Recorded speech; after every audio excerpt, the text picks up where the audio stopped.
Been how long since season 1? Nearly 3 years.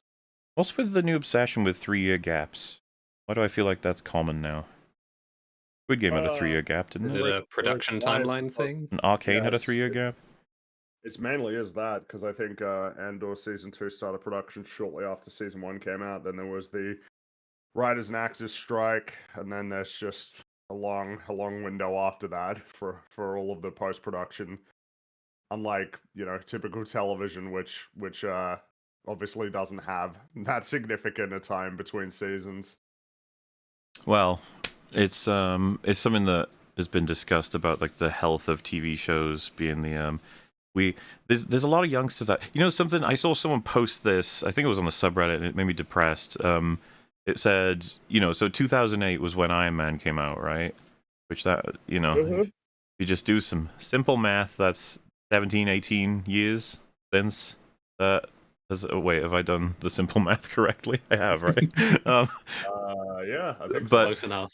What the point they were making was, like, we've got full-grown, well, mostly full-grown adult, like, humans that would have been born when Iron Man came out, meaning that you could see them as, like, people who've only consumed media in the sequel, reboot, requel, midquel era. Like, that's just film. Like, in terms of popular they grew up culture. surrounded by slop. That's what they did. And it was like commented on. It's like, I wonder if that's ultimately gonna have an effect, like, on everything, right? Because that's a long time. Because the reason I thought of that was I was like, oh yeah, because I miss the time when 22 episode seasons per year, which made it so that the show was only gone briefly and stayed for ages. Like, that was a fun time, It was good times. Lots of discussion to be had. That was like most of the time. That was like TV shows for basically the entirety of their existence until the last, basically like 5 or 6 years. Really, it was when this started. But, like, these days it feels as though you watch a really good show and it's like, yeah, there's going to be a season 2 next decade. Like, what? Why? Stranger Things is the best example. That feels like it kicks off the era. How many years has that been since I think it's season been nearly 4? 4 years. 204 years it's been going now. Crazy. But yeah, I don't know. It's all interesting to consider how the audience have evolved, and in no way is this a way for me to lead into something that will give us a little bit more time for people to get in before we do other things. Also, I'll probably say it a couple of times, but yes, Rags is unavailable. He will not be here for this episode, unfortunately. I'm so sorry. We will have... You see where his priorities lie, though, right? Yeah. He made time for the Minecraft EFAP and time for the Thunderbolts EFAP. That's what he likes. So there's been a huge leak for Andor, an enormous one, and it's just, it's told you everything that's going to happen now. And it's crazy because some people are thinking, wow, this script is just improved dramatically, and I just wanted to share it with you guys because it's clearly looking pretty good. Some people theorize this may not even have been written by anybody on the team, and instead a guest episode from Mr. Filoni himself. And I just wanted to share this because I thought it was pretty interesting. Okay, so here goes. This is a portion of the script. It starts with Cassian Andor saying, "We need the protesters to disperse before this turns into a Gorman massacre." And then Cassian turns and faces a stormtrooper. He says, "Dank Farrik, our womp rat tail is cooked." And the squadron leader removes his helmet to reveal Saw Gerrera from the Clone Wars. "We're gonna kill innocent civilians." And then Man says, "Not if I have anything to say about it." He ignites his lightsaber, revealing him to be a ginger wearing a poncho. Cassian says, "Who are you?" Thor says, "Holy shit, it's Cal Kestis." And then Cal Kestis says, "I am Cal Kestis." I don't know why you reading this has had the opposite intended effects, because obviously this is supposed to make you laugh, but this has made me like really upset. Made you sad? It's like, yeah, it's a reminder, like it's all gonna be awful again. Once it's done. We got like, 1 we're week. just gonna go back to Star Wars being shit forever. 1 week of permanently. peace. That's it. Yeah, I don't know what it is. It's just like, yeah, that's actually, yes, this is like what Star Wars content is going to be like forever. And it's going to be trying to cannibalize Andor. They're going to go right for Andor when they start running out of other things to once they deplete other member berries or things that people have good memories associated with. kind of like what I hypothesized on Open Bar as being almost like the most optimistic scenario is that they see how well Andor was received critically and they try to ape it, and they don't do a particularly good job, but at least they're trying to do something better in order to get the plaudits. And in like a hypothetically implausibly perfect world, that it leads to an increase in subsequent Star Wars writing. Then I remember that The Mandalorian and Grogu comes out next year, so fuck Oh, that. But there's always a chance. I just want to be clear, To be real clear, quick. this is Yeah, this is obviously a fake. joke. This is not Yeah, real. this is- The this fact is that people are obviously bullshit. wondering is that's just awful. That's Filoni absolutely could have written this. The point is not like, oh my god, this is actually something that was going to happen. It's just this is reflective of how shit it's going to be Yeah. forever. That's The major what it is. giveaway that this is fake is that Ahsoka isn't in it. Otherwise, Yeah. I would have believed it. unless That's true. Yeah. she's just And not now in this she moment. has this Yeah. super duper new lightsaber that nobody's ever had before. It's even more cool than the white ones. Well, she's gonna be the daughter eventually in the triad of Force, history, Mortis.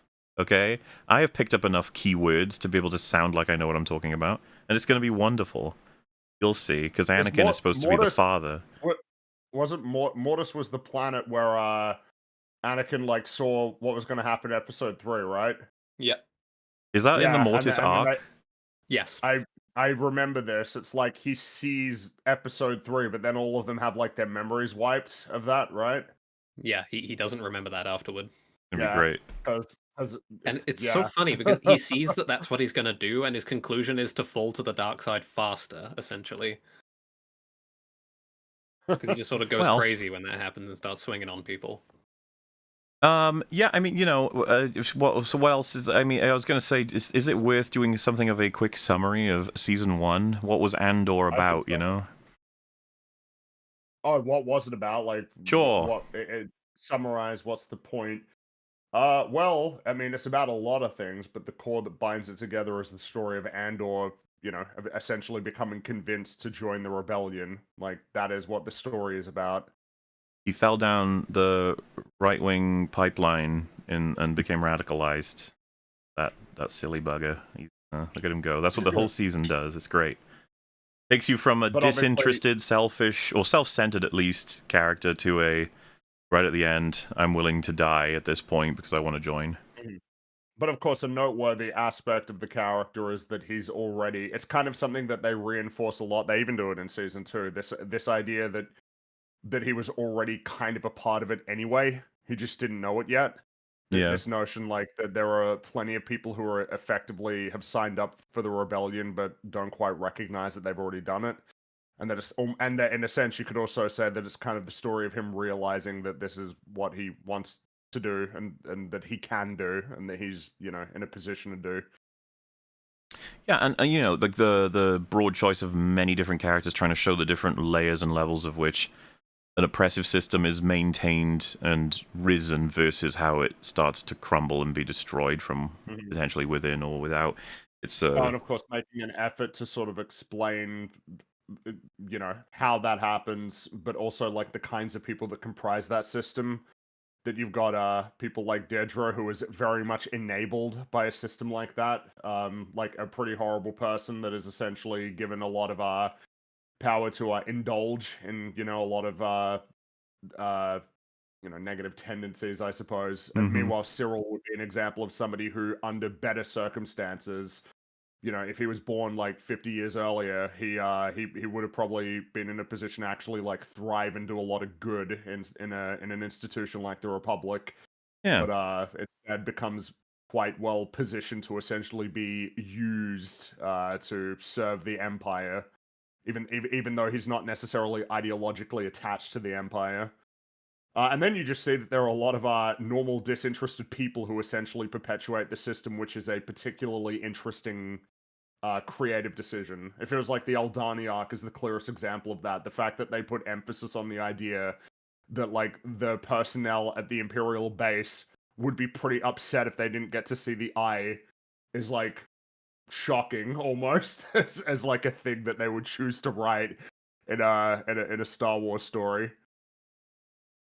It is. I think one of the most interesting things about it is because Cassian Andor is not obviously an attention-grabbing hero character. I mean, some of the criticisms of him in season 1 is that he's one of the least interesting things about the show that sort of got his name.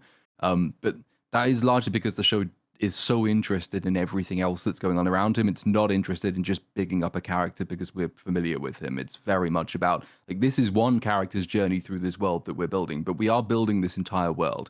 There are many other characters who live in it, showing how they live in it, how they justify it to themselves, how this thing actually functions, why anybody would ever want to work for the Galactic Empire, which is one of the most interesting things about it, how the Empire interacts with its outlying systems. Are there, does everybody have to be true believers in evil to function in it? Obviously not. And like beginning from that position where your main characters in every arc are almost sort of disconnected from anything overarching themselves, and gradually finding purpose.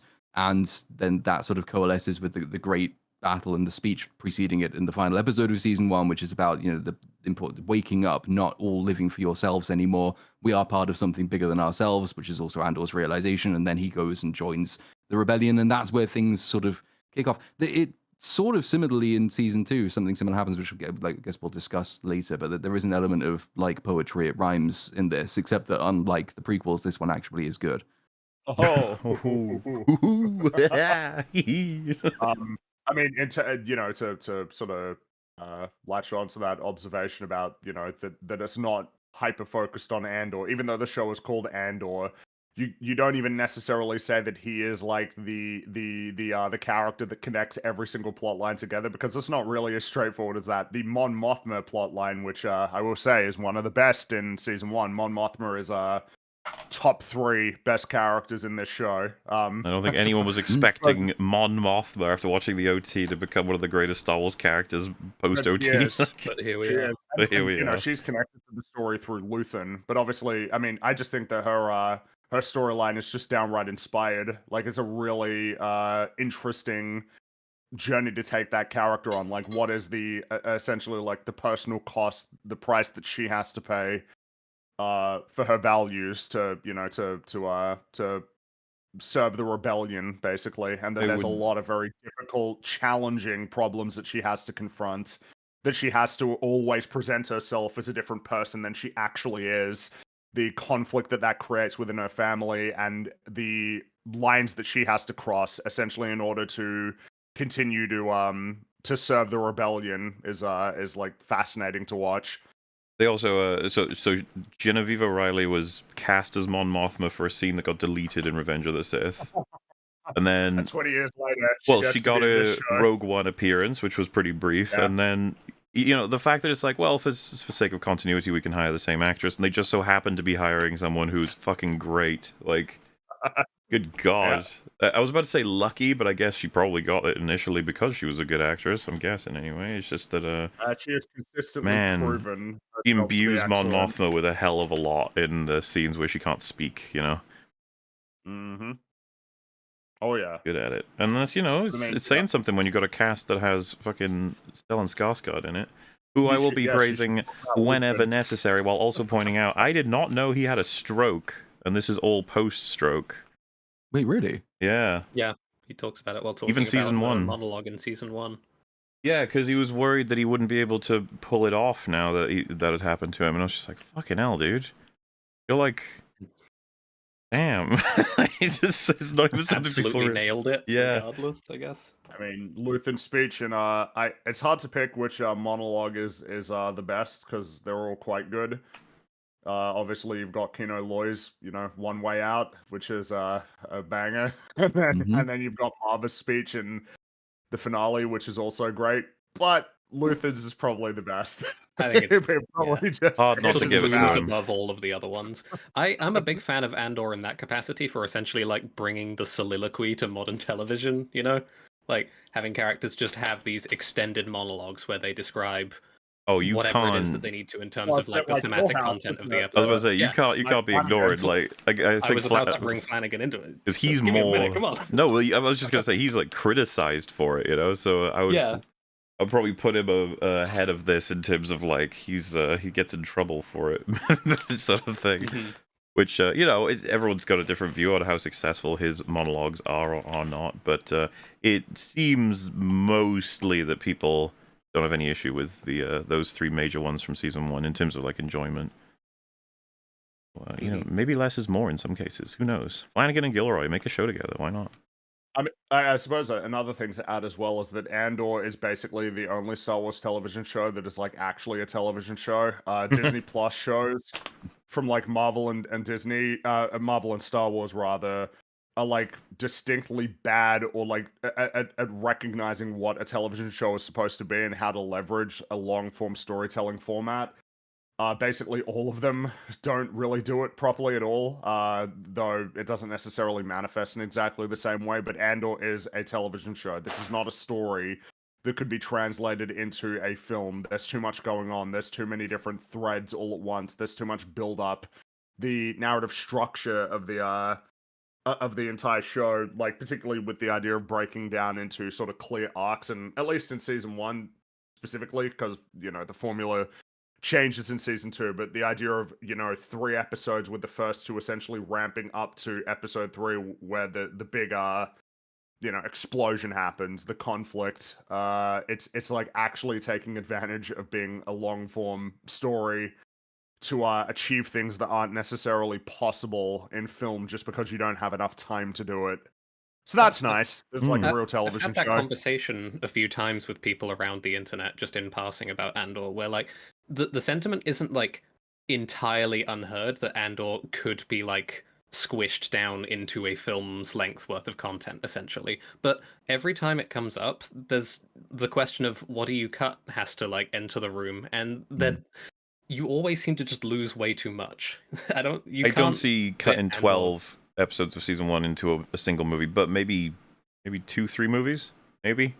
I think, Maybe. did I read somewhere that they're actually planning on combining a bunch of the season 2 episodes into something that can be released in the cinema in advance of the Rogue One anniversary re-release? I think I read that somewhere. So they are going to attempt this, which will be an interesting little experiment because then you'll see what choices they do make when it comes to cutting. I think it's maybe easier to cut stuff in season 2 than it was in season 1.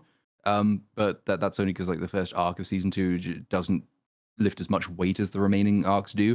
But I'm kind of interested to see that. I probably will go and see it if they do it and release it anywhere near me. It's just because it'll be fascinating to see what, as Fringy says, a great television show is turned into when the person who makes the great television show is told, cut this down for a film. And then you sort of get your definitive answer as to what he considers the most worthy parts of this show. Yeah. Which that would be interesting, but that probably maybe that's the last thing to say about it. Show's not slow, damn it. It ain't. At least not in the way that people mean when they say slow. That being that a lot of it is superfluous and could be cut. There's so much attention to detail in the script writing that there is always something to be gained from basically every scene. Obviously, we can talk about, particularly how dense some of the scenes are compared to other ones. But I mean, it's an important thing to talk about is the density of scenes, rather than the idea of exactly how much plot is happening. If you want a good like contradistinction for slowness, right?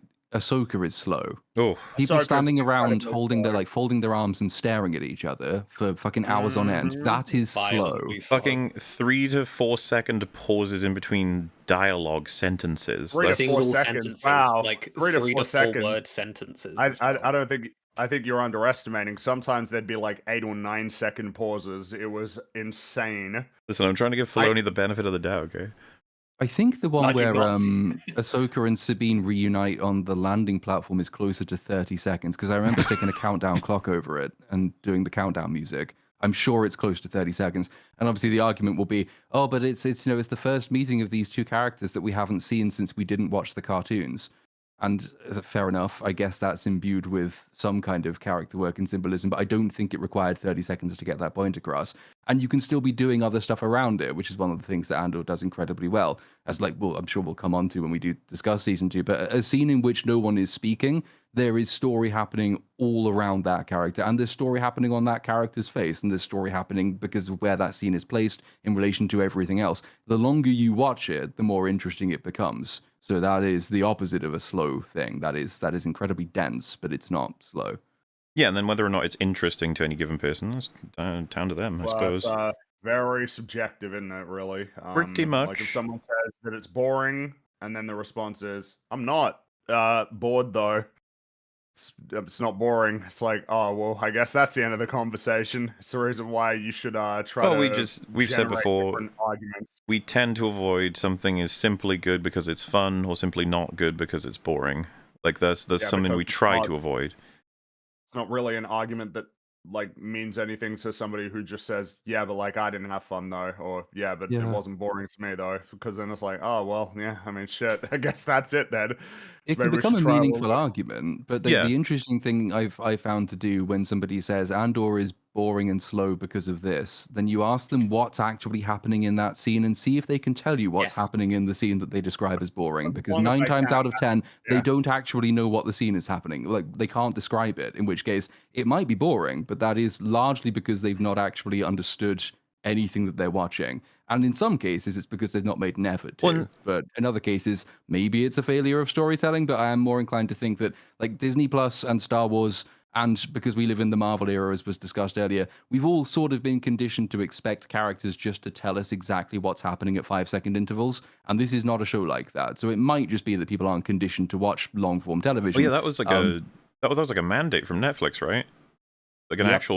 an official one that you need to have more explicit dialogue because a lot of users aren't able to catch everything because they're on their phones. Mm-hmm.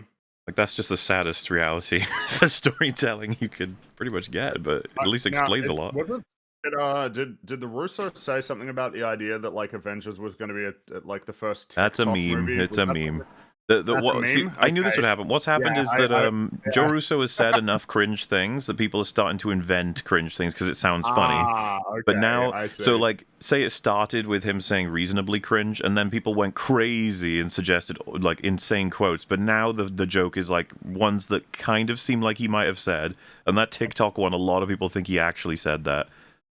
Which, I will say when I did see it, I was like, "This is a meme, right?" But then I did think, "Oh, but they have said a lot of things that are like exactly. pretty." We're in that era. silly. It's really hard to tell the difference now because things that should be jokes happen. But, you know, what are you gonna do? Yeah. But I suppose with that we should probably get started because we do have a lot to talk about in season 2. We I doth suppose, doeth indeedeth. An important thing to start with is something that was mentioned or alluded to before. The structure of season 2 is very different. I don't believe we know exactly how many seasons of Andor that they wanted. I think it was at least 3. I heard that's 5 The number I've heard somewhere. is 5. Okay, 5. Obviously we're not getting 5 seasons. We're getting 2. Because season 1 didn't do as well as it needed to, given how expensive this show is, and this show is very expensive. Very, very expensive. And of course, we all remember that part of the reason why Andor didn't do so well, aside from the fact that it was kind of an uphill battle anyway, because it's Andor, you know, it's a character from Rogue One, was because Obi-Wan Kenobi came out a couple of months before Andor. And I think at this point is pretty much universally considered to be like at least the most disappointing.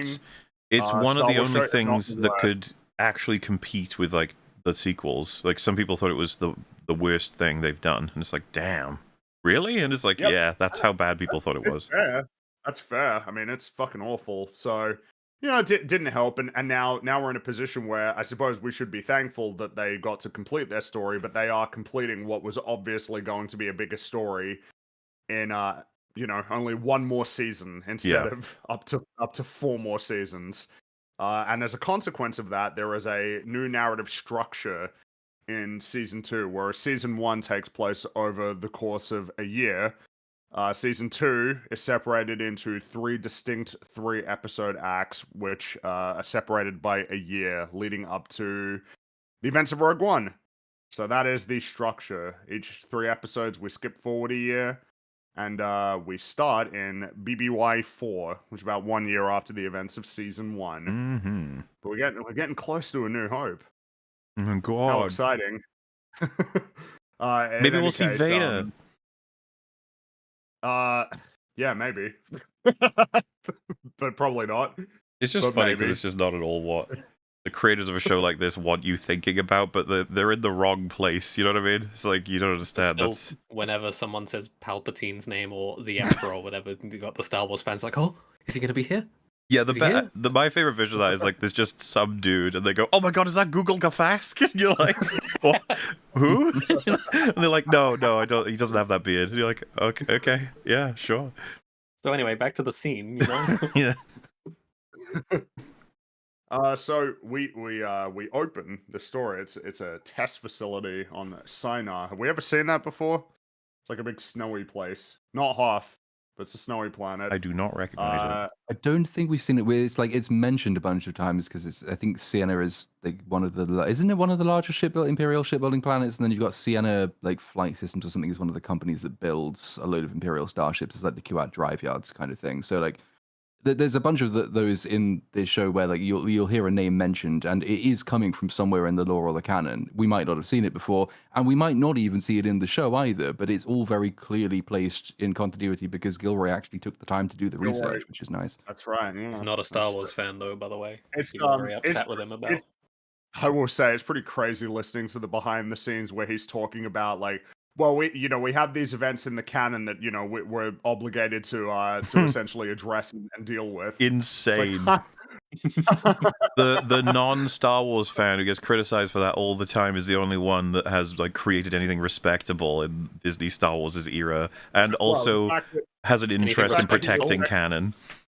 The fact that he respected Star Wars Rebels of all things. Insane. Like, oh yeah, we better make sure that we don't contradict that. Like, and yet, yeah, he's criticized for not being a Star Wars fan, or the only thing that matters, which is like, does he actually care about continuity or canon? And he's the one fucker anyway. who will not be tackling any of our favorite characters. Like, thanks, Fate. Appreciate that one.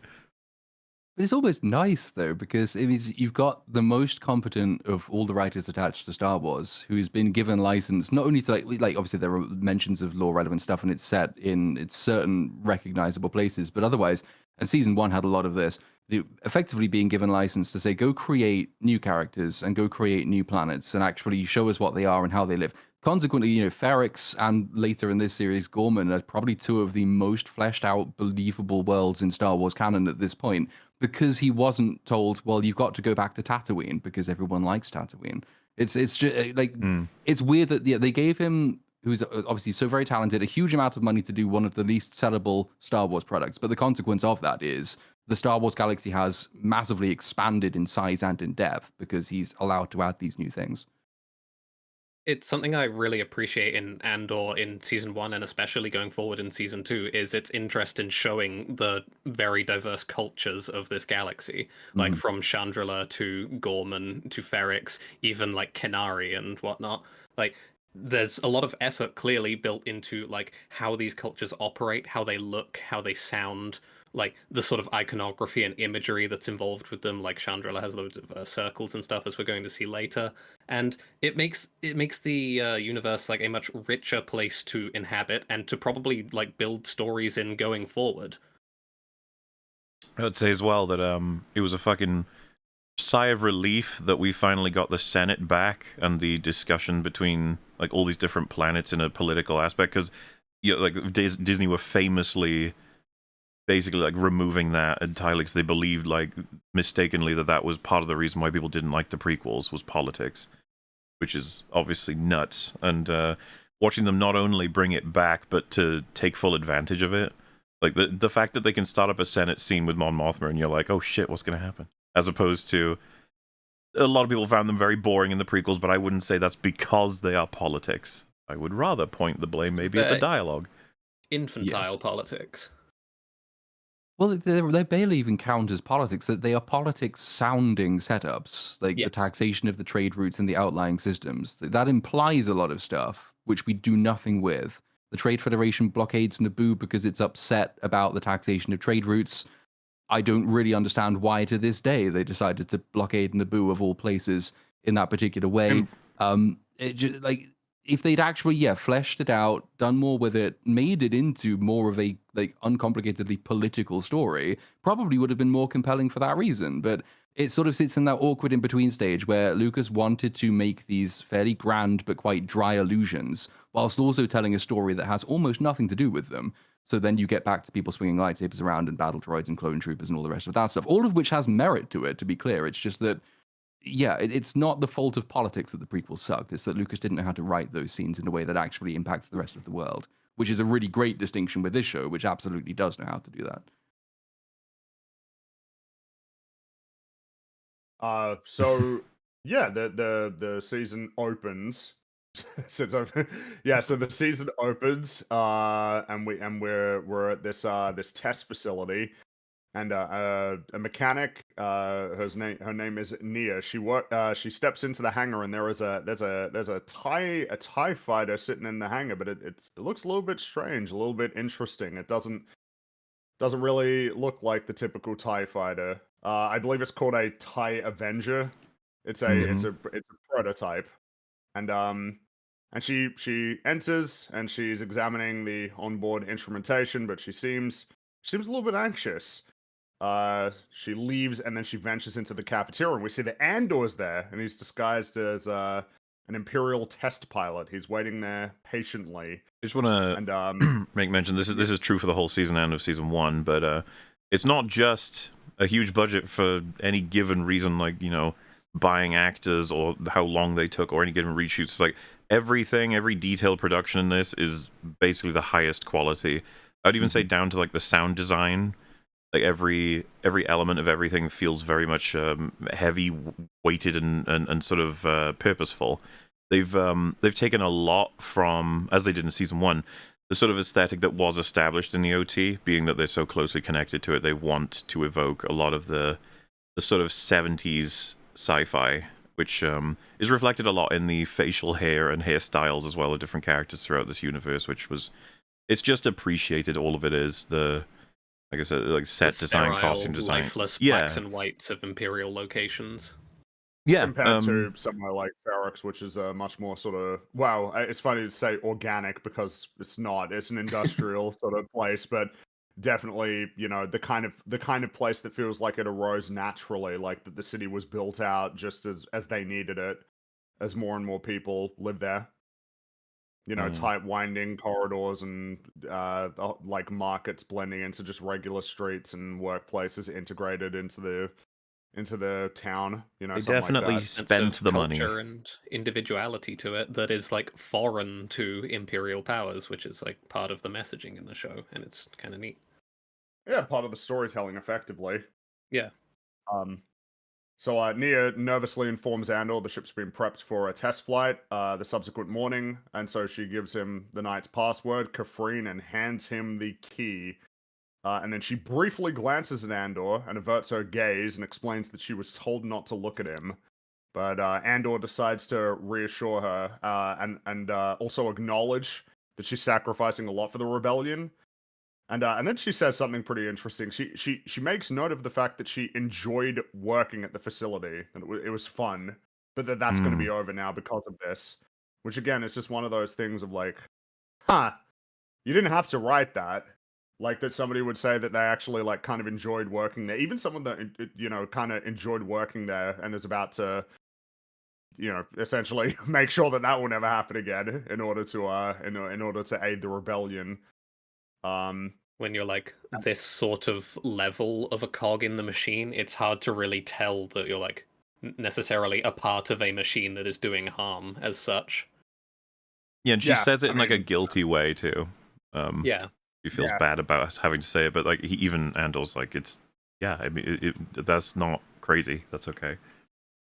It is like a really astute show for the amount of work it puts into to understand the psychology of people who work for what like we know externally are incredibly evil regimes, but like, understanding that most people in them don't probably recognize that as such. I think this is exactly like Werner von Braun, the Nazi rocket scientist, who would insist that even though we found out after the fact that loads of rockets had been built using essentially slave labor under his program, he insisted he didn't have any knowledge of that.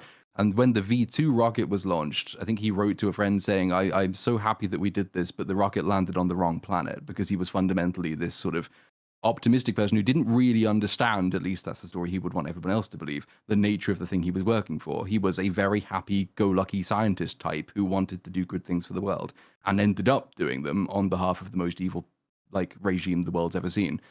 So to understand that and to portray a number of different characters with that sort of mindset, people who actually are happy doing what they're doing because not because they are happy doing evil, but because they think they're doing good, is one thing that really does set this show apart. Same thing with season 1, and season 2 just carries it on.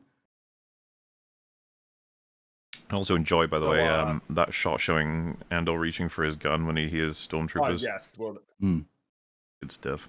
yeah, it is neat.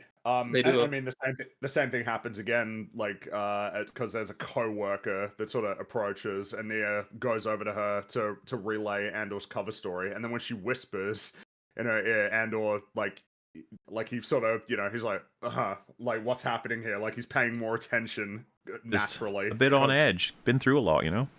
They do a really excellent job of like fomenting paranoia felt in the scene, and it's like not unique to this scene or this season, but just like placing them at a distance that way while we're still with Cassian.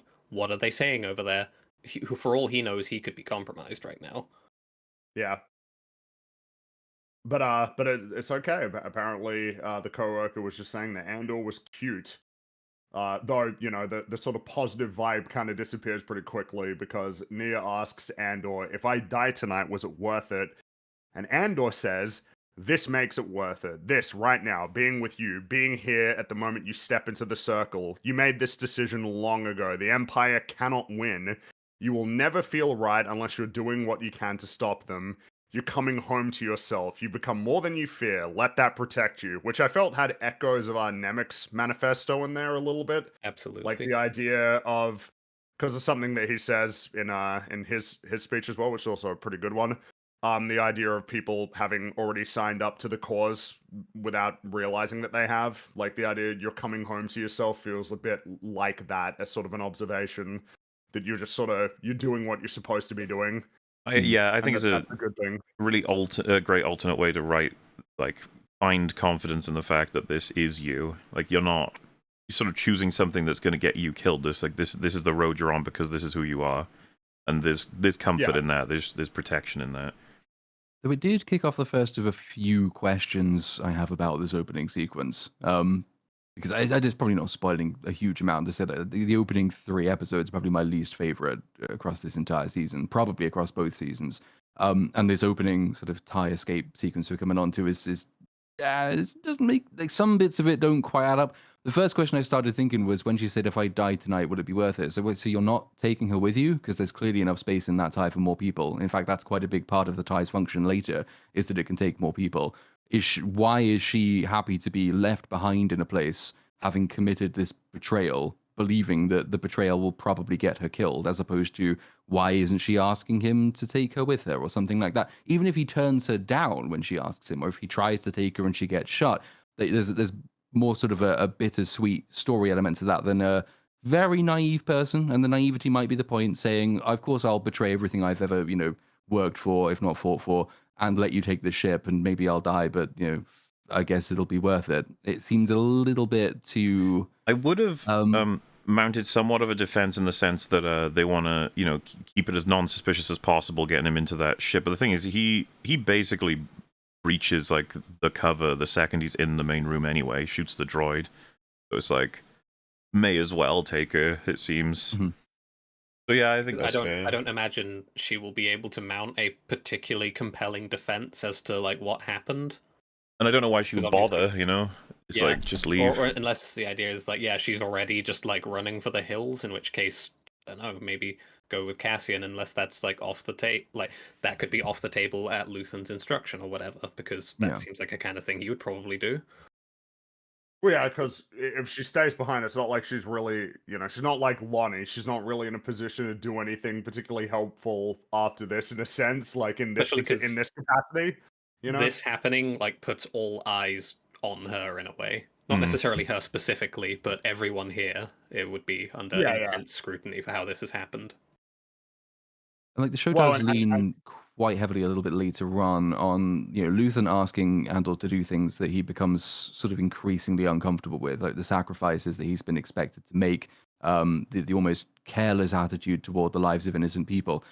Having that be introduced here might have been useful as a way to start broaching it. I mean, it is covered very well later on, but like if you did want to more clearly tie these things thematically together, either having Luthen demand that she not be taken, or seeing like Cassian watch her get killed or something, sort of begins that seeing the consequences of the revolution thing, which weigh on his conscience. When she says that she needs a 10-minute head start, are we to take that as her referring to the 12-minute head start? That's when, like, that's her getting out of there.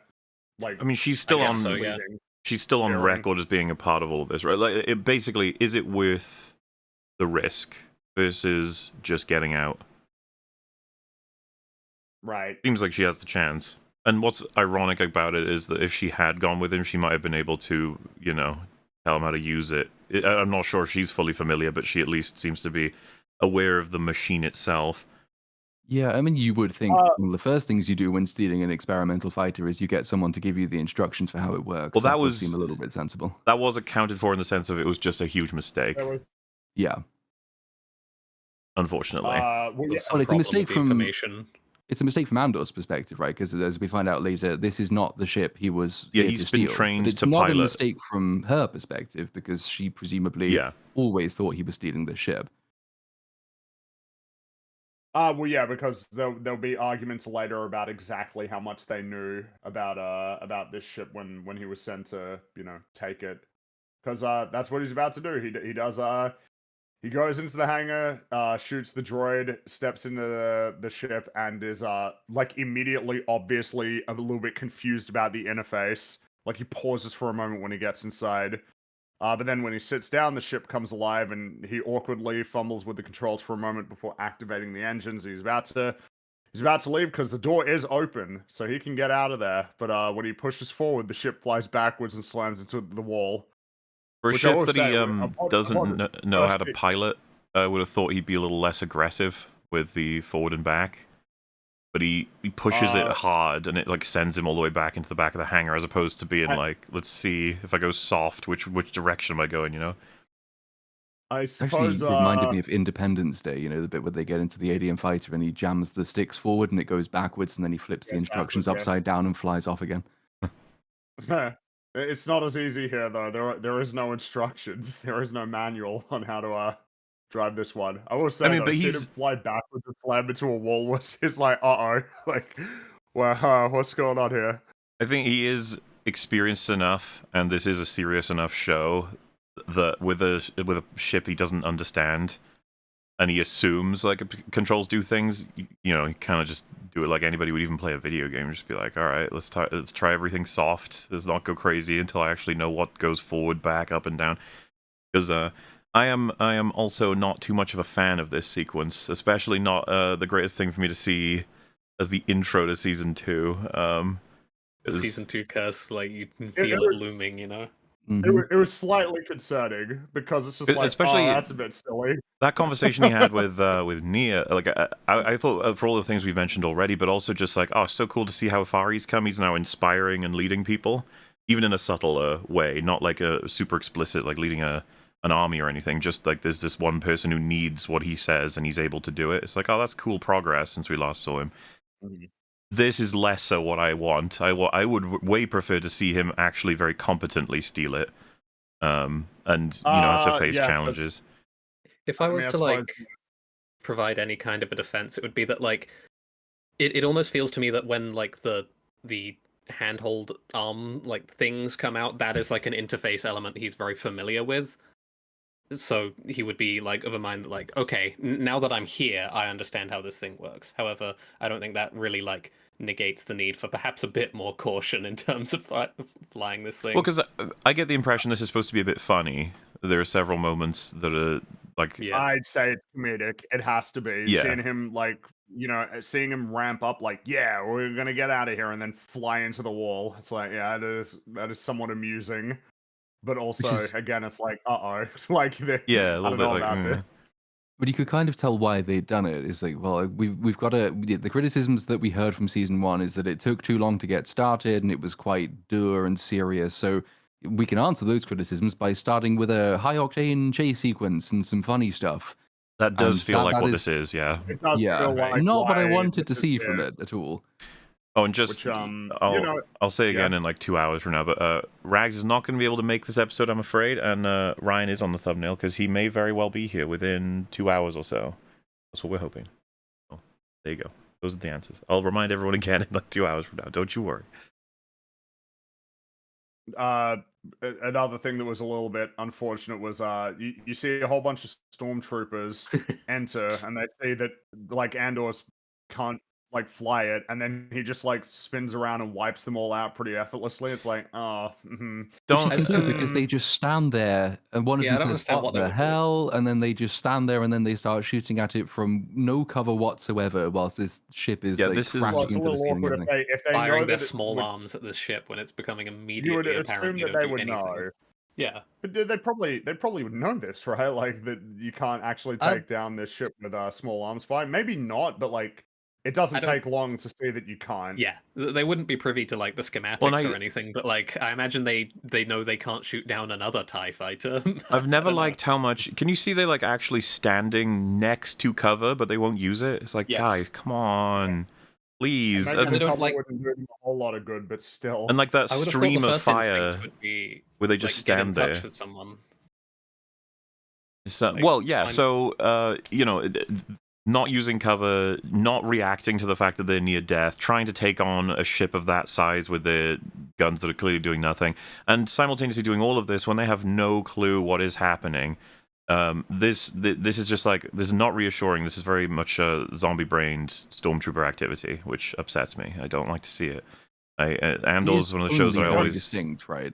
Given like Stormtrooper, one of the good things that season 1 did and season 2 will do later is that it actually shows why Stormtroopers are a threat to be Yes. taken seriously. They're not actually the kinds Mhm. of grunt forces that are stupid and untrained as we're used to seeing them as.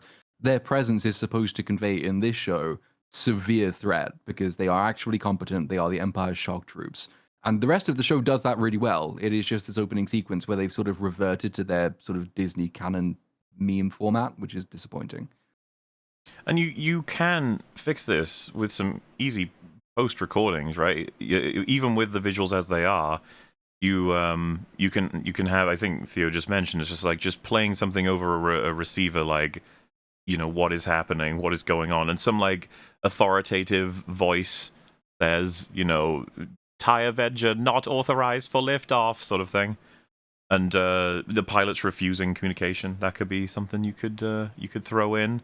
And then the They've order. done it before. Well, and just have what are the orders, and it's like, do not allow the prototype to leave the hangar. So that makes you feel a little better about like they're ordered like under no circumstance may it leave the hangar. So at least it makes them seem like why they're a little reckless here. But like even the rocket launcher dude, like why did he walk all the way out into the open? Why is he not firing from the doorway? He presumably like. came Yeah, in there's through it's such good cover, and then it's like, well, it's obvious because it doesn't quite look as cinematic, does it? And it's like, yeah, but Doesn't have the same tension to it. we gotta find a way around these things, all right? Because we don't want them looking stupid. Yeah.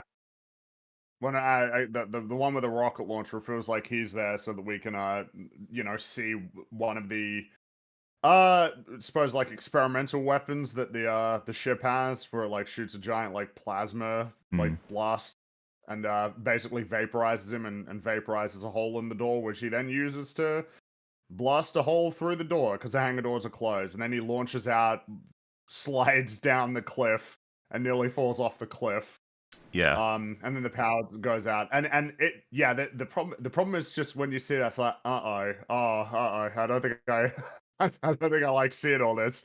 Not necessarily the idea that like Andor is having problems. I mean, Andor's made mistakes before, like in action scenes. In season 1, like the sort of almost briefly losing track of the part that he wanted to sell to Luthen, and then like becoming hyper fixated on it as soon as the fight happens, and whether or not he could have actually gotten it or not, or how much that even mattered because Luthen didn't care as much about that as he cared about this.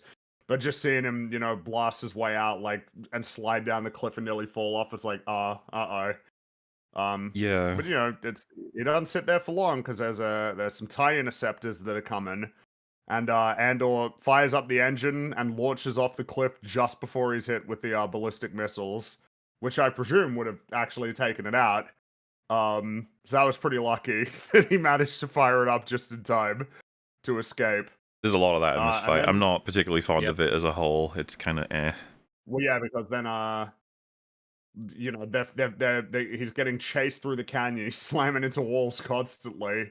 But then he manages to escape by firing missiles at sort of this part above like a cave that is open-ended. I don't know if there's a different word for that. There's a gap in the mountain, and he shoots the bridge? rocket. I guess, yeah, under it, at least, and he fires it and flies through it, and all of the debris rains down, and it destroys the TIE interceptors, and he narrowly escapes, and then launches into space, which is our Yay. opening action scene. This guy has a hyperdrive, so he can take it to the next planet, which was another question I had. I don't know, is this ship something that they bought in from canon, or is this like a brand new design for this I believe show? this is a brand new thing.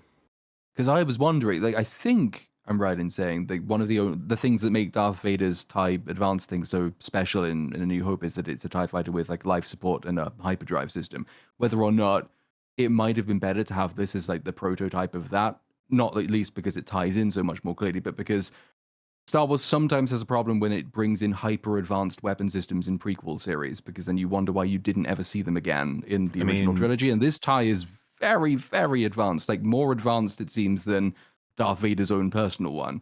I've seen the argument, and I don't really see much against it. That if we had repurposed this scene and the scenes on Yavin in Act 1, exchanged them for a plot line that related to the first like snatching or development of the X-Wings, like that would have been probably a lot more appropriate / cool to see. You could add a lot to the story for why and how that happens, and obviously including Yavin in that. And then just the strength of the rebellion to an extent it's like their iconic ship, both in universe and out. So it's like that's an alternative. The TIE Avenger as it stands, I mean, I can't speak for the whole season, but it has not been relevant post that prologue. Really, well, I get post this act, I guess you'd say. It's not been brought up again Yeah. since then. So yeah, it is conspicuous. It is a conspicuously disconnected action scene, and broadly a conspicuously disconnected plot line. But I suppose we can talk about that more as time goes on. But next we go to a new location. This is Minarao. It's like a farming. It's kind of funny because how it works in Star Wars is that you just assume that there's one biome per planet. Yep. And this is the farm one. I know the farm isn't a biome, but it's the farm planet. I'll have There's you fields know, of wheat. there is no farm anymore. It's Rebel Moon copying. That's what it is. Yeah. That's how yes, that works. right. Because that's Rebel just Moon's created farms. People Yes. looked up at the sky and saw a ship, right? I mean, it Well- is funny that there is the farm planet full of grain and the Imperial ship arrives. And I think it's funny to point out the similarity, but that does not mean it's stolen. It's just that Rebel It's just Moon 'cause it's fresh is on kind the of mind. iconically shit, and so it's funny to remind people of it. I never know if those blueprint posts are serious or not. Well, I 'Cause remember I saw one that was it was saying that Snyder was the blueprint because there was in the Fantastic Four trailer the Thing was like hauling a ship, and Yeah. Superman did that, and Batman v Superman. It's like, oh yes, I saw the hauling a replies ship. that were like, "It's taken from the comics, you fucking idiot," and it's like showing the panels, and it's like, yeah, that's where Zach got it from, probably. Jack Kirby is the blueprint. Yeah. In any case, yeah, we're on Minarao, and it's an outer rim farming planet, and it's nighttime, and the camera is slowly entering this house, which we will discover is the house that Bix, Brasso, and Willman are on. Just in case people don't, Willman was the son of the guy who operated the radio that Bix used to contact Luthen, because all of them left at the end of season 1 to escape Ferrix. But we're slowly moving through, And then a mirror comes into view, and it's Dr. Gorst. For those of you who don't remember, Dr. Gorst was the conspicuously pleasant fellow who concocted a horrendous method of effectively torture to extract information out of people.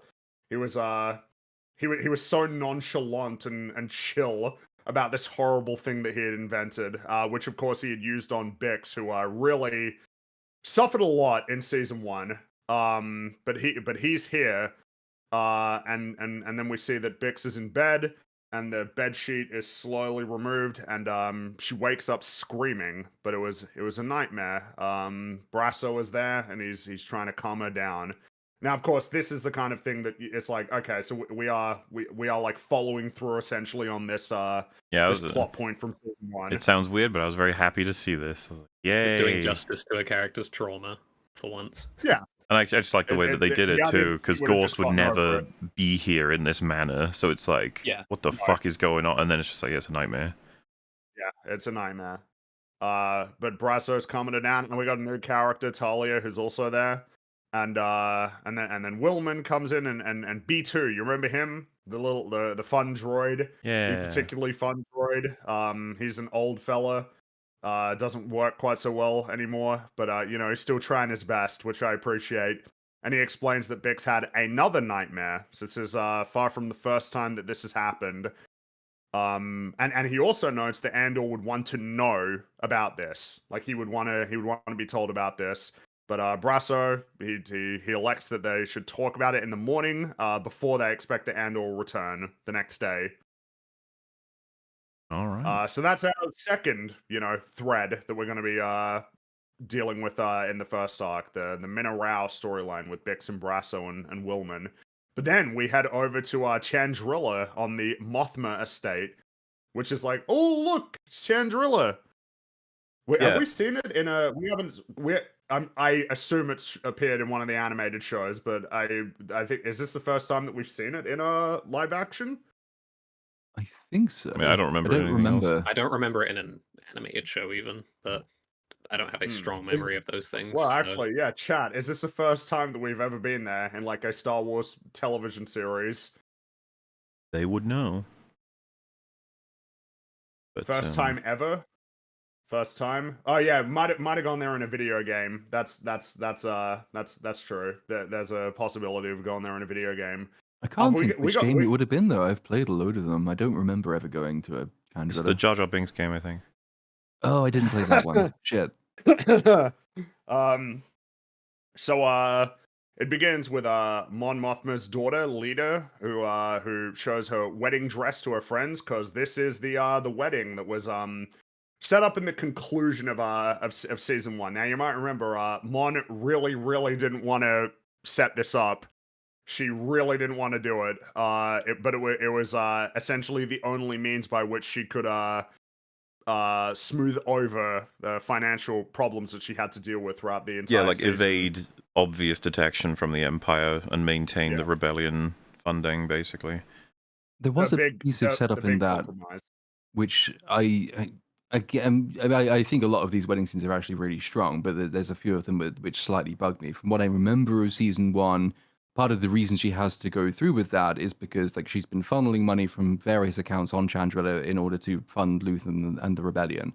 And then the impetus for her suddenly sort of panicking and trying to reverse course is that someone on Chandrilla said, one of her banking managers, I guess, says, the Empire is now taking a look at your accounts on Chandrilla. In other words, because it's vitally important in season 1 that we understand nowhere and nothing is safe for her.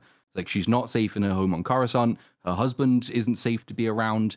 Her daughter is potentially at risk. The Senate's definitely not safe for her to be around. There is nowhere where she can be comfortable. Even her driver has been changed recently. So you're supposed to understand very clearly from this that everything she does is under intense suspicion. That also includes her home on Chandrilla, because that's sort of part of the point of the banking revelations, is that even her home planet, where she was happy and comfortable, is no longer safe for her either.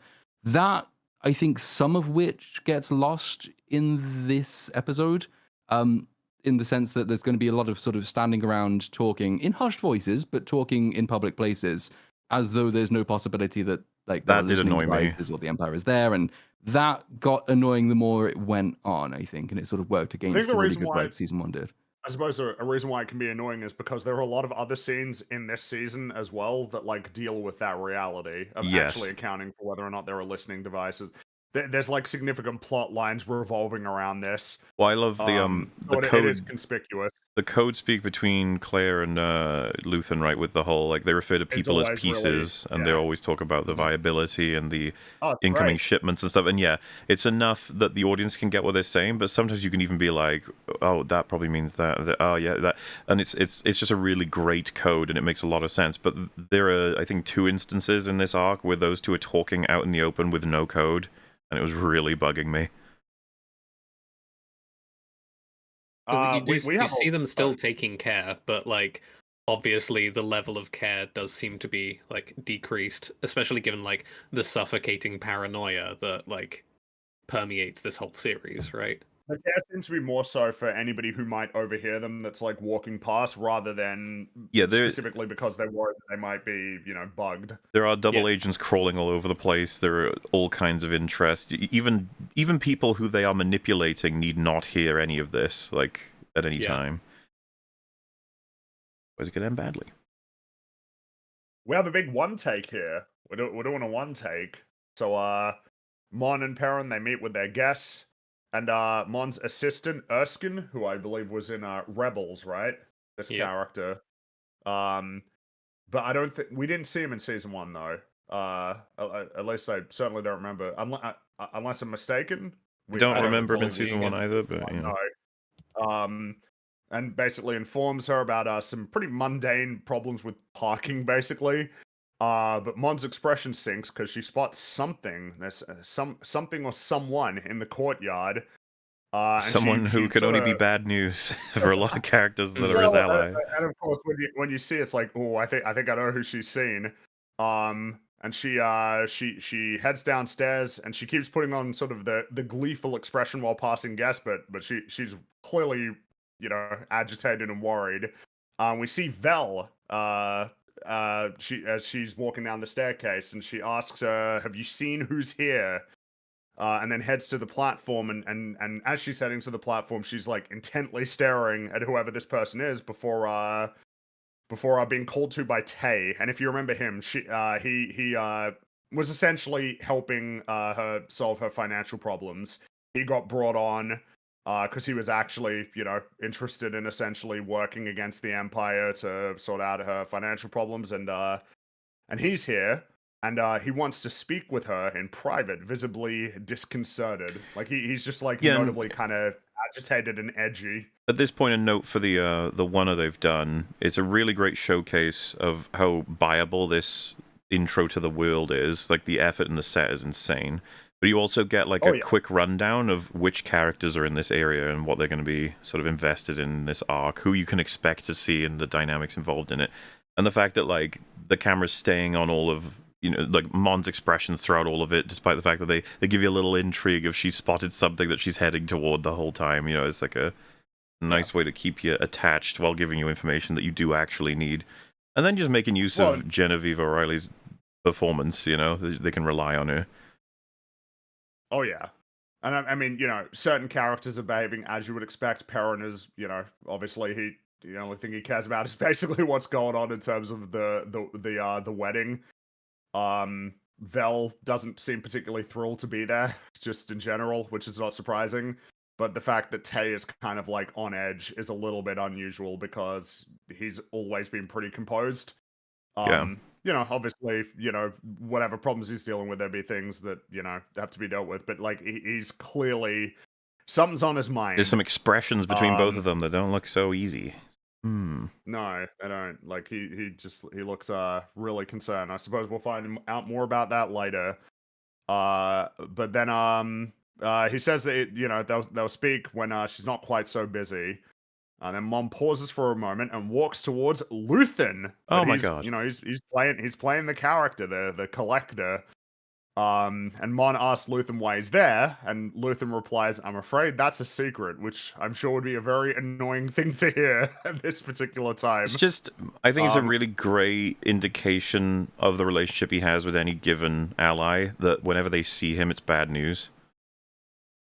Yeah, it's what we're doing here feels like, particularly because obviously, it's not really spoiling any, we're spoiling the whole thing, but he's here for this arc. He ain't going anywhere else. He's here on Chandrilla for the whole arc. But we are setting up something that is emerges as sort of a consistent through line for him, which is sort of these interactions with characters who are effectively on his side that are souring a bit for various reasons, but all sort of stemming from the same trait. The way that he just deals and interacts with people and schemes. But obviously there'll be more to be said for that as we get more scenes with him and more reactions from characters to the way that he behaves. But they don't even have much time to talk because Skolden approaches Luthen and remarks about a surprise that he has in store that Luthen's helping him with. And then Mon cheekily says that Luthen is terrible at keeping secret. That he's terrible at keeping secrets. To which he says that he's been practicing, which is kind of fun. It's because it's subtext. Well, there is worrying stuff. The fact that it's like, on the surface, he's doing some fun little party secret with Skeldon, but saying it's a secret is just worrying from him, no matter what the context. Okay, what the fuck does that mean? Like, is there a problem that needs to be worried about? It is good because you effectively have two conversations happening at exactly the same time in the same single lines of dialogue, which is like, it's quite hard to pull that off. But obviously, like, there is an official reason he's here, which is a secret. But at the same time, there is another reason he's going to be here, which is also a secret. So her saying that you're terrible at keeping secrets, essentially, I will find out what it is, and he say, well, we'll see about that. Yeah. It works in both contexts at the same time. It's a little thing, but it's nice to see that level of quality as opposed to. Because I think a less talented show would have had them have those same conversations separately, because it's just easier to do. Like, you'd have the official conversation, which is just there for one purpose, and then another conversation where they have the meaningful conversation between the two of them, but condensing all of that into that one exchange it also does help reestablish some of that sense of oppression, and no one can speak entirely openly here. But then, as mentioned, it sort of doesn't follow that through completely later. I like that Mon feigns a smile and says we'll see about that, in sort of response to Luthen, like the idea that, she's going to be actively trying to figure out what he's up to, but feigning it as like, oh, haha, we're having fun. Because obviously don't want to be giving anything away. And but she gets shooed off by Skolden. And then we see that Luthen speaks with Clea, his assistant, and simply realize that Andor escaped from Sinar. But Luthen is a little bit more concerned because he expected that Andor would have checked in by this stage. But Clea reminds Luthen that, to be clear, people absolutely within earshot walking past them and stuff. Like, bro. Yeah.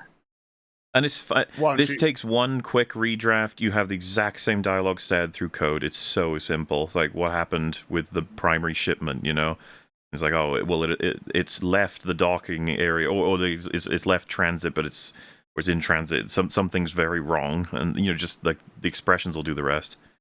Or you have him, for example, go and say, "Can I use your fucking, I don't know, space phone?" And he calls her in the shop. And they use code and conversations remotely, as we've seen them doing before. Because another slight oddity is that his assistant is even here.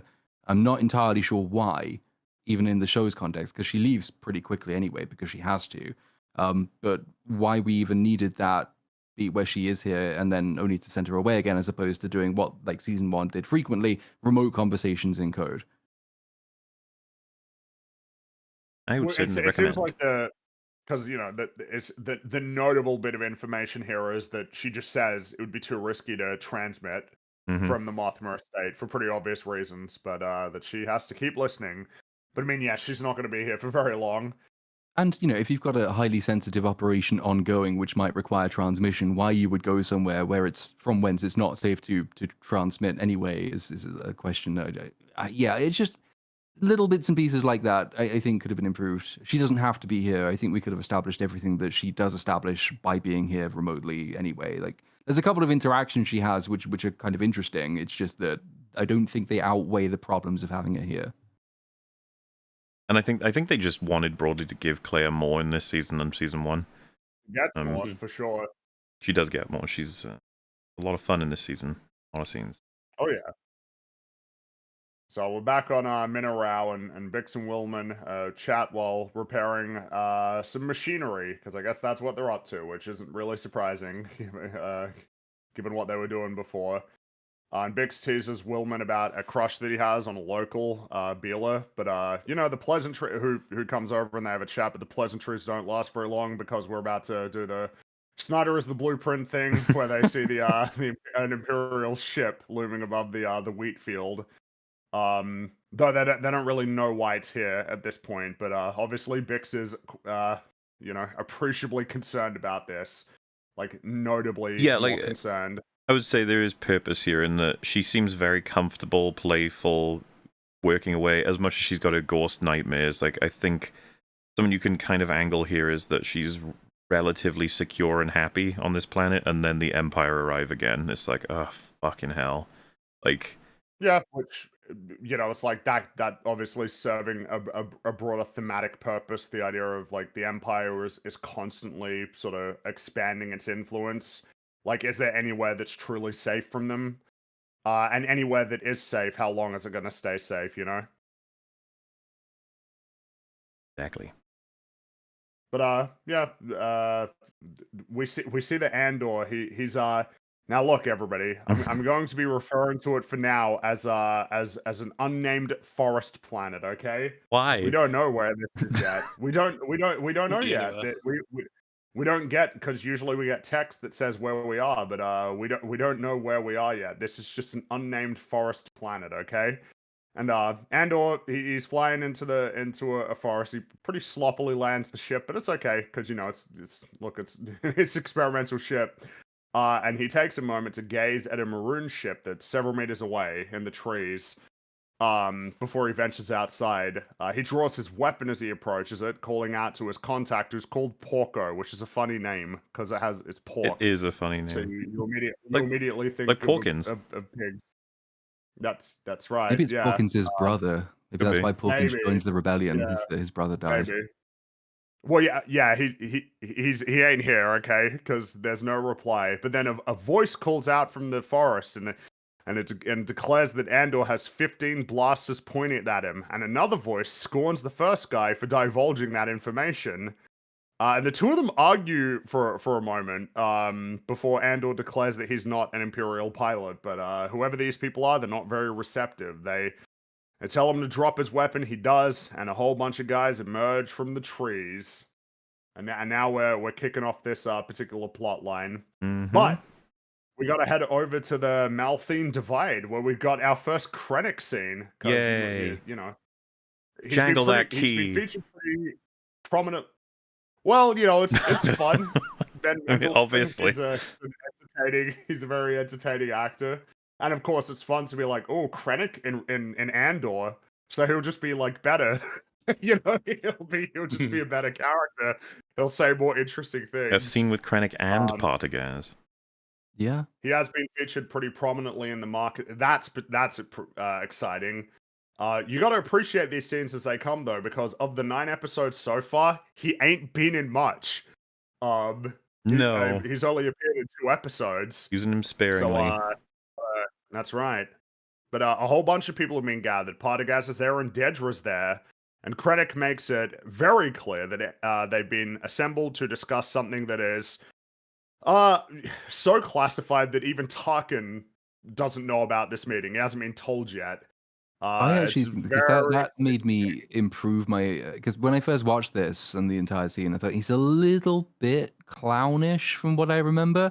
But then remembering like what his attitude is in Rogue One and how sort of egotistical and precious and jealous he is about being given power and authority, I actually think it makes more sense, and I warmed up to him on the second watch. The fact that he is here in the know with direct lines to the Emperor and Tarkin doesn't know anything about it is obviously something he's enjoying in this scene. Oh yeah, because that's kind of what his character is in Rogue One. So having gone back and sort of refamiliarized myself with him, what was clownish became slightly more characterful. I quite like him now. They've all been assembled for something super important, and of course, given where this is in the timeline, given who he is, you're like, oh, I think I know what this is about. But there's a whole bunch of new information here because we are kicking off a significant plot line in season 2. So after he explains this, they're shown a video. What would you describe this as? It's like a it's not because it's not an infomercial. I would say it's not like an advertisement. It's not a PSA. What is it called? Like this thing that they're shown. Is there a specific name type of presentation? Why wouldn't infomercial Oh, work? it's for a ad. It does strike Okay, me as yeah, there you go. Yeah, sure.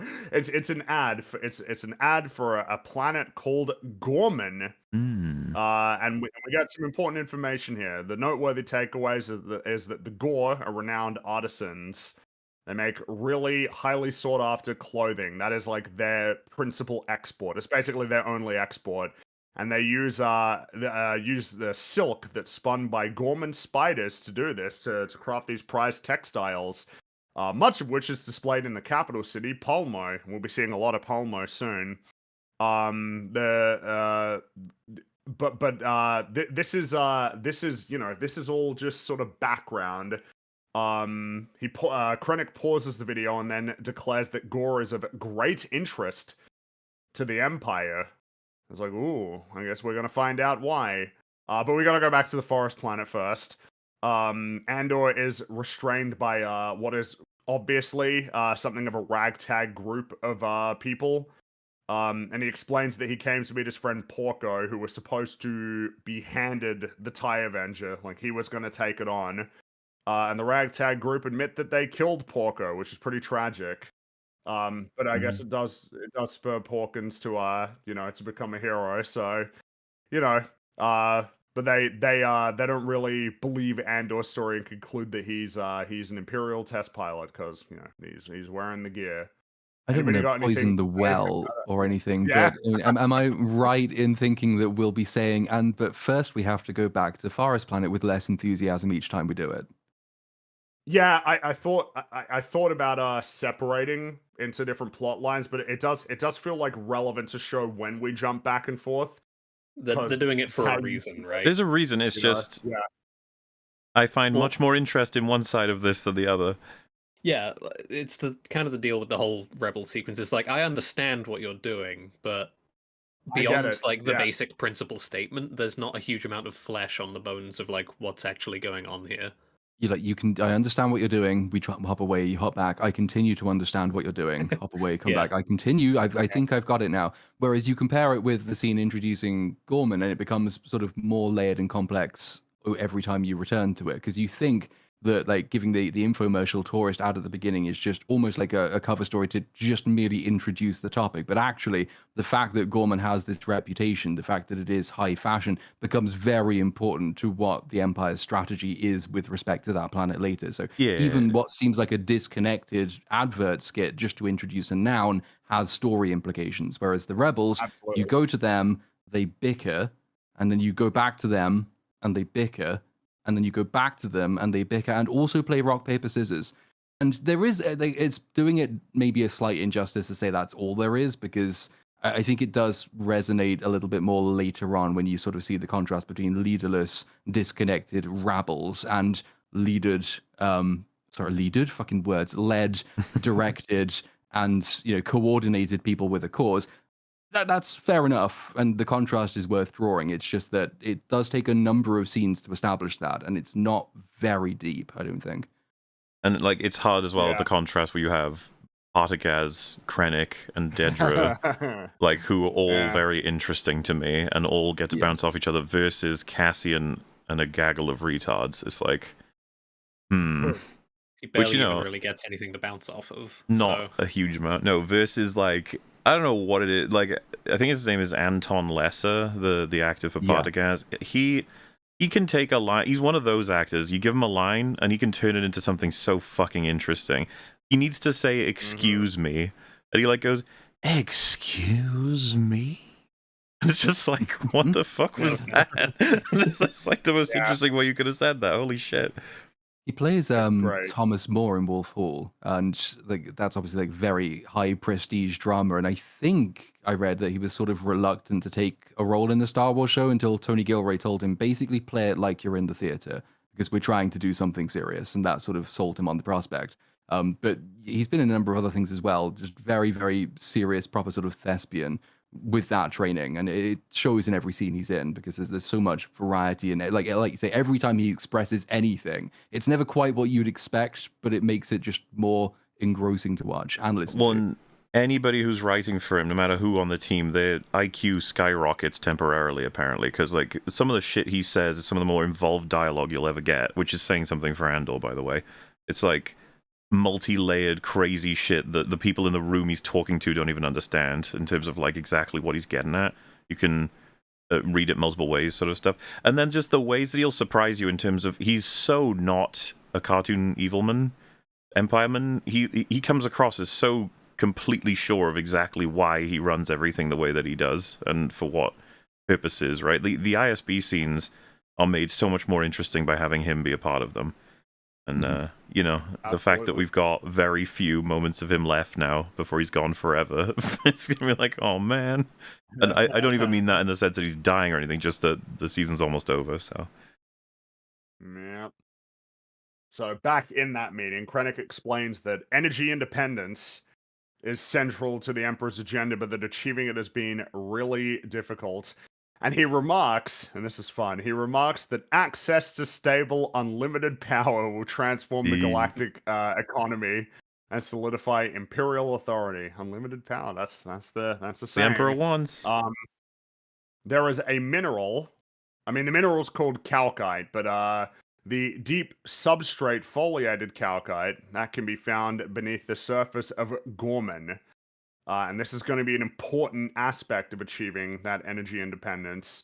Though Krennic says it's essential for coating the reactor lenses, which of course you're like, okay, yeah, all right. I mean, how many pieces do you need, right? Like, yeah. It's a personal pet project of the Emperor's. It's hyper important and time sensitive, and it coats reactor lenses. It's like, what could this be for? I don't know. I guess anything, really. And, I very much enjoy how excited he is about all of this. Yeah. Oh yeah, he's really animated. Well, yeah. So and this is a prequel, right? So you are supposed to be working the information from Rogue One, which is the Death Star. He felt it was his personal project that he rose and you know fostered up as an impressive thing to Vader and the Emperor that Tarkin sort of takes off him in that film. Mm-hmm. So this all lines up. It does. I wonder though whether or like explaining the use of this thing in improving reactors generally or improving like the efficiency of laser output or whatever it is would have made more sense because like I was listening to that thinking I don't understand what energy independence means in the context of a galactic empire. Like you have thousands of planets. Who do you import from? I didn't take that so seriously. I thought that was just what they're saying this is all for, when in reality it is to create a giant super weapon that's going to destroy planets. That's fair enough, but like every other propaganda trick they deploy is like it makes sense in its own terms. Like it's serious propaganda. Like you don't look at it and think, well, that's obviously cover for something else because that defeats the point of the propaganda. And the show is really good actually at conveying very artful propaganda later. So like I was just sitting there thinking, I would have probably picked a different expression, different line to use maybe. Just because it invites questions that are not actually relevant for anything that the show does going forward. It's just it's a word that's thrown out, which kind of invites questions about the Galactic Empire's economy, and we don't really return to those. And I don't understand, like how you can have an energy dependent or independent Galactic Empire. It's I assume the angle would just be that's a good enough cover story as far as he's concerned. It is Krennic after all.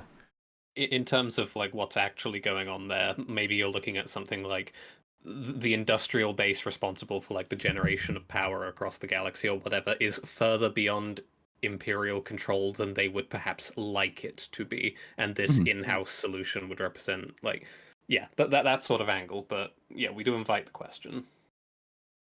Something that Krennic notes this is important is that because he talks about the idea, that they've been thinking a lot about different alternatives, different types of calcite, but that if no suitable substitute for Kalkai can be found, the Emperor will need them to seize control of Gorman. That will be essential to the plan. It's And that the group that's been assembled has been assembled to plan for such a contingency. some classic sci-fi storytelling here. We got a planet that has the only planet that has this particular thing. We need it. Got to get it. What's going to happen as a result? There's a big old fight over it, perhaps. Who knows? Yes. We're gonna go back to the forest planet. Yay. So the ragtag group, they're in the ship and they're attempting to make sense of the controls. But Andor isn't really able to offer much guidance because even he doesn't, particularly know how to fly it. And the group squabble about whether their pilot can fly the vehicle. And then we see the emergence of the two leaders. One of them is Gertis, and the other one is Bardi. I would try to remember their names like we're talking about. So Gertis says Andor can fly it, but then Bardi retorts that there's not enough room on board for everybody because they want to get the hell out of there. This is not where they want to be either. They're not supposed to be here, and that's going to cause some problems whether or not they can actually get everybody out of there. But then we get to go back to the meeting. So one of the Imperial officers, again, this is this super important piece of information. Extracting Kalkite from Gorman is highly likely to destroy the planet. The process is so invasive and destructive that it would invariably stress the planet's core. Hence the planning for the contingencies. Doing this would destroy the planet. This for some reason is a line that a lot of people, I guess, didn't pick up or whatever, because a lot of people were like, why couldn't the Empire just do a drilling operation? Why would anyone be mad about that? And it's like, oh, it could very well destroy the planet. 9 cities. And yeah, it's because Partagaz immediately notes that Gorman is not obscure and not without political power. Yeah, it's got precedent in the show itself, right? A mining disaster is what led to the mostly complete abandonment of Canary in season 1. So like these things are established within season 1 as well. So it's not outside the realms of possibility. And yeah, it's just a basic statement of the rule. If you have to do this process will have this result. This result will be bad for planet, and there is no avoiding it. And the rule is there. The rule is established. It's hard to miss, so I don't really understand why people manage to miss it. In any case, obviously that's the push and pull of it politically, because if you go in and flatten it to get all your resources, that'll look awful in every way, shape, and form, and it would cripple support for the Empire in general. Like, you're inviting... The acknowledgement of that being like something that they actually have to care about is something I very much appreciate, because empires, as it turns out, they can't just do whatever they want. No, you've got to have the most insane monopoly on force to be able to put down any rebellion. Might be able to do whatever they want if they had a giant ball of death. If they can sort that out. But and in the meantime, they actually need to deal with this. And Krennic reiterates that that's the problem that they've been assembled to solve. Yes. And of course we'll learn more about Gorman and kind of like the role that it plays and how it fits into the galaxy, but it has like an outsized influence essentially because it is relatively small. I think there's only 800,000 Gormans. There's only 9 cities. It's a small place, but it's relatively yes. But it's got like like a star on the map for the galaxy. Everyone's aware of it and what it does. They make like the best clothes in the galaxy. It would be quite notable for it to be wiped off the map. It's the purpose of the infomercial is to establish that. I guess it's akin to saying, well, we're going to go and mine Switzerland to oblivion, but where will we get our watches and our chocolate from? You have to make Switzerland seem like a really shit place before you can justify doing that.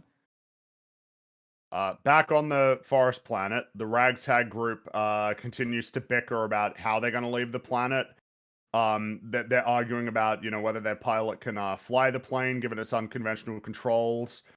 And Bardi wants Andor to teach her, but Gertis points out that Andor has absolutely no reason to help. And Andor's he's standing off to the side, and there's this one guy guarding him, and he fails. He tries and fails to convince this member of the group to escape with him. Like, oh yeah, the two of us can get out of here together, and it doesn't really work. And then Andor remarks that the group must be grumpy given they've not eaten for 2 days, and the guard gets big fucking mad when he says this. He gets really mad. because how could Andor know this? And then Andor says that he was on the planet 3 days ago, and they weren't there. So this is a real unfortunate timing on this, really. Yeah. That these guys ended up Very here much at so. this particular time, like really unfortunate. And Andor approaches and says that this group is the Maya Pei Brigade. He knows who they are, and Gertis explains that they got ambushed, they lost several ships, and Andor says that Maya was a customer of his, and then he. You know, this will be the important part in case it isn't obvious essentially what's happening here. Andor explains that they're all ultimately part of the same rebellion. But he does refuse to tell them who he works for, and they all become agitated and begin to fight amongst themselves. I don't know why he didn't. Fighting, they got Why didn't he just the lie? war is out there. I don't know.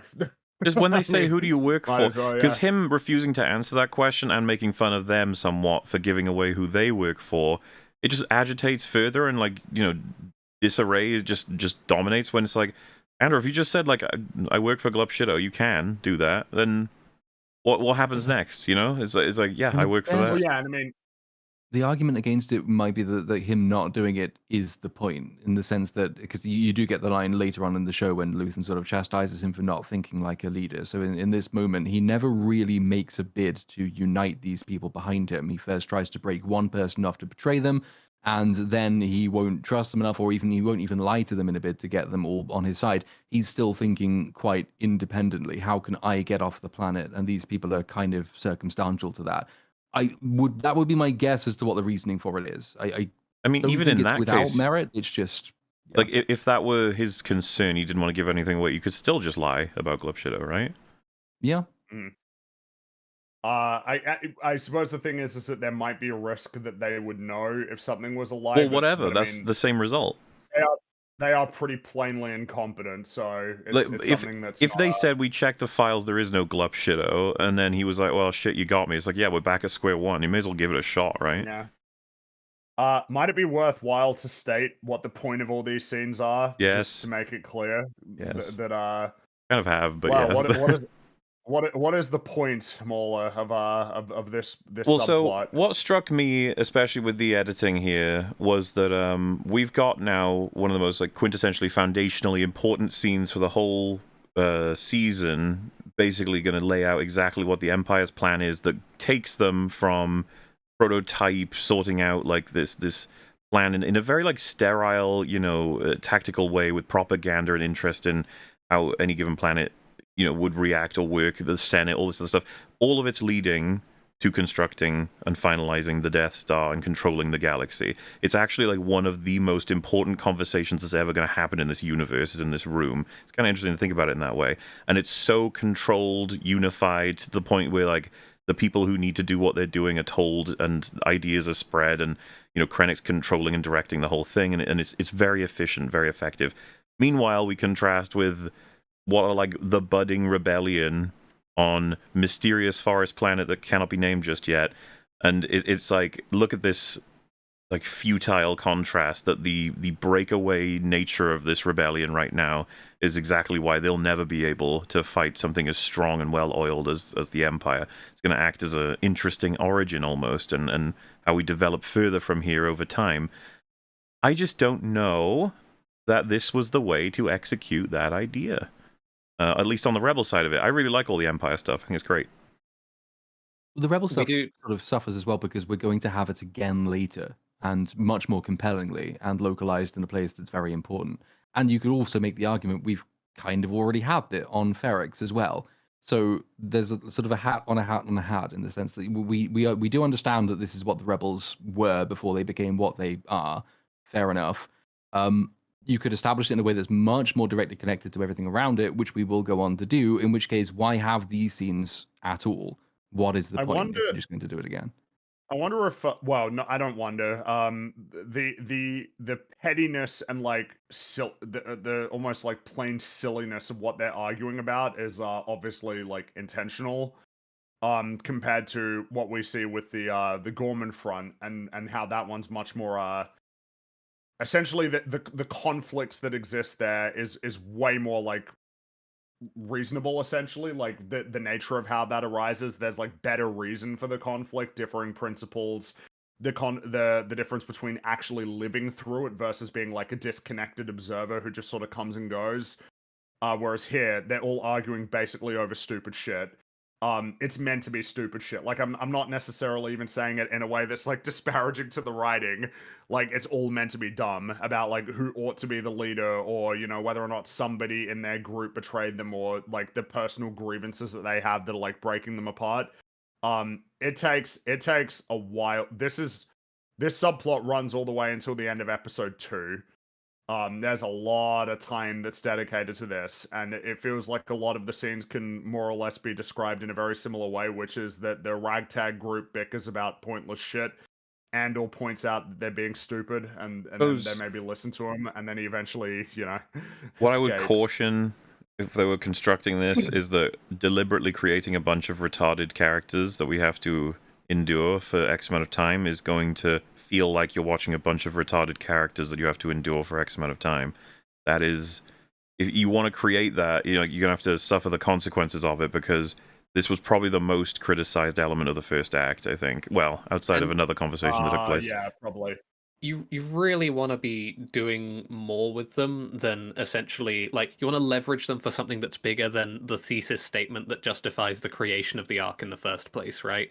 Like, because we stop at the thesis statement, which is, yes, here are the disorganized rebels by contrast to like the cool calculated machine that is the Empire. I have seen this plot line described as a commentary on leftist infighting. Okay, like it's fine. It's just also a commentary on something right-wing infighting. Sure, why not? yeah, like this doesn't Yeah. help anything for me, and it never has Yeah. in terms of like something I don't think is working in the story to be like, yeah, but it's representing this. Like that's fine. I don't know what to do with it, you know. No, and yeah, it's just it's kind of exactly what you said. Is that if you write them as being retarded, even if you do it on purpose, you have to deal with people's frustrations with like watching essentially stupid characters arguing with each other. You know what I mean? Like it's just especially when you are in a scene where you get to listen to fucking Partagaz, you know, talk, which is just so engaging every time. As well as, you know, Krennic being really into it. But I mean, I suppose we can get back to that because he hands Krennic hands the floor to. They're fun. They're like these sleazy salesmen from the Ministry of Enlightenment, not an ominous name at all. And basically, they like pitch a fabricated story which casts the Gore in a really unfavorable light. And an interesting thing that they do is that they can't, you know, it's the idea that of latching onto things that are true and then spinning them into things that are negative, right? Almost taking things about the Gore that like are usually viewed as positive, but then funneling them into negative criticisms. Like, for instance, that the Gore are very proud. It's like, oh, they're pretty arrogant, aren't they? You know? They're Man, like they're like- spiders yeah, constructing web the of spider lies. imagery. Yeah.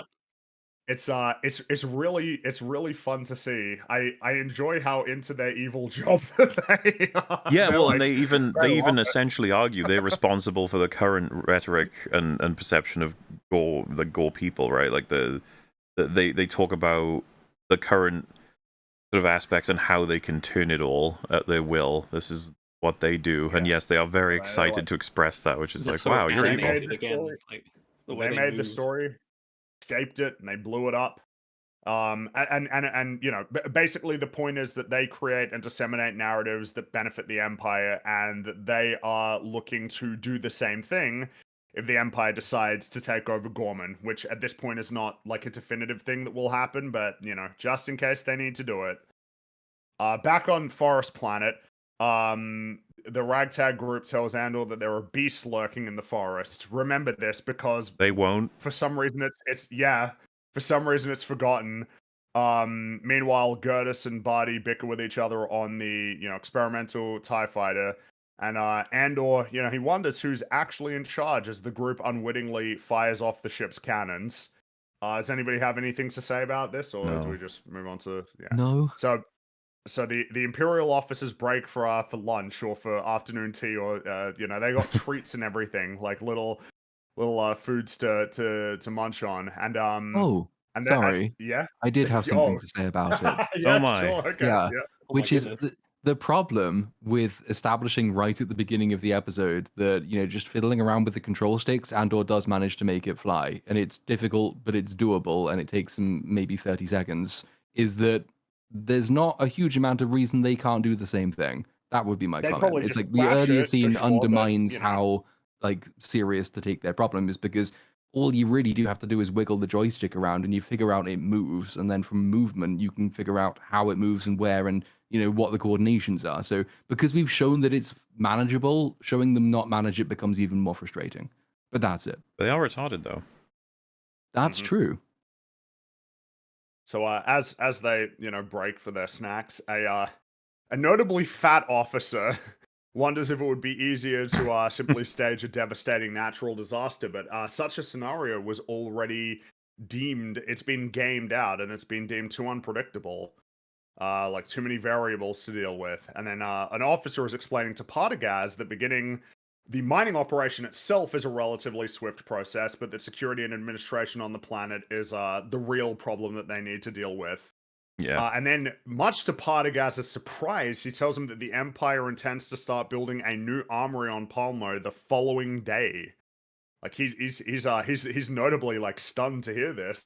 Well, what's which is kind of interesting about interesting. him throughout this whole sequence is he keeps giving looks to Dedra, and I get the impression that he's like, we're the ones that are gonna have to do the bulk of the work for this. Like Well, yes, because something that we're going to see a little bit more of is talking about is the differing factions within the Empire, like vying for control. Something he says about this later is that they've been told, like, as the ISB, essentially where they sit in the chain of command. There are different groups that are going to be competing with each other, and obviously, Partagaz wants it to be that the ISB is in charge. So it's kind of good to have that as an element as well. It's not like one just block. There's different factions within the Empire that all have their own objectives and ways of going about things. And obviously, Partagaz are pretty attached to the ISB. Yeah.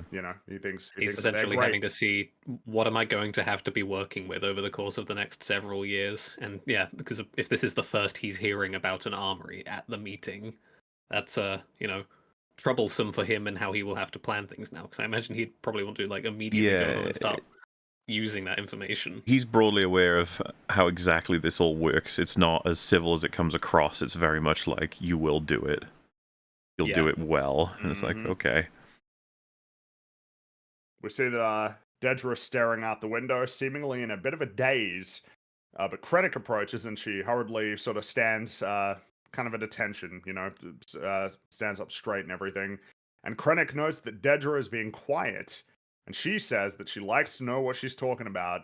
But Krennic basically just says that he sought her out personally and encourages her to share her plan, which he knows that she had already developed before he'd finished speaking. And Dedra says that propaganda can only get them so far. She believes the Empire needs Gorman rebels whom they can rely on to do the wrong thing. This is information right there.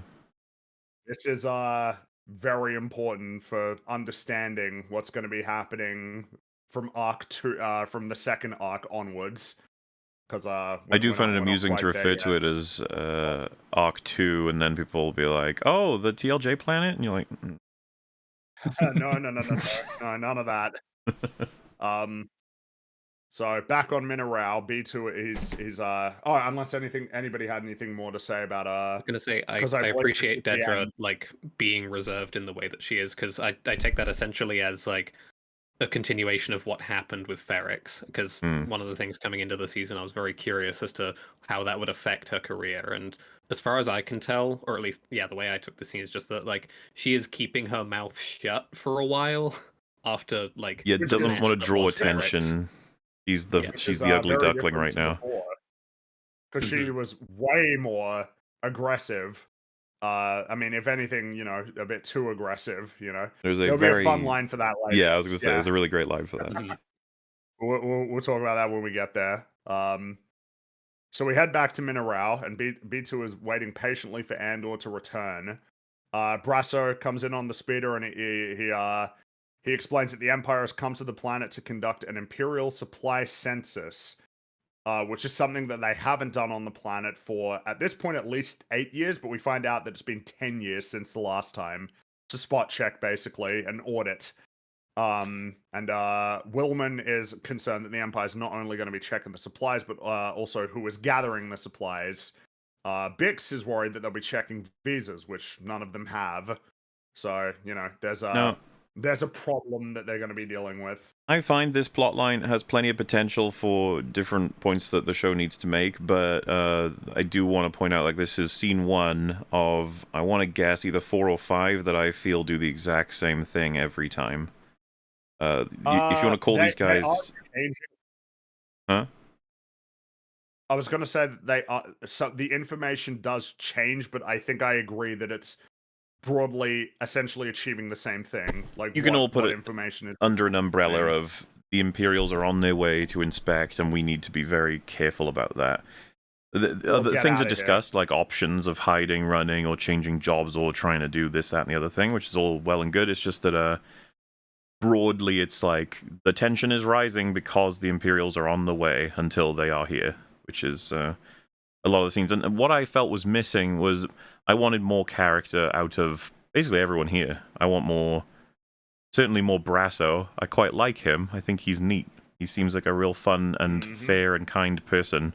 And I like that he's like Farmer Brasso now, and he's kind of like the patriarch of this organization here, and he's got to make the important decisions. It's like, so I wouldn't mind knowing a bit more about how he feels. But specifically, what I'm missing right now is how does Brasso feel about having his whole life uprooted and ruined in Ferrix after the choices he made to sort of rise up, and what is the consequences of that? Does he regret any of the decisions, and how does he feel about Andor, and what does he think about, the Rebel Alliance and the connections they vaguely seem to have versus just trying to live their lives out here? Like, I feel like there's a lot of conversations that we're missing out on versus the pragmatic plot stuff, which is all important to an extent. I want more. I wish for juice, narrative thumpings. Because it's kind of there, right? You could even explore that sense of cultural alienation or isolation, because like Ferrix was so tight knit and clearly established, and when you die, you literally get buried in the stones that you make. Like everyone who lives there, and they die there, and they carry on living there after they're dead. So that you have that long continuity. And so transplanting someone from that setting into any other setting must be incredibly jarring. But they are all quite well put together. They're just competent mechanics doing a job. Which, like you say, that there are some interesting interactions and the plot stuff is important, but it's like some reflection would have been fun. I think showing that difference between how people from one planet then move and get on or don't get on with the customs of another one would have been a nice little bit of color, if nothing else. Yeah, what I think will be notable is that their scenes from now forward are going to have not a huge amount to sort of express and analyze that relate to character. Meanwhile, I feel like in Arc 2, there is basically 0 scenes in which that will not be happening. Like, or rather, will be happening. I just confuse myself, but like with English, but you probably know what I mean. Bix gets more than like Brasso does, which it's just the quality I've come to expect from Andor is that they usually there's never usually a scene that's only plot. They usually have something else in there for me. No, agreed, and I guess it can be said that there is there is a bit of character, because invariably there will be anyway, just because of the way that the actors, particularly when the script is actually worthwhile, are going to be playing their characters. Like Bix is notably agitated, Brasso is a lot more just methodical, essentially, whereas she's just sort of got that overarching concern for pretty obvious reasons. It's like that's there, but I would agree that it's not just it's like not super dense. Some writing herbs and spices. Can we get maybe even like a line that's we never should have come here, and then like someone else can suggest whose idea it broadly was and how there's a bit of resentment for that, Gotta get the colonel there to be like, hey guys, it's not 10 herbs and spices, it's 11. Gotta get that 11th one in. Get the extras in there, yeah, exactly. I shouldn't have brought up KFC because I'll be thinking about it a bit now. But... Yeah, I'm hungry now. KFC's pretty good, yeah. Oh, it sounded like wait, was it Theo? Or it sounded like someone had something to say there. Oh, well, I was just going to say that like, you kind of understand the point in a way of them not making this sort of an unpleasant place for them to be. It's one of the ways in which you can actually compare it with Rebel Moon is that the planet is a trope in roughly the same way. It's designed to be quite happy. It's designed to be almost idyllic until bad things happen Yeah. in order to establish the contrast when bad things arrive. So you're in heaven and then you're going to get cast out, which is a trope. It's used quite often, and it's a good way of establishing contrast quickly to really get the audience feeling tension where you don't necessarily have a huge amount of time to drum it up. Whether or not they needed to do that, though, I don't think really they did. I don't think it needed to be as sort of paradise-like as it actually is. They could have been a little And bit like more dark. with these criticisms, it doesn't make these things bad. It's just No, thinner than I'd like it to be. I want to chew more. And we have plenty of time to do so. Like, again, this arc is like going on for a little while. A lot happens in the end with Oh, it, but we I suppose spend a what's lot of interesting scenes is not doing much. these episodes are shorter than typically. Like the episodes in this arc are about like 45 minutes, whereas the episodes in arc 2 are like 55 minutes. They are longer, Mhm. which is kind of interesting. but it's the But, old time flies when you're having fun thing, because these episodes feel longer than the Act 2 episodes do, even if they have a shorter runtime. I think because there are so many cutaways to, as has been mentioned, scenes which don't really accomplish a huge amount, even if they do some things well. It's just taking a really, really, really long time to get to the point, considering what the point is. yeah. We get to go back to Chandrilla though after this, which it's probably going to become pretty clear, and I'm sure that we all agree that the Mon storyline is the best one of this arc. Yeah. Quite easily. Yeah. Yeah, it's no contest really. The Oh, Mon this is one of stuff my more is the best. annoyed scenes. It's like, again, talking with no code with corners everywhere. Like, Mhm. Yes. Even though it's like, you're outside and it's late and you're away from the crowd and whatnot, but like you're in a very, very public place with, again, so many corners and angles and stuff all around you. There are so many variables here that just like loose could lips go wrong. sink starships, okay? We gotta be careful. There's just no need to risk it. And these are two characters that just wouldn't do it. no. What if there's just someone who's like drunk and passed out around the corner, but like they wake up as you're talking? Which I could don't know. totally be something I could see a writer doing. And be like, oh, the Yes. drunk heard it, and then he sold it to a local officer for drinking money. And oh, no. And Mhm. there's just no reason for them not to do it because everybody would know what is being spoken about because it's pretty obvious. But I mean, basically, the only information is that Andor still hasn't checked in, and Luthen is getting nervous about it, Mhm. getting increasingly concerned. Back inside, though, you've got Perrin and Skolden talking about the upcoming marriage, with Perrin noting that Lita won't be easy to live with. And meanwhile, Luthen, he's back inside, and I enjoy this. Luthen's talking with this Imperial recruit, and in his sort of flamboyant persona, it's just extracting information Yeah. from him. Yeah, I like I that. do like that. Like, oh, that's very interesting. Do go on. It's just kind of fun to see that he's always on the job, basically. Even here when this isn't like exactly what he's here to do, but he'll get whatever information he can. And Vel confronts Clea about why she's present on Chandrilla, and Clea retorts that Skolden is a client, which I suppose is true.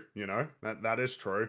But it's something that's worth noting is that Vel seems to be pissed off with Luthen, clearly. Yes. Even though she doesn't speak with him directly. Which I mean, it's probably a good thing that happens because Clea, again, because she's a lot like Luthen, relays to her the cover story, right? Like of whether they've met before and what they're doing and what they're talking about. Which I suppose is what kind of makes it a little bit annoying that they weren't speaking in coders, because then it's just like, yeah, but you remember that they do, and that in particular these two are like obsessed with making sure that there's always a story. That every interaction has an explanation that they can provide that's doesn't raise any suspicion.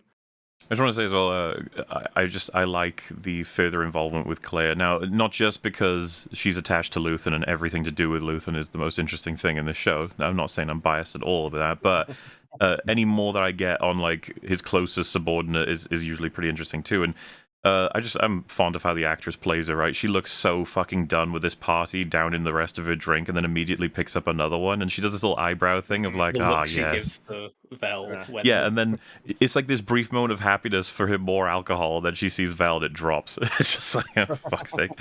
And I really like the way she delivers the line, I always wondered where you came from. She says it with like such venom and sort of like frowning around at her surroundings.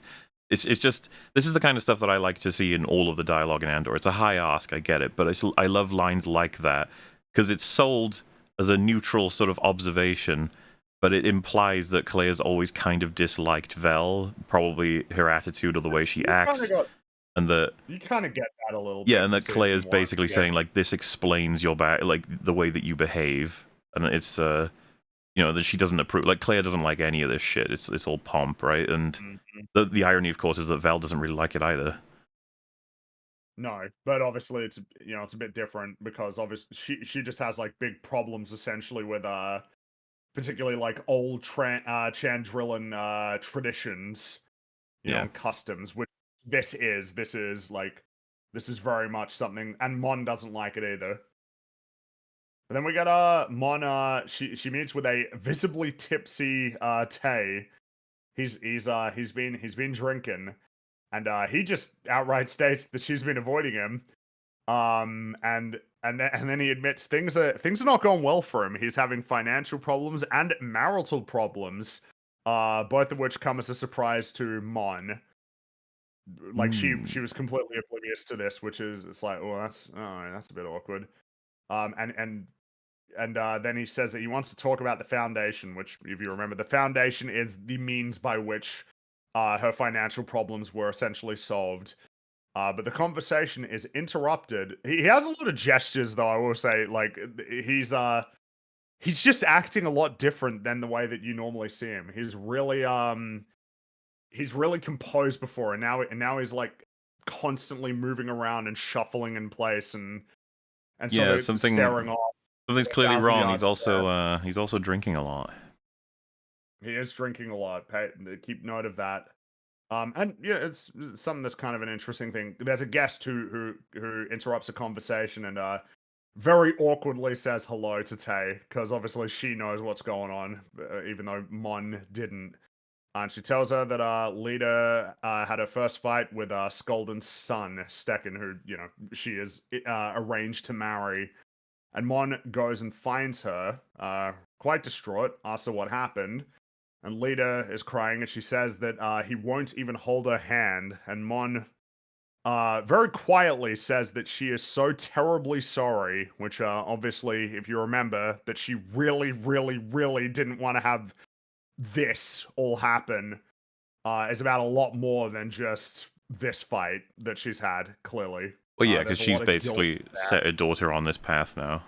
So, can't help but feel incredibly path. guilty about it. She does a really good job of selling it. Oh, yeah. We gotta go back to the forest planet, so if anybody needs to say about this plot line. So, it's nighttime now on the forest planet. The group are arguing about who should be in charge in the absence of Maya. And the argument escalates to the point that they draw weapons on each other. And then they start shooting each other. And the group splits in two. And that's where we end with that storyline, and that's where we end the episode. Yes. So So that's episode 1, which I will say is not as good as episode 1 of season 1. I saw somebody saying that the first arc of season 1 was also like slow and had similar problems to this. Disagree with that one, with that observation, that's for sure. I'd say season 1's first arc is very tight. You just kind of need to see the season to know what parts of it function really strong in retrospect sometimes. Like, there's some stuff you might not realize is actually really important, which I wish I could say the same for this arc, but there's a lot of things that come across as problems and remain problems. Now, this is more so commentary, I would say, about the quality of season 1, but this episode was not reassuring to start on. It's like, there's stuff in here that I really like. There's also a lot of things that are, you know, like I said, thin, and then there's some stuff that feels very broken. So it's like, uh-oh, what's going on? And you just get your worries, you know? We've explained on EFAP before. There's a bit of a season 2 curse running around the world, and we worry about these things, okay? So, not the most reassuring. I probably wasn't as absolutely like, oh, fucked with this as I was at the equivalent point in, say, like Arcane season 2. Oh, I yeah, think that yeah. had done significantly more damage, and then of course it never went on to repair it, whereas this one does. But to compare it with season 1 again, like there is a difference between learning something new in every scene, but not being entirely sure where it's going, which can feel a bit slow if you're not invested in where it's going to begin with, and learning what you need to know and then continuing to see the same thing as though you're learning new information when you're kind of not, and then a bunch of extra scenes which has been mentioned don't particularly work whether you're learning things or not. So that would be the distinction, that you're not necessarily sure where Andor season 1 is going at that point, but it always has something new for you, whereas this one is alternating between genuinely really, really good stuff and then stuff that you've got the point of and you want to be over already, and then stuff which probably shouldn't have been there, like, I don't know, the entire TIE escape scene, for instance. Yes. Yeah, it's just, Yeah. you know, a little bit suboptimal, I suppose. But it's Which is okay, we've still got a lot frustrating, of episodes left. because like there's a bunch of people probably who were quite keen for this not to start off very well, because it kind of reaffirmed them in their desire not to watch the rest of it. Having like the strongest criticism made most frequently of season 1 is that it was just boring, which is not a very compelling criticism, even I think, to the people who make it. So when this one comes out and there are a few more easy things to grab a hold of quite early on, it's given quite a lot of people an excuse just to dismiss the show off the bat, because it's boring and it's slow and it's silly, and also some controversial words are sometimes used. And so that's it. Everything we needed to have confirmed for us has been confirmed for us. So like, of all the episodes that could afford to have the problems these episodes have, the first 3 episodes are the ones that can afford it least. I'd almost have expected and forgiven the show more had, see, like episode 4, 5, and 6 had the problems of episode 1, 2, and 3, because at least then you've started off very strongly and it's just a minor dip. But unfortunately, that's where we are. Which I suppose we should get started on episode 2 here, which begins back on the forest planet. Yay. We're back on the forest planet. Exciting. So it's night. The 2 factions have hunkered down in their respective ships. So you got one group that's on the down ship, and the other one is in the TIE Avenger. They got members from both groups that crawl into, I guess, what we could call the no man's land. And the one from Gertus's group is searching for the body of a slain comrade. Oh, hello. Hello. Hello. Welcome. Hello, everyone. Did I pop in just at the right time to talk about the best arc of Andor season 2, which is all of episode 2 and 3? Yeah. I mean, just start on episode 2. Just started on talking about more on that mysterious forest planet. Who knows where it is? Yeah, I mean, there's like no wasted time at all in this arc. It's amazing. There's nothing that could have been turned into something else. There's nothing that could have been combined with anything else from episodes 4 through 6. It absolutely needed to be this long and this drawn out. I mean, it already gets off to a bad start that they're like confused as to where bodies could possibly be going. I need to, because the way to criticize this, right, is that there's a reveal of, oh my god, there's a boot, or like a foot, as in something is eaten the other portion of that, and it's treated as like this horrifying reveal, where it's like, didn't you guys already tell us there's monsters that come out at night? Yeah, so I don't get it. And then of course it's like, because then they're like arguing and blaming each other for, like, you know, getting rid of another character's body. It's like, why would you? There are monsters. You said there were monsters, so well, and they're what's the deal? they're not easy to miss. Okay, like these things are big. We see one of them later. Yeah, he's a chongo. The idea, so... but they're almost able to see each other just straight up the opposite side. So the monster came in between them, and no one saw or heard it. Really, it just did a stealth eat of this comrade's body. Okay. Loud when and I mean, you know, it's foggy, but like it ain't it ain't that foggy. Like you can see far. You can see if anything's like, moving through the Just area. feels So weird as well I don't to really understand at all. be spending time on it, you know? Like, all right, well, yeah. Yeah. I mean, That's like the whole problem with, for me, the biggest problem with the first 1 through 3. And I heard about the last 5 or 10 minutes you guys conversation before I was able to hop on, but with Andor season 1, definitely a slow burn, but it felt like it was consistently building up to something throughout the entire season, and it's a very linear story. Um, as opposed to this, which you already know going into it, you're going to be time jumping a year in between all of these things. You do know that there's buildup, and obviously we got a big explosion in episode 8 from a lot of that buildup. But when you watch episodes 1 through 3, they lay out some breadcrumbs and do some setup that's super important for what happens through the rest of the season.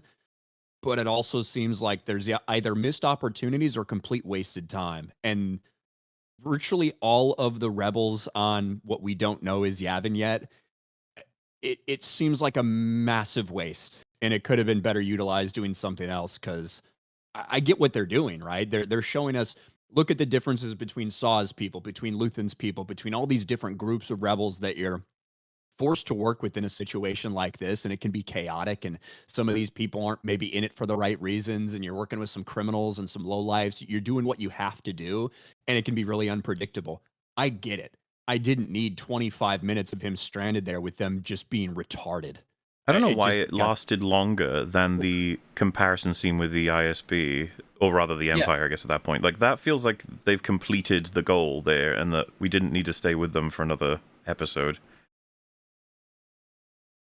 Like I said, they don't ever go beyond like the basic point of this. There's no development up from that level. So I don't know why we're still here after it has like accomplished that in a Well, pretty yeah, like interesting way, even. Like, it's just a theme thing. Look at how disorganized they are. If only they would stop bickering with them. And then next scene, man, look at how disorganized they are. If only it wasn't these petty, arguments that they were having with each other. Oh, look at how disorganized. It's like, yep, they're disorganized.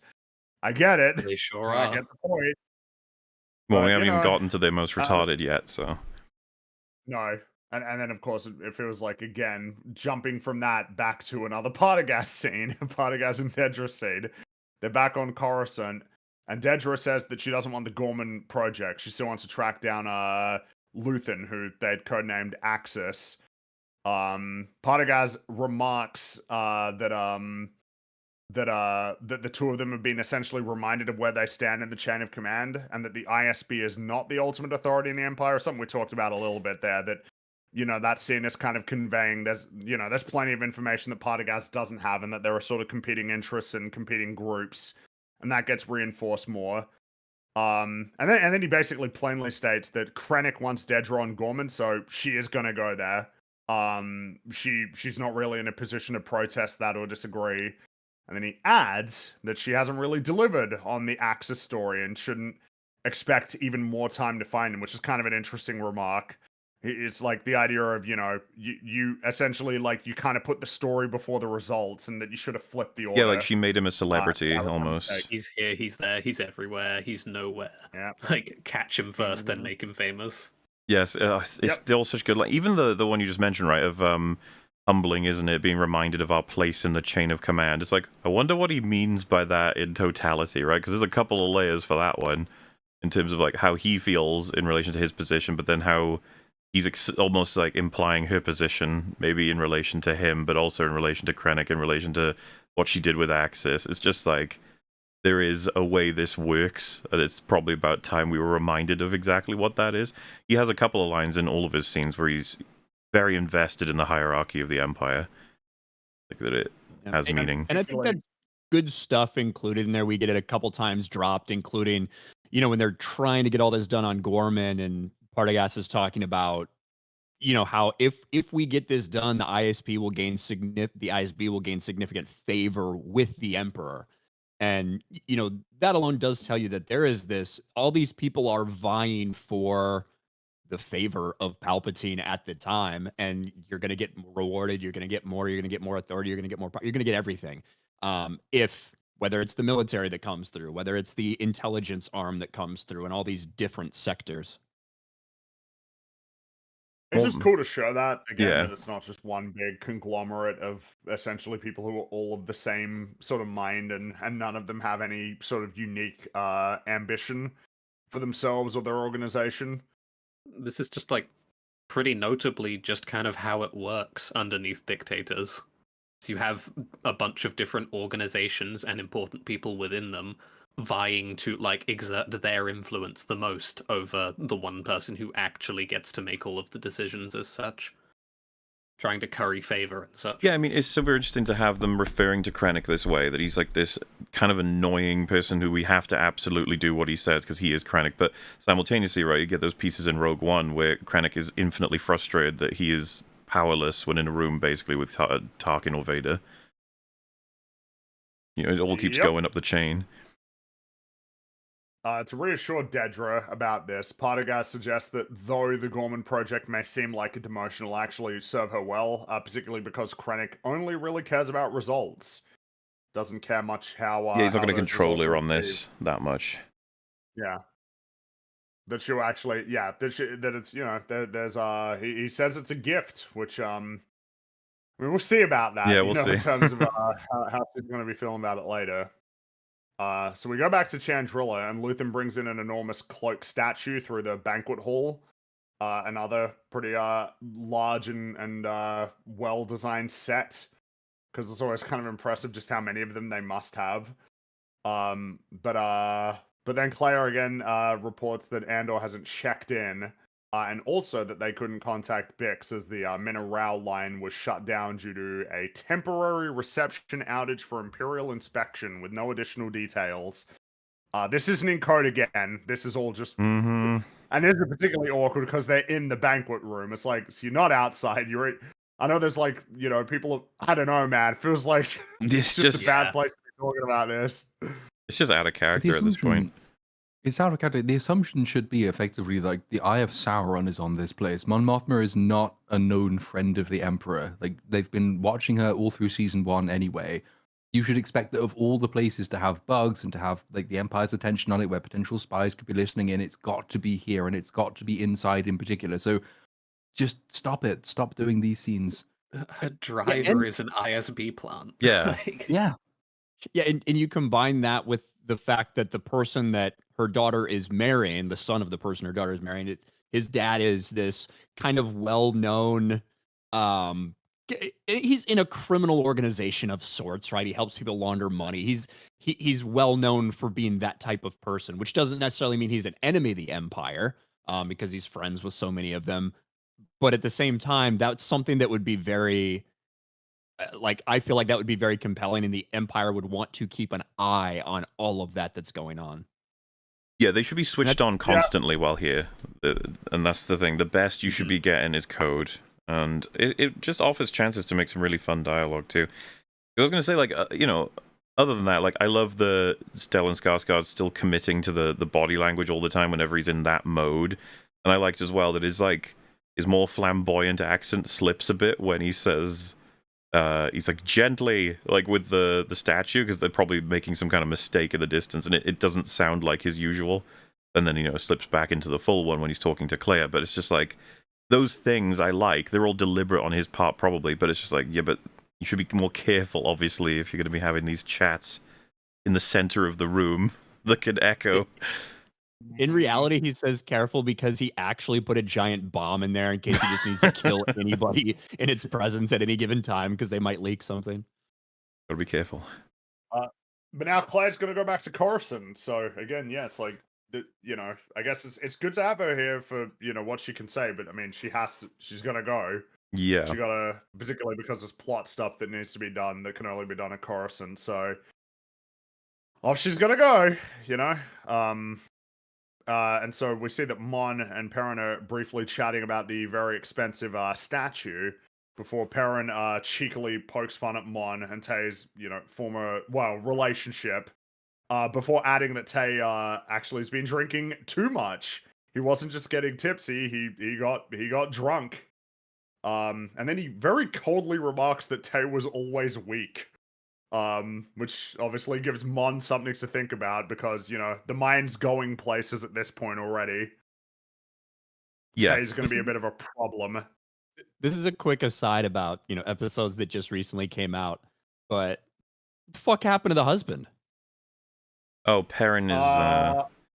Well, I mean, we tend to talk about these things when they happen, as in like as I though know, we're. it just popped into my mind as I see him. Like, I'm thinking, Well, so what fucking happened to him after in these last 3 episodes we just witnessed? You know what I mean? there's the answer to that is that there was a scene and it got cut, as far as I'm aware, that would Which, have addressed him. Yeah, we can talk about that a bit because there's a lot actually to be said about that and the potential of that scene. Yeah, but that'll be a bit later. That might not even be this stream. Yeah. Probably not. Well, it can't be this That'll never stream, have right? been It this has to Oh be- yeah, it yeah, has yeah. to be- yeah. It's arc 3.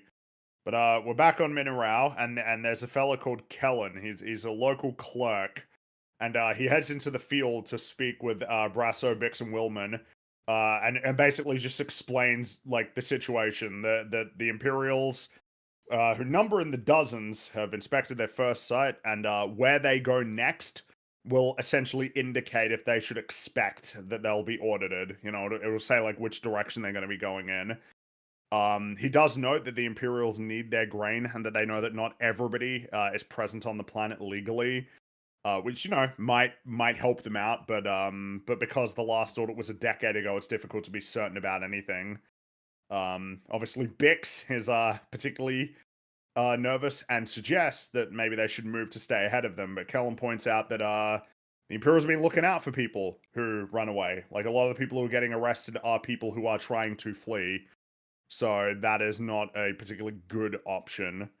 But he insists he's going to Utilizing, find like, out more. fear as a weapon, essentially, to smoke them out in that way. If Yeah, you're running, which is- something to be said Oh, there. why do you want to get out of here? What are you? You have nothing to fear if you have Like all they nothing need to to hide. do Kind is of, dig a big yeah. hole and then sit in it until they go away. That's an option, I Think that- suppose. Yeah. Wouldn't- You know what if that they find droid the ain't gonna be hole? able to keep quiet. He's the biggest problem. Freaking B. Like, you'd have to shut him off while they were there. He'd say something Yeah. stupid. He's just trying his best, right? Imagine they interrogated B with the fucking ghost torture device. I guess it wouldn't work, would it? He'd just be like, he just wouldn't do anything. Maybe it Or would. maybe it would. Who knows? Makes him go on a punish talk. But yeah, punished B2. He has a little gun. Now I'm just imagining it's like John Wick, but it's him doing Yeah. all of the spins and everything and the flips and shooting Bro, everybody. Well, Filoni's bad gonna shooting do device. a Tales of the Droids animated series that's gonna actually like retcon Chopper's origins to like after B gets left on this planet and abandoned. That's why Chopper turns into a war criminal. Basically, that's what Filoni's gonna turn out from this. I think. I can't wait for all I'm Filoni so looking slop. forward It's to gonna be what great. Filoni, comes after this. You know, this is just the beginning of a new era. TV of show Star and a Wars, not movie, the right? end. I think he's doing a movie. Yeah, It'll be so we great. got Mando and Grogu first. Exciting. We're back on the forest planet. Basically, it's all about the food. That's it. And like they're talking about food, and Andor tells them that they should probably try to secure a perimeter around the ship. That's about it. That's all we Right. get, really. Now we got the first Cyril scene. And of course, at the end of season 1, you might remember that Cyril went back to Ferrix and saved Dedra from getting the shit kicked out of her. And so at that point, there's probably a few places your mind could go to as to like where we'll see Cyril next. You know, whether or not he'll just be directly recruited into the ISB and like work for her as one of her underlings. Or, you know, any other possible alternative. But we see that he is still at the Bureau of Standards. This Obviously definitely he's been promoted, confused though. me upon first watching Yes, it. This is not at all what it I was did.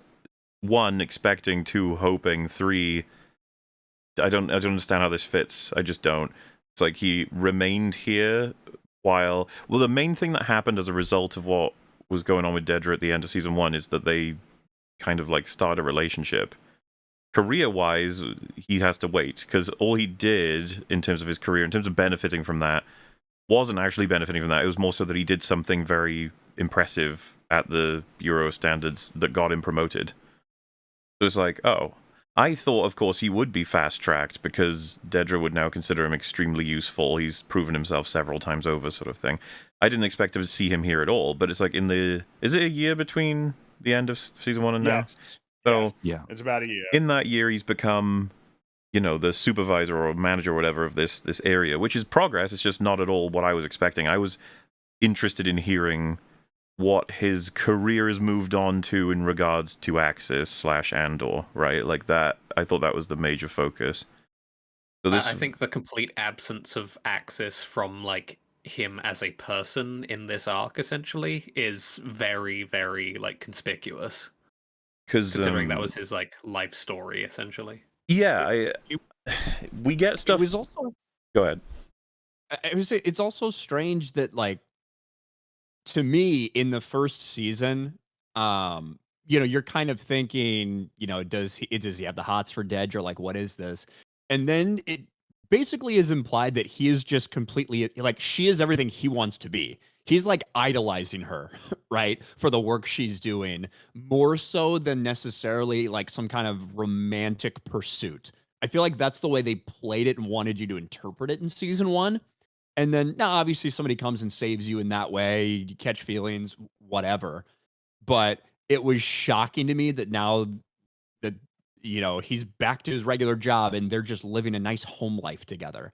Not at all what I And then expected. Yeah, and there's not at meaningful all. And they played it things. like they played some stupid sitcom thing as well. It was ridiculous. There's things you can get out of it. It's just not at all what I was looking for or expected.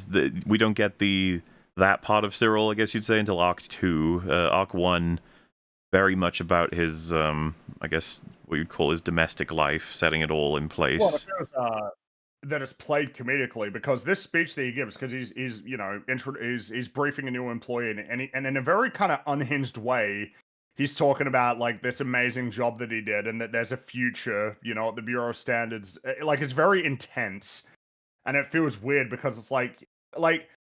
Man, he was so fixated on Andor, and everything involving that, and like trying to pursue that it does feel really weird that the first thing we see after it would seem that he was in the best position possible, like basically since the beginning of season 1, to like aggressively pursue him, that he's still here at the Bureau. It was definitely not what I was expecting. Yeah, because It's almost like he's not fully been returned to that position, but like we're joining him here pretty much as we joined him at the beginning of season 1, when he is very similar. Like, he's the one person there who really takes the job very seriously. He's incredibly earnest. He keeps people on track. He makes sure they check all the records and everything like that. He's gone back to that position, which is fine in order just to reestablish the character and who he is and what his values are. But it doesn't tell you a huge amount besides that. So again, a little bit of wasted time, maybe. Well, as was said, the door was seemingly opened by his final act with Dedra in season 1, and it makes you think like, oh shit, what's going to happen now? This power couple together, and not even a couple in the sense of a relationship, just a couple in the sense of the ISB is like together if they pool their efforts, and now she trusts him, or at least has reason to. What's going to happen with the pursuit of Axis? And then it's just like, that's had no results in the time jump. It's like, oh, okay. And as was said, this isn't strictly out of character. It's just odd. This is not what I was expecting at all. I'm perfectly down with all of this, but I need to hear him like actually talk about Axis. You know what I mean? You'd think you'd have a throwaway line for him saying like, as much as the Bureau of Standards is like very satisfying and fulfilling work, it can't compare to, have we made any progress regarding... I'm going to say, I feel like it's a really easy conversation. Is he tries to bring up Axis and she just shuts him down, essentially, because he can't be in the know on that sort of thing, and she's not even on that anymore, so... Yeah, and she can sound angry with, like, I've told you, we're getting there, it's happening. And him having frustrations as well. Like, I can do so much more than I'm doing. I want to help. I'm capable. You've seen what I've done. I can carry on doing it. Maybe let me help you more. So rather than him rejoining us basically as content in his job as he was at the beginning of season 1, show him having been put back into this position, and he's sort of chafing because he's had the experience of a more active role in these plots and these mysteries. Still, nice to see him back. I really like Cyril. It is. Yeah. Cyril is he's one of the. I mean, there's a lot of great characters in the show, but he's a particularly interesting one. Let's Zero head is back- all of us when he, a scene ahead or whatever, when he's just slumped on the bed, like looking like he wants to die. That was kind of me for these first 3 episodes because I just felt like there was so much That was apparently missed improv as opportunity. well. Logs, yeah, jeez. Given the context, it was like the perfect sort of thing to do. But we'll get to that, I guess. We could Yeah. talk about it, yeah. So back on Mineral, and Willman's sitting in the field with Billa chatting about his future on the planet as he may have to leave soon. But then they overhear a convoy of Imperials heading to Kellen's shop. Some of the officers enter to examine the goods, and Kellen kind of tries to extract information about their movements. It's again, it reminds me of when Luthen's trying to get information, like kind of asking them like what they're up to, and where they'll be heading next. And just doing it in a way of like, yeah, I'm just kind of interested in what you're doing, but obviously it's to get information for Brasso and Bix and whatnot. And we see that Bix is out in the field, and there's an Imperial officer. His name is Kroll. It's a very evil-sounding name, which is appropriate, given what this character.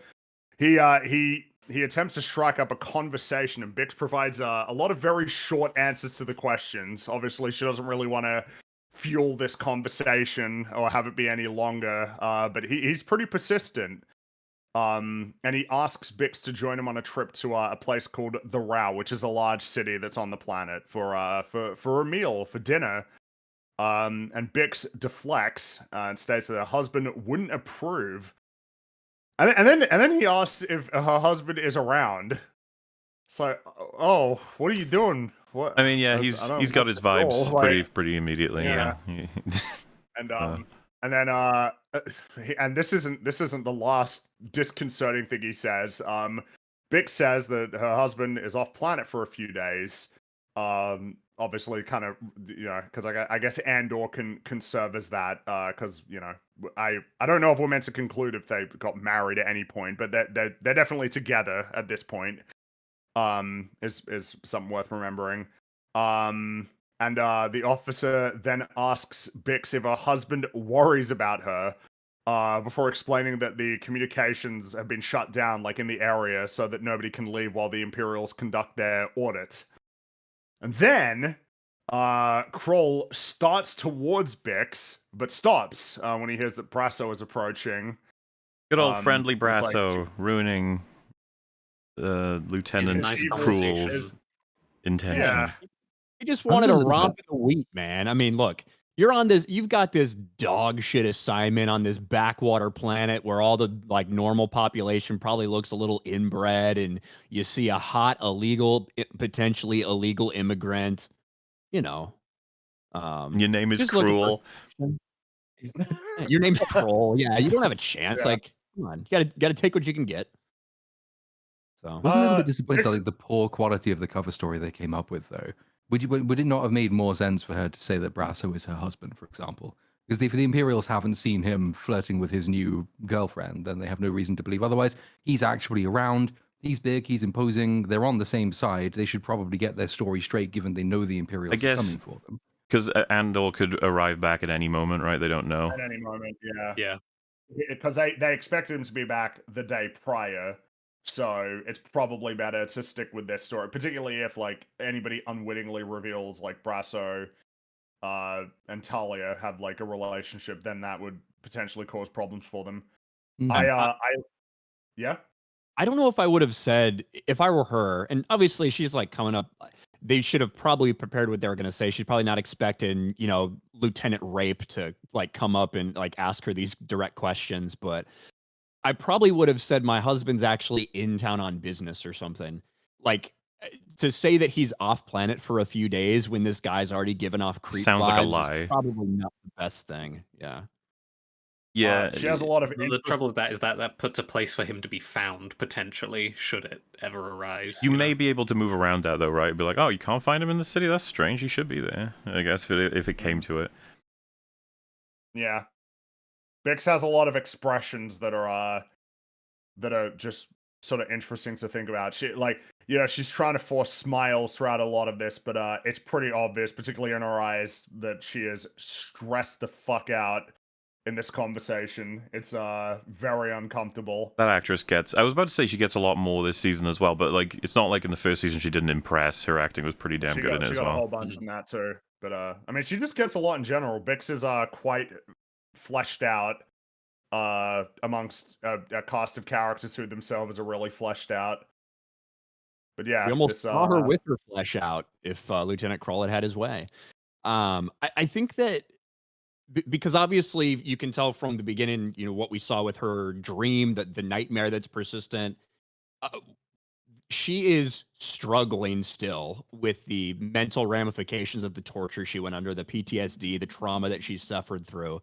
And I think the point of this entire arc in general for her, all these episodes, is that you can't run away from it. You can't hide from it. Like eventually the Empire is out there and eventually you're going to have to confront it and deal with it. Otherwise it's going to come to you.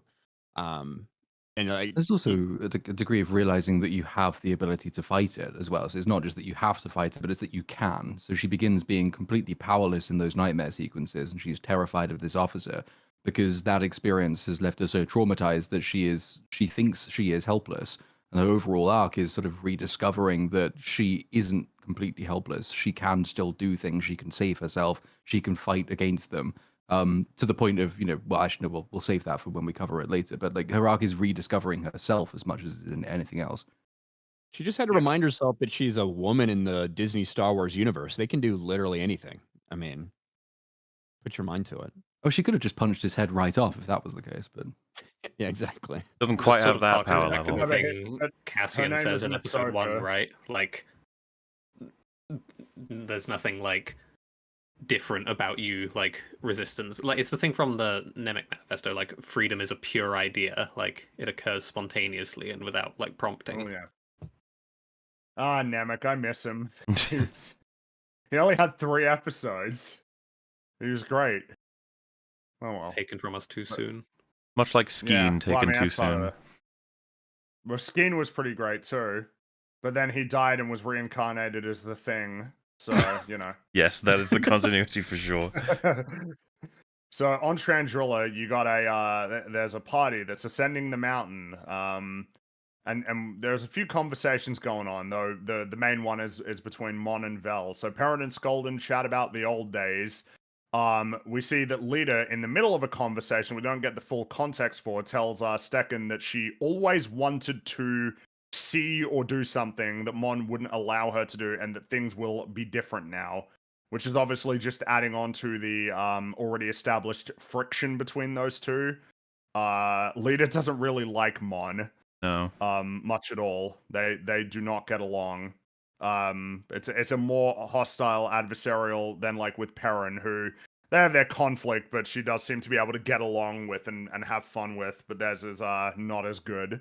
Well, with Perrin, And, she's on a level, right? And so they've been brought up in the same culture. They have kind of the same outlook on their own culture because they're of the same generation. There was the interesting little line, I think it's in season 1, discussing the daughter and how like she's so keen on all of these old Chandrillan ceremonies. And I think Perrin says, for them, what's old is new again. So you get that interesting sort of generational. It's kind of a revolution in its own sense. You get like all these old values that the older generation has become so comfortable with that they almost scorn them. And then they're brand new and exciting for this newer, younger generation who want to uphold that sort of rule and that cultural identity. And watching like how that can take the younger character in a number of different directions, but obviously it's quite clear what she's going to go on to be, which is just a tool, effectively, is interesting to watch. It was just like a little aside line, but it was such a little clever observation that it was like another of those aspects of the dialogue in season 1, which just made it like always worth paying attention to anything anybody says. It might not even get referenced again, but it's still got something to say. Well, I think even because you were saying it was Perrin says that, because that's what Mon says to Vel on this. Whether or not Lita actually wants the marriage, and she just says everything old is new again. And then Mon asks if Vel has heard from Cinta, and Vel says that Luthen knows but won't tell her. But then she also adds that if Cinta wanted to see her, that she would. So there's obviously a bit of a resentment there. Well, and then Yeah. as is almost thematic, the conversation definitely makes out that Luthen is the failed component here.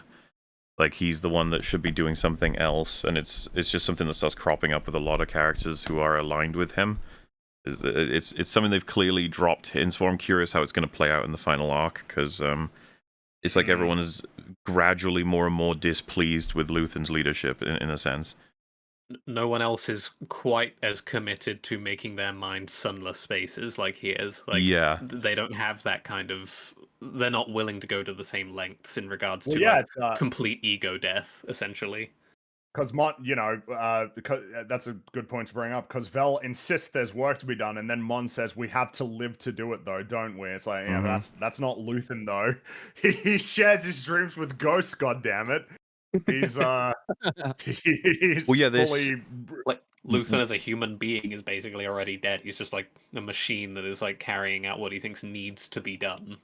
Yeah, the removal of his humanity was like a very conscious and known decision that he knew was going to have like major consequences, but something that seems to be bubbling up is the humanity that remains, and a lot of the people he needs to work with, needs the trust of. Yep. And I mean, that's the challenge that we witness all through season 1 and in season 2 is Luthen desperately trying to juggle all of these different people that have completely different motivations and different backgrounds and different personalities.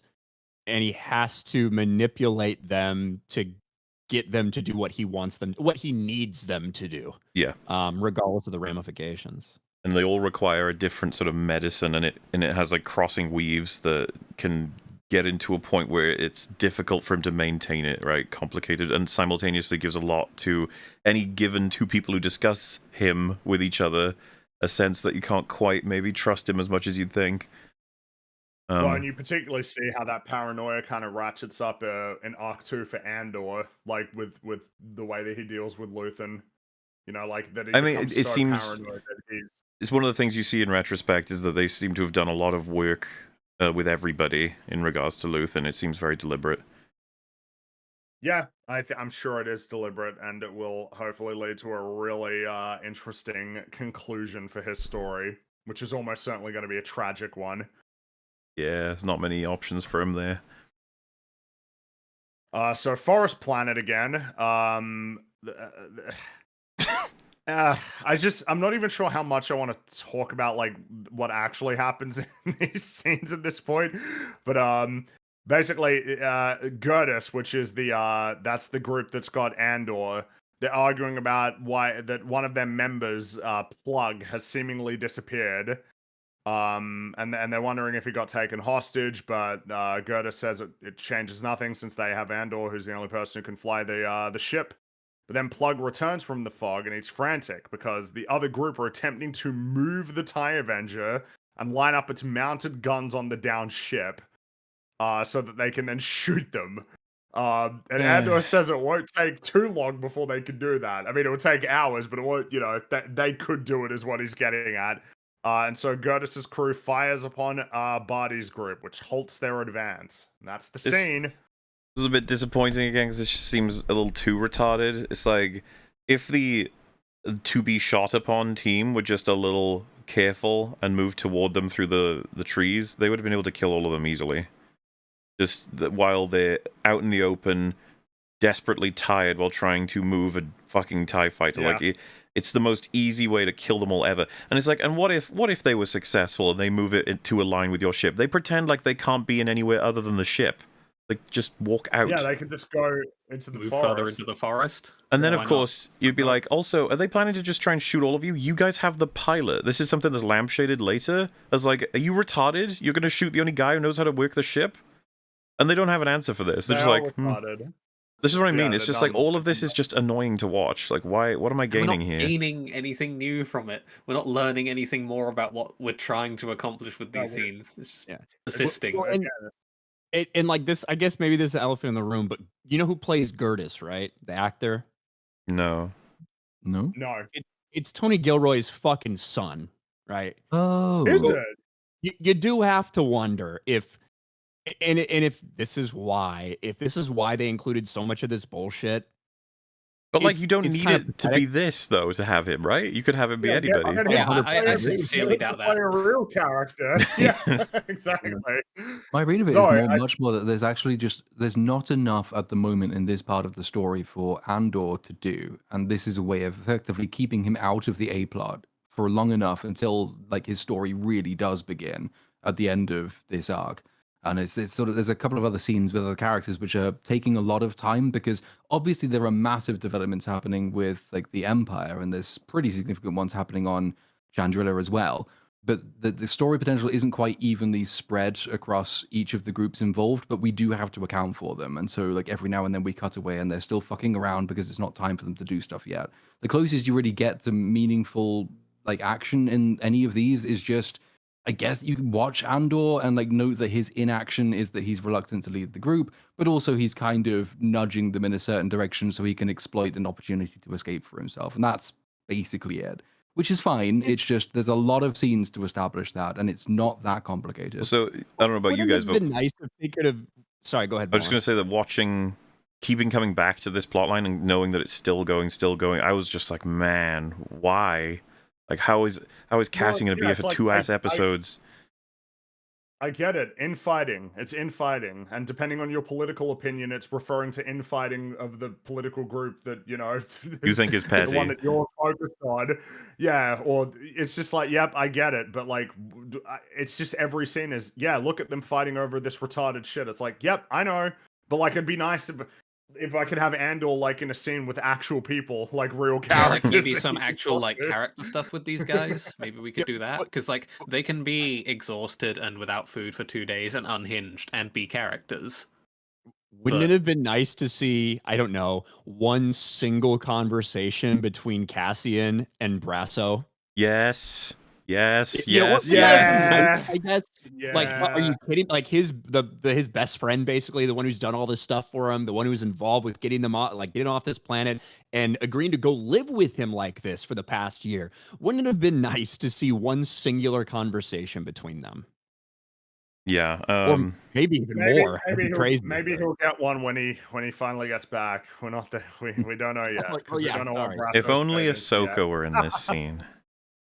Yeah, she'd chop them all up After and then- folding her and then arms she'd- and before. and then she'd learn how to fly, and she'd already know how to fly the ship using the Force. Yeah. Anakin's Force Ghost is going to appear to Cassian at the end of the season with a message from Brasso. Is he Brasso safe? told Is me, Brasso all right? You did your best, all right, and I appreciate you. And you should go watch. You should go watch Ahsoka season 2 on Disney Plus. Only $20 a month or something at this point. Which will lead directly Disney into Mando and Plus, Grogu, okay? It needs to. Yes, that's right. All connected. God, it's so But exciting. we're back on Coruscant. Dedra's in her apartment, nervously overlooking the city, and Cyril returns from work with some groceries. Cyril somewhat hoped that Dedra would return later, and suggests that they pretend that she hasn't returned from her trip so that they don't have to host dinner. But Dedra states that they can't cancel again. It's like, oh, what kind of dinner would get Cyril so nervous? And at this point, you'd be like, oh, yeah, I think I know what kind of dinner would make him really nervous. I think I know exactly who Which, would make again, him the most. There's agitated. things we can gain from this. I was just surprised. I was like, oh, I guess I'm still waiting for my Axis juice, And Well, it makes you wonder if, because it's something that's kind of got brought up in that last scene, is like, the Mon storyline of all, it's already been talked about, the idea of could you condense these stories? It's like, well, the Mon one would obviously be the hardest one to condense because it is the most, it's like the one that most takes advantage of the format that they're relying on this season, of like having some events be kind of like the focal point of that year. And that's like a really hard one to condense. And if you have Luthen locked in there, like he has to be there the whole time, then that can limit some of your options for what you could be doing elsewhere. And it's like, damn, I wonder if like the reason why these stories suffered so much was because they struggled to figure out a way to have the Mon storyline, but like leave everybody essentially in kind of a state of stasis almost while that's happening. I get what you mean, yeah, because there's only so much that they can do without being able to interact with Luthen. Cyril and Andor both feel like they're in a bit of a stasis, yeah. I think that because we don't see a ton of Mon Mothma in the second arc, right? Like, there's a No, couple we don't episodes see where she much. barely appears. Like, she's walking around and she's, talking about what's going on in Gorman. But I feel like this could have been condensed. And maybe if you make that 3-episode arc 4 episodes or something, I feel like there's a lot of this stuff that could have been condensed that way. I mean, And maybe it, this could have just been an episode, Maybe. like all of them. Wait, that could actually be the answer, because I was thinking about Yeah. how to fix this, and it's like, what if you turn the first 6 into 4, and then you get another set of 4 that covers basically all of Gorman, and then the final 4 can be, it could be 3 arcs of 4 instead of 4 arcs of 3, right? Yeah, there's an angle there. I think, like, it's all thinking about. It's just because to be clear, like, it's not that it's not most of this stuff is either fine or good. But it's not hitting the sort of quality bar that you'd be getting, for instance, in like the prison arc in season 1, in terms of being like consistently quality. And importantly for the show, it's not going to be winning new people to watch it, which it really needed to do. It's doing a lot of like leaving writing opportunities on the table.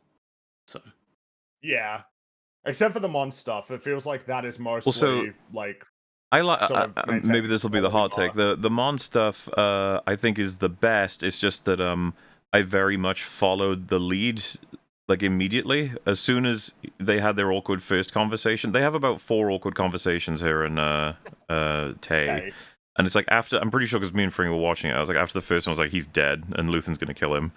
Like, that's obviously where this leads. And it's not that doesn't mean it can take some time to do so, but I still think you could have shaved down the Mothma stuff, this storyline, without ruining anything.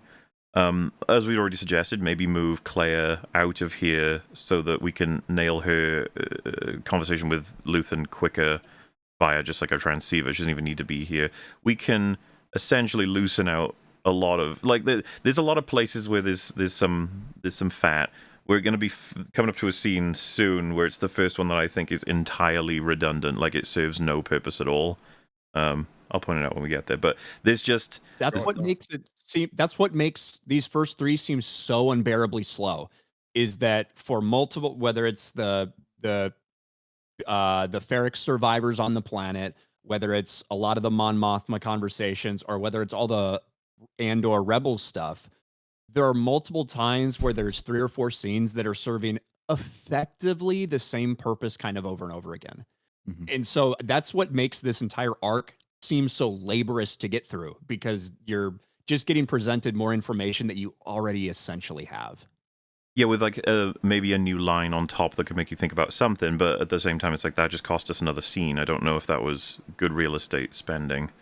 yeah, it's just not enough per scene. Like, we're maybe like working in a little bit more on the ideas that are working within each like through line, but it's not going anywhere. And as this is, such. I think I wouldn't care as much about this if not for the fact that I want them to take advantage of every last second they have, because they are running out of time. Yeah. That's This the is the big end of thing. Star There's Wars. only 12 The end of episodes. Star It is basically the end of Star Wars. And we've only got 12 episodes, and we know that that's less than what they wanted. So to have even any of them be, in a sense, like suboptimal is frustrating. I was like, I'm usually like quite happy for shows to take their time and whatnot, but Yeah, like yeah. Oh, it's yeah. specifically and especially the format of this season that had me kind of worried, because like we got places to be. 3 episodes, and then we're going forward a year in time. So like, whatever we are doing here, we don't have a huge amount of time to do it, and like either it comes back multiple years into the future, or we're kind of done with it. In any case, we do have this next Mon scene, which is it's essentially about Tay. All This is of the kind of what I guests are meant. gathered in the. It's just that if you compare all the Mon and Tay scenes, it is just gradually getting more and more of the picture, which I'm not criticizing in and of itself. I'm trying to say that, like, if instead of 5 scenes to conclude on that, it was done in 3, I think that's possible. I don't see why not. The first scene, you could have let sure. slip something that happens in scene 2, and then by the time you hit the final one for him, you could have done that in the third one or something. It's just these little tightenings that we could probably sort out to just get everything done. And like, not trying to be a dick, but like we could lose what happens with Andor entirely. I don't think it was worthwhile enough. Maybe keep the scene where it contrasts with the Empire meeting. But like already you've saved a lot of like a whole episode's worth of real estate at that point. It feels like close to anyway. Either that or like you actually stick him on the farm planet and make him much more integral. Like have a mission happening there as opposed to them hiding out waiting for the plot to get to them or waiting for them to leave to go find the plot. Why not have that as kind of like a prototypical form of the Gorman arc, where like they've been sent there because there's rumors that this incredibly important imperial farming agricultural planet might potentially be sympathetic to some kind of rebellion. You go there, you find that they're completely like discordant. There's no way you can build anything from that, and Andor isn't willing to brook the cost of sacrificing all of these people just in order to try and make a point that they're not ready to see, so they all leave again. And then you've got Andor in the same place as a bunch of the other characters, and stuff's actually happening. There's a goal in sight, and you don't have to waste time trying to keep him on pause until it's time for him to act again. Something like that might have helped keep it like or if you on the move a little bit more. Truly need him out of that planet for the payoff of him coming back at the end of the arc, because I've heard Ryan talk about it and other people, but the whole X-Wing idea of trying to give context to how the X-Wing was entered into the rebellion, like he could be doing that. We've got the pieces of it, just have to change a few things around. Instead of a TIE Avenger, it's an X-Wing. Instead of the Empire, it could be a different contact that a fight happens, some kind of conflict over who's getting the ship, and then it's so effective for whatever reason you want to give that we see this is the beginning of it, and then it evolves as the arcs go on into the standard ship for the rebellion. That would be like a really cool and very meaningful thing, as opposed to, I honestly don't think even the people who love everything about this first arc, I don't think they're thinking about Andor's visit with those scruffy rebels by the time they hit episode 8. Like that's the thing that makes it feel so wasted is, unless randomly the TIE Avenger pops up somehow in these last series of episodes or something, it feels so pointless. And again, they've already changed around a lot of things, the order in which they happen, how they happen. But I mean, you had established canon going back decades and decades before Disney bought it. The way the X-Wings came to be, where they were in development for the Empire, the engineers who made it and produced and designed it, they defected to the rebellion, and there was an entire mission about that, how they got these first prototype ships to the rebels and were able to use that technology against the Empire that had been developing it for themselves. So like, if you just change that, already it could bring just so much more meaning. And I just don't understand why they decided to waste the opportunity, unless they just want to be, look, a new cool TIE fighter you've never seen before. But it just seems like a big waste. Yeah, it's just... Well, anyway, we do have a good scene here, as far as I'm concerned. Mon seeks out Tay directly, and he's got another glass of space alcohol in his hand. Oh no. And he notes that such a function hasn't been seen in a long time, and Mon suggests that there's a good reason for that. And we see that Luthen, he's watching as Mon takes Tay aside. And Tay says he's called Mon's office previously, and that since they last spoke, some serious problems have arisen. He explains that the Foundation is up and running, which has smoothed over Mon's finances, and that Skolden got what he wanted from the agreement. Meanwhile, Tay is in the shit, despite having taken on a lot of risk. And Mon is shocked at this. She has a very good reaction. You gotta show them the reaction. You gotta show us some. You gotta show. They can see. They can see through the copyright cover. It's in motion too, so it's even better. Yeah. And then Tay even points out that the rebellion has ironically messed up his life by disrupting his financial investments. He feels undervalued, is what he makes clear. And Mon she very much forces a smile before concurring with this observation. And then Tay says something kind of interesting, which is that he probably should have shared these feelings sooner, but he thought that said feelings were plainly apparent.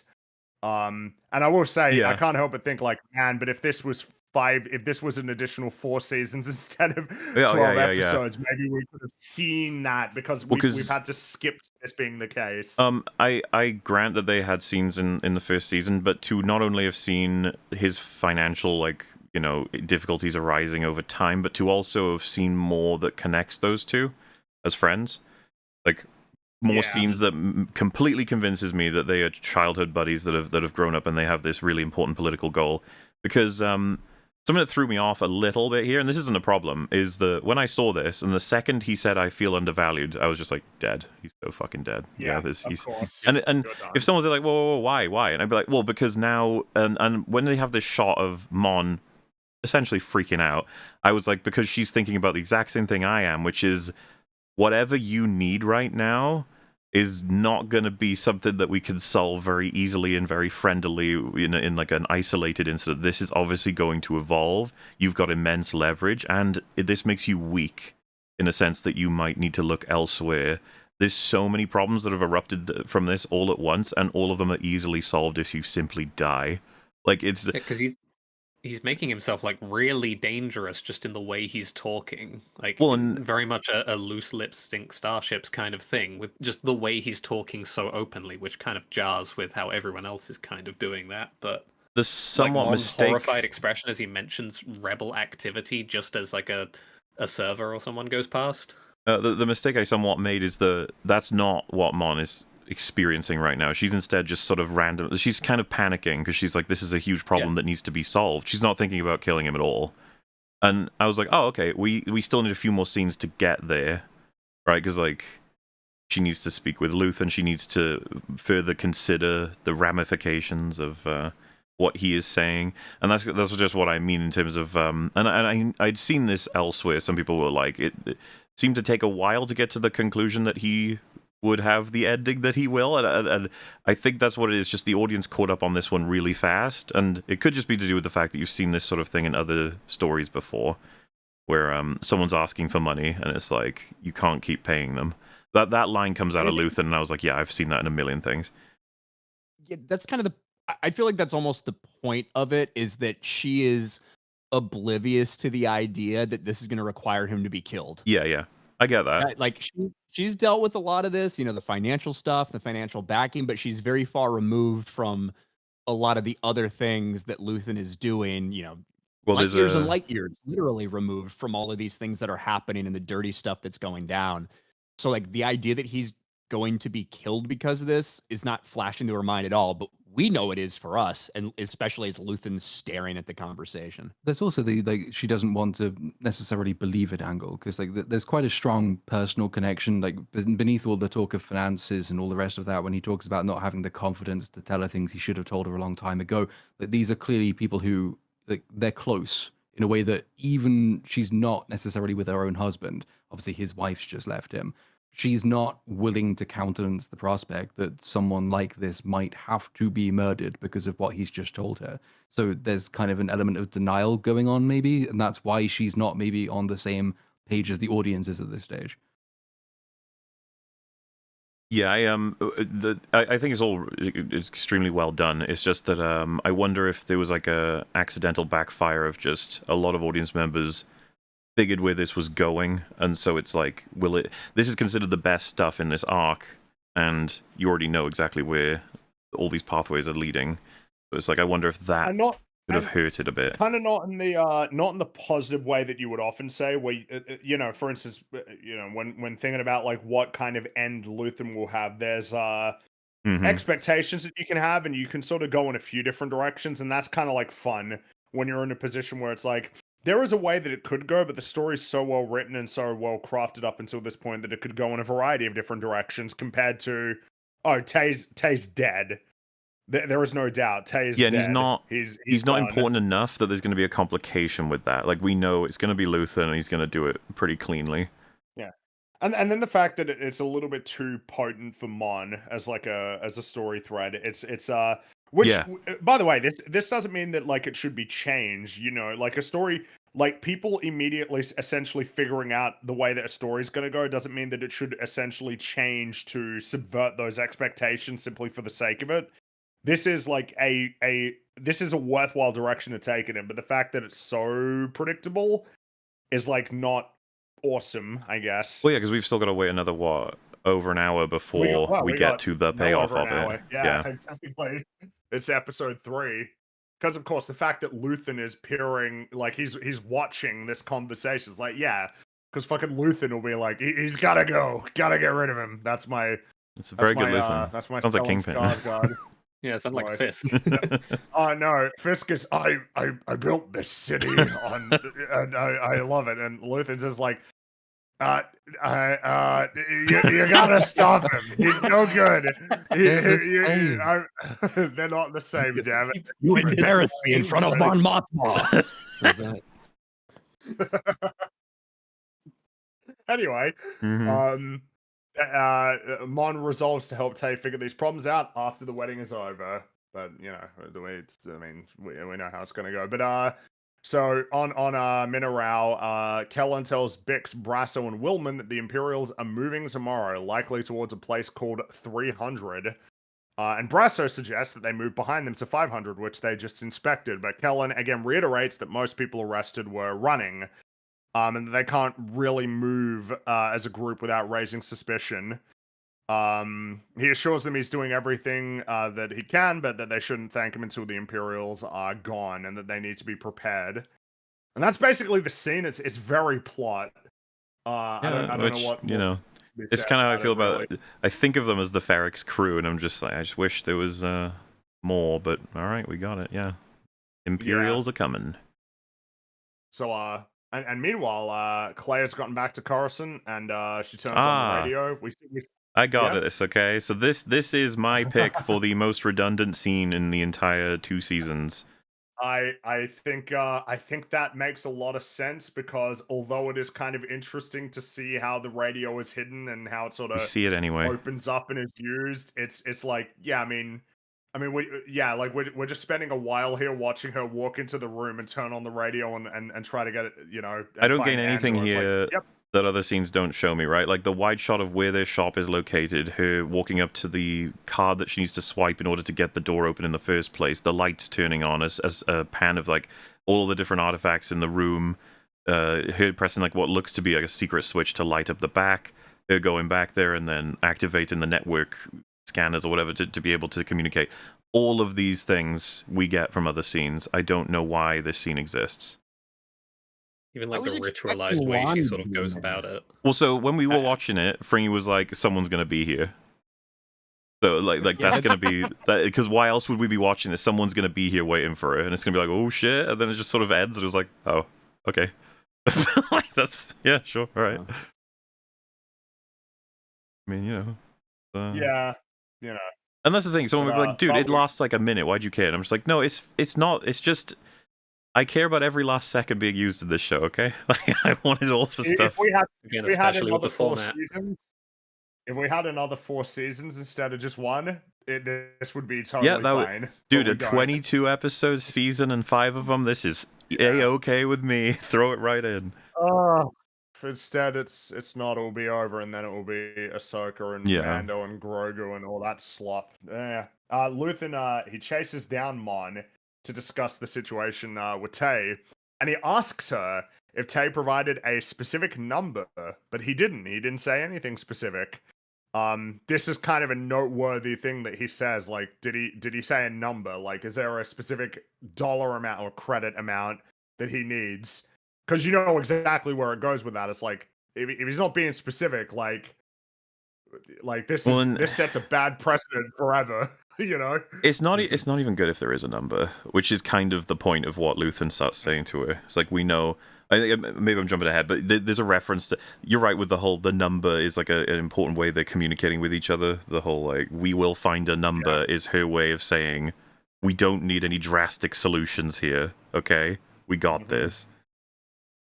Well, and then the fact that Luthen asks if Tay would ever consider getting money from Skolden, and she pretty weakly asserts that he wouldn't. Which, I mean, the thing is that the fact that he knows Skolden, the fact that he got Skolden involved in the first place, right? Like as a contact, it's like, I don't know if you even believe that he wouldn't do that, you know? I think this is a really great example of how Luthen's relationships work as well. He is fucking mad in this moment because it's like, why are we making these obviously stupid mistakes and delays? We know what needs to happen. And she's essentially counter-furious because, like, this is someone I deeply care about. Like, what are we doing? Just like just casually deciding, oh, that's what's going to happen. And it's like, again, that difference we talked about. Luthen's humanity is fucking out the window. He knows what needs to be done pragmatically. Hers is not. Hers is very present. And Mon's like kind of the reason they're in this situation anyway, because like she brought in Tay. Yeah. Which pile on the guilt there a little, isn't it? Golden, who, that's just like no good. And Mon attempts to leave, but Luthen halts her pretty aggressively as well. Like, it's like, wait. And then basically says like, we can't leave this be. And he's right. And then she, I mean, yeah, he is. But then she just stares him down and says she will set a meeting next week. They'll find a number. Which, to me, subtextually, he was saying we might need to kill him, and she's saying no. Absolutely not. We'll figure it out. But then they head back into the banquet hall because Perrin, he's about to give the big speech. He stands in the middle of the room, and I like this. I like this scene because something about Perrin in like season 1 is that he's not presented in a particularly positive light. He's not like in a ultra negative way, but certainly as the thing of like he doesn't really give a fuck about what's going on. And even gets like frustrated with the idea that Mon is like particularly invested in all of the horrible things that are happening. He is much more just he wants things to be fun. He's invested in things being fun and happy and uplifting. And he maybe being like a socialite. Yeah, basically, he loves that part, right? And he's invested in the culture of his home. Exactly. He loves being able to talk to these important people and go to the dinners, and like he enjoys it. So this is like his element right here. He's loving it. There's also the nice element as well, which is that like he and Mothma, like obviously their marriage is kind of a sham in the sense that it was pretty much arranged for them, but they don't despise each other. And in this scene in particular, when he's giving the speech and so you watch her watch him, you can kind of see why they're actually friends despite everything. Like she still sees value in him. She still listens to what he has to say, sometimes repeats the words that he's used. And his lesson to the young kids here is that, there will be trouble, there will be strife, there will be pain, but you just have to live, even if it's just once, live. And which is, of course, paid off toward the end of this episode when she sort of does take his advice in a way, which is nice to see because like a less complicated story would have just had it that it was an arranged marriage and they hate each other, but they don't hate each other. It's more complicated than that. He's speaking to the lessons that he learned from their marriage. I imagine. Yeah.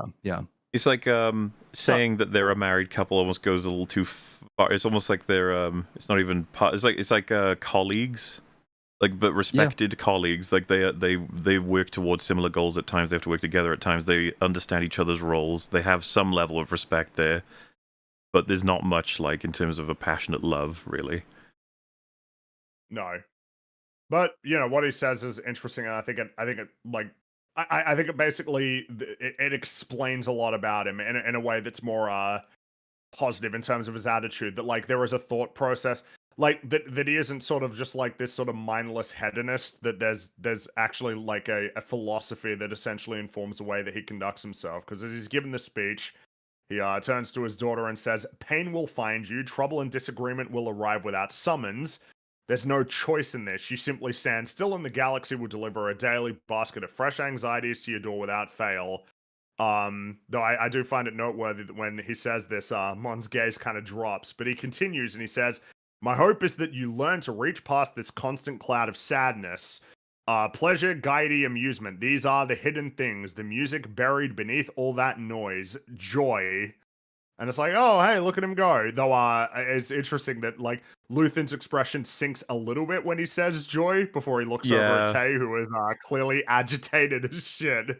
It's just so purposeful to have like joy, and then it's just like I don't experience joy. Yeah, that's not a thing for me. Ruminating on the fact that he now has to kill this guy. Yeah, it's good shit, that moment. And Perrin says, "Joy will not announce its arrival. You need to listen for it and be mindful of how fleeting and delicate it can be. But search out these treasures. And it's like with that speech, it's like, hey, that's like thoughtful, you know? Like I think it helps him a lot in terms of This comes from the painting lived him as experiences of a person with a history. yeah, Person exactly. we don't really know very much about, but we learn a lot about him from this. And that it's less of a thing of like it's just that his outlook is to essentially find the good things. It's less of this sort of apathetic, selfish, like, man, I don't give a fuck about what's going on as long as, you know, I've got my, you know, like my shit is positive. It's more so this attitude of, well, no, life is hard and difficult, so you should actively search for these things. It's like, hey, yeah, that's a little bit more Well, developed. And it does look like there's a shot there of it looks like admiration coming out of Mon for him, just a little bit, nothing intense. Yeah.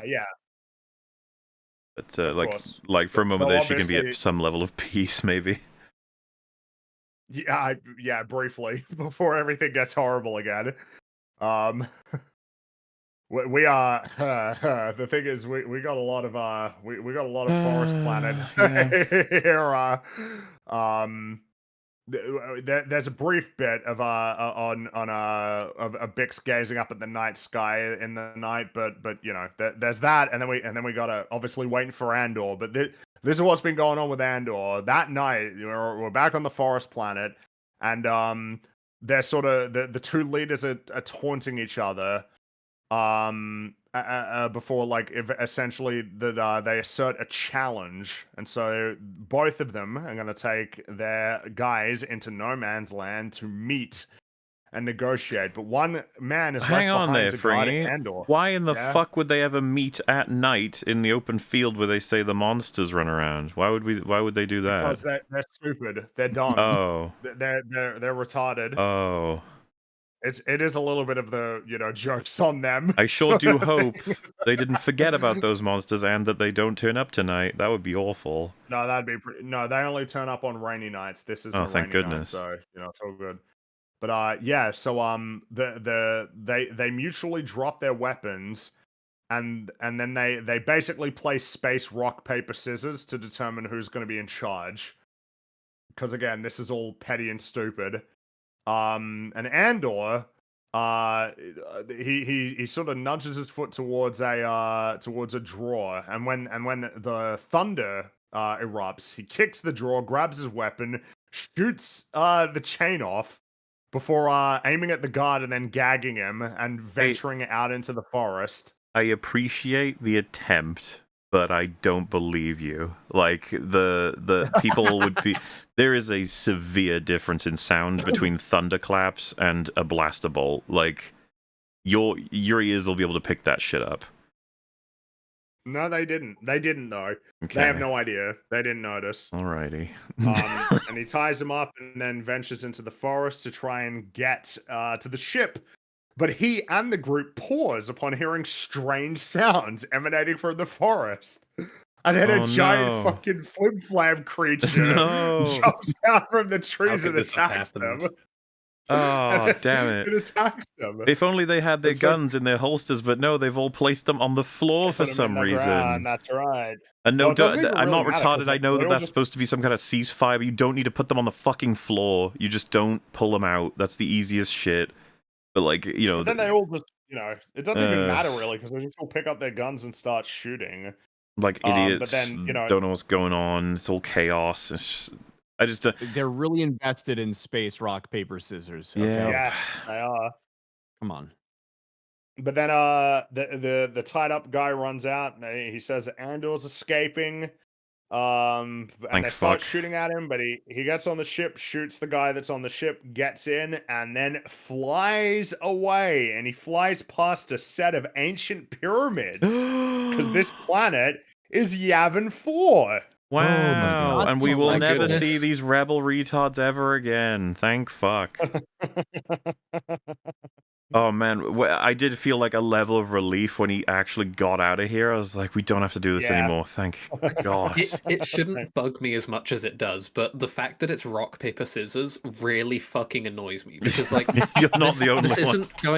isn't going to solve your problems long term, and you know that. Whichever one of you They- loses is not going to respect the outcome. Yeah, they'll just they be should have mad. played Settlers of Catan to figure out who is actually best Exactly. equipped to be the leader. And then there's They- like, no, I want to play with the expansion though. And like it was set up and I think it's supposed to be funny. Yeah. And it's just not. It doesn't Like you actually might as like well gone out resolve one, anything two, three, about their four, I declare it disagreements. some more. Like, ugh. Mm-hmm. Their disagreements are left completely open by that, so there's no reason for either one of them, whoever loses, to respect the outcome and not just return to the status quo of before, where one of them like tries to take the lead and the other just second guesses them at every turn. I don't even honestly. I don't know why they couldn't have just been like, listen, when we get there and they say everyone put your guns down on the floor, the second do like a 3, 2, 1, and then just shoot, just kill them all. Hopefully they drop their Yeah. guns in that moment and we just win. Like I don't even know why you wouldn't just pull that. Why would you leave it up to rock paper scissors for fuck's sake? It's look, right? It's arbitrary and it's political infighting. That's the moral. The infighting is pointless. You gotta.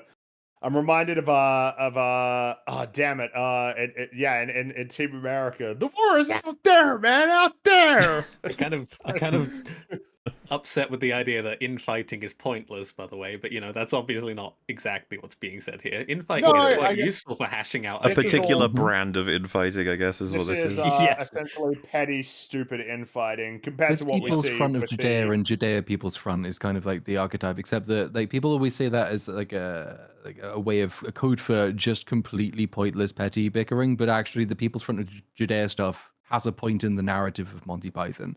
Funnily, like the thing that is designed to tell you how pointless it is has more of a point than the bickering we get in this show does, and it's not even making the same point. I'm, you know, It's just, for what amounted to like 30 or 40 minutes, it might have even been like 40 minutes of total time, at least at 30, something like that. This 30 minutes.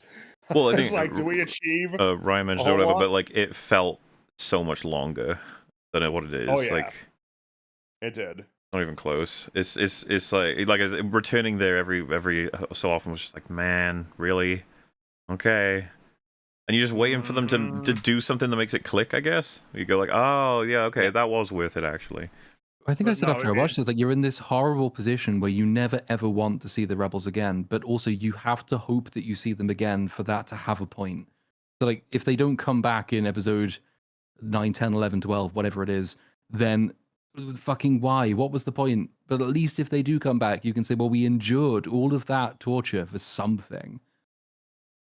And like But we get this. The Go on. frustrating thing is these are the 3 episodes that Tony Gilroy wrote in this season. There's stuff. These are his There's episodes. Yeah. stuff in them. That though, it was a bit of a surprise to know that he wrote all that. That's it's like, oh, okay. That was a bit of a surprise because, yeah, for reference, Tony Gilroy wrote 1, 2, 3. Bo Willerman wrote 4, 5, 6. He's the House of Cards creator, and he did the prison arc. Dan Gilroy wrote 7, 8, 9. Dan Gilroy was the director of Nightcrawler. Again, this is like a remarkably talented team. He did It's kind of Aldani, insane right? compared to Yeah.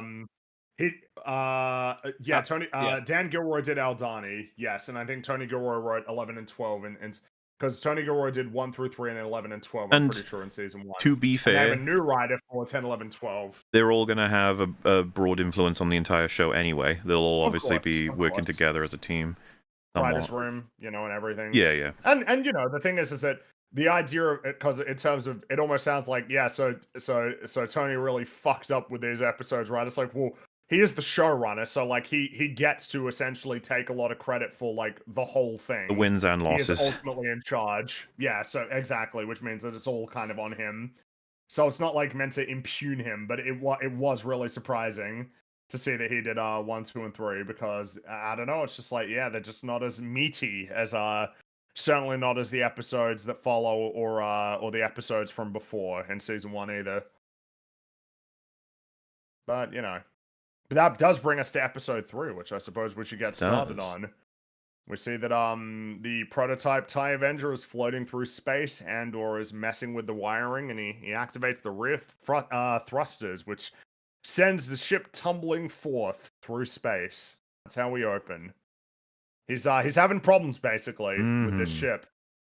So back on Mineral, dozens of workers have assembled for like a group lunch. All having lunch together, and they're having a good time, chuckling, and it looks like Brasso, Bix, and Willman have essentially like fully integrated into the community. Yeah, there's bad news. I was just gonna say that this was always what I took from these scenes, but they kind of have a similar issue of I didn't take any more from it. I was like, this is a really nice community. They're having fun. They're welcome here. It's warm. It's colorful. It's peaceful. It's like a it's a life worth living. It's by the sweat of your brow. You get what you earn, and everyone's just telling jokes, looking out for each other, and the Empire is gonna fucking ruin all of this. Like I get it, and that's strong stuff. I even like it as a sense of like they're not even fully into like doing rebellion things, but the Empire once again stepping all over them is going to make it so that Bix is further radicalized, and Willman's going to move on from here in a place that's much more serious than this. Brasso might. Willman's going to forget about that girl he promised to come back to pretty quick. He's going to find another girl. But yeah, so there's all these sorts of elements that you can, I feel, work way more with. Seeing this scene, I was like, yeah, I get it. Like I've already gotten this out of seeing them here, and then you get your plot stuff in this scene, and it's just like, man, I really feel like we could be serving these characters way better. It's certainly no Rebel Moon, right? Because if that was the case, you could have had all these characters at this table sit around and tell us what their backstories are. All 500 of them say, "Oh, I came from here and the Empire attacked." Yeah. And I mean, this is probably this would be an example of essentially like the scene that is the most relevant in terms of information about what's happening, because this is the one where Kellen tells them that their sector will be inspected the following day, and that he scrounged up an emergency work order, which the three of them can use to get to 800 block, and the plan is to leave at night and circle back in a few days. And then sort of an interesting exchange. Brasso calls Kellen a savior, and Kellen rather aggressively asserts that the boss, in this case Luthen, needs to know what's happening on Minarao, and Brasso simply replies, "It's going on everywhere." Mm-hmm. Which, is kind of driving home that point that there's nowhere that's truly safe. But it's interesting to see that he's like, man, what's happening here is really fucked up. And he needs to know, because it's like, well, yeah, but you're sort of in an insular kind of remote community. Well, what you think is like really bad and uniquely your community suffering is actually happening to a whole bunch of people all over the place. And like that's already the information they're operating on. Why do you think there's a rebellion for the galaxy? It's like because the Empire galactically needs to be stopped. It's like, yeah, you're definitely not the only. But like at the same time, it's personal for everybody in these personal situations, right? And they all want help. They all want to be able to get out from under the thumb. It's like, yeah, this is I like all of that. I think it's good stuff. Want more. Make it jump. I guess what specifically for them, right? Other than driving their illegal immigrants off the land, like, and potentially Kroll coming around once in a while to like rape a local. Like, what exactly is his? Like, what's so awful about them? They haven't done a census in 10 years or something. So I get what they're trying to do with the show and show us the boot of the Empire crushing all these people, but I don't know what exactly he's talking about that's like happening everywhere that's so bad, other than them, finding people who aren't supposed to be there. I mean, losing because they're trying to make sure we understand there's a pretty strong relationship with the Ferrex team and the people on this planet, right? And so it's just coming in and they're going to get removed. I could see that hitting pretty hard for anyone who's particularly invested in those people. But at the same time, it might be something that's, not necessarily shown or described the general oppression of the Empire with it. But maybe that could have been given a bit more flash as well, right? Like maybe some kind of thing to do with trade routes, or I was about to say regulations, but in a way it's like, well, I can go both ways, right? Even simple stuff like when those in episode 2, when the Empire first goes there and they like say they're just really massive assholes about the entire thing, and they're just kind of stealing their fruit and taking what they want and doing their thing as like a very like small basic abuse of power. Like if it's just something like that, I guess I would buy into that a little bit more, and that would have been pretty easy for them to show. Well, I think there's actually a time where it's in that town hall meeting or whatever for the Gormans later on, where they mention one of the characters there is talking about like the struggle of what the Empire has done, and they label like 3 or 4 things that relate to a sort of general processes that exist in a civilization, but that are all getting worse and worse thanks to the Empire's control of them. Just changing. I think they mentioned changing. Like launch codes, codes to do with something like importing or trading, shipping codes. That's it, yeah. So, like, anything like that, I think would actually have doubled up in terms of working if he referenced similar things in this moment, so that it hands over to like other planets and they're doing the exact same thing with the The Empire's. closest you do get the line from the Rapey Imperial who says, I know it's terrible, like the you people, you need the labor to do the harvest, but like the labor is illegal, so you can't have it. And I understand that it's difficult. It's when he's trying to make his, I'm not like a bad rapist to Bix. Yeah. So you sort of have an implication there that it's massively disruptive to the local economy, but it's harder to establish on this planet because this planet just has so much less about it than Gorman does later, when Gorman has like the entire list of grievances, some of them very iconic as well, and they use like the creation of effectively the Bastille over a memorial to dead people. It's like that's just innately more dramatic than quite abstract things like, do we need undocumented labor to get the harvest on this farm planet we'll never come back to? But I do wonder whether, like, maybe as a way of tying it together and making it stronger, like, let's say when everyone arrived on Chandrilla, they had to go through like really aggressive papers, please kind of bureaucracy, because what the Empire is doing is trying to minimize travel between planets as a bit to stop like the spread of rebellion. It's trying to lock everyone down, keep them isolated from each other. And if you have it like a more established thing on a number of different planets that we visit, it means a bit more to be told it on this planet when they say, well, like, we are after people who have no visas because this is what it's tied to some grander evil plan of the Empire's. Maybe that And would that's have one of helped the sell it. criticisms I have for like later on in the episode is that I do wish that the Imperials that are doing the census, that it's not just like another random scoop up of like undocumented people, and then we can so easily tie that into things that are actively going on now, and that gets pushed so hard. I really do just wish it was like kind of standard screening for for purposes of rebel activity and detecting rebel activity, because very obvious from the conversation we have later during the attempted assault scene that they don't think these are rebels at all. They just think it's some random illegal immigrant. Which is why he's perfectly willing to look the other way if she sucks his dick. I was kind of joking about it, but what is the viability of them digging a hole and making like a bunker and just sitting in there while this happens? Like, just that's gonna down the take a drain. while, be pretty resource intensive. I don't know. I mean, you Could got the whole go out community, into the middle right? of a field and just lie down underneath some grain. Well, there's Maybe that will do too. it.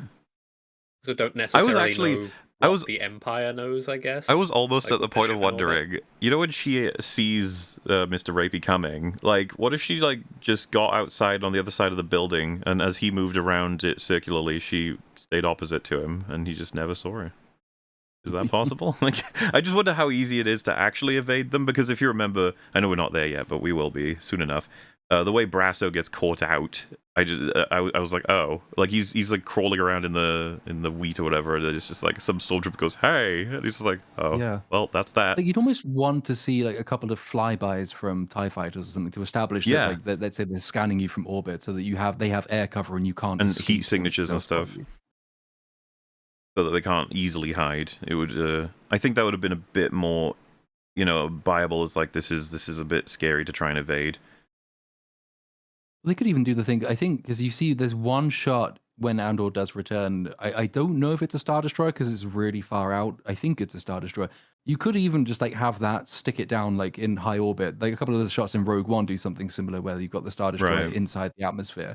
Once you see it hovering over everything, then you've very clearly established that, well, it's just useful visual storytelling anyway, because like this is the oppression of the Empire. It's above you, it's everywhere, and you can't escape it. But mechanically it would also help because it means they've got complete coverage of everything. Yeah, little tweaks. But you could make a very good visual with that, like, especially if they're having their fun dinner and the Star Destroyer slowly lowers in on top of them. You know, high enough that it's not going to kill them or anything, but still there.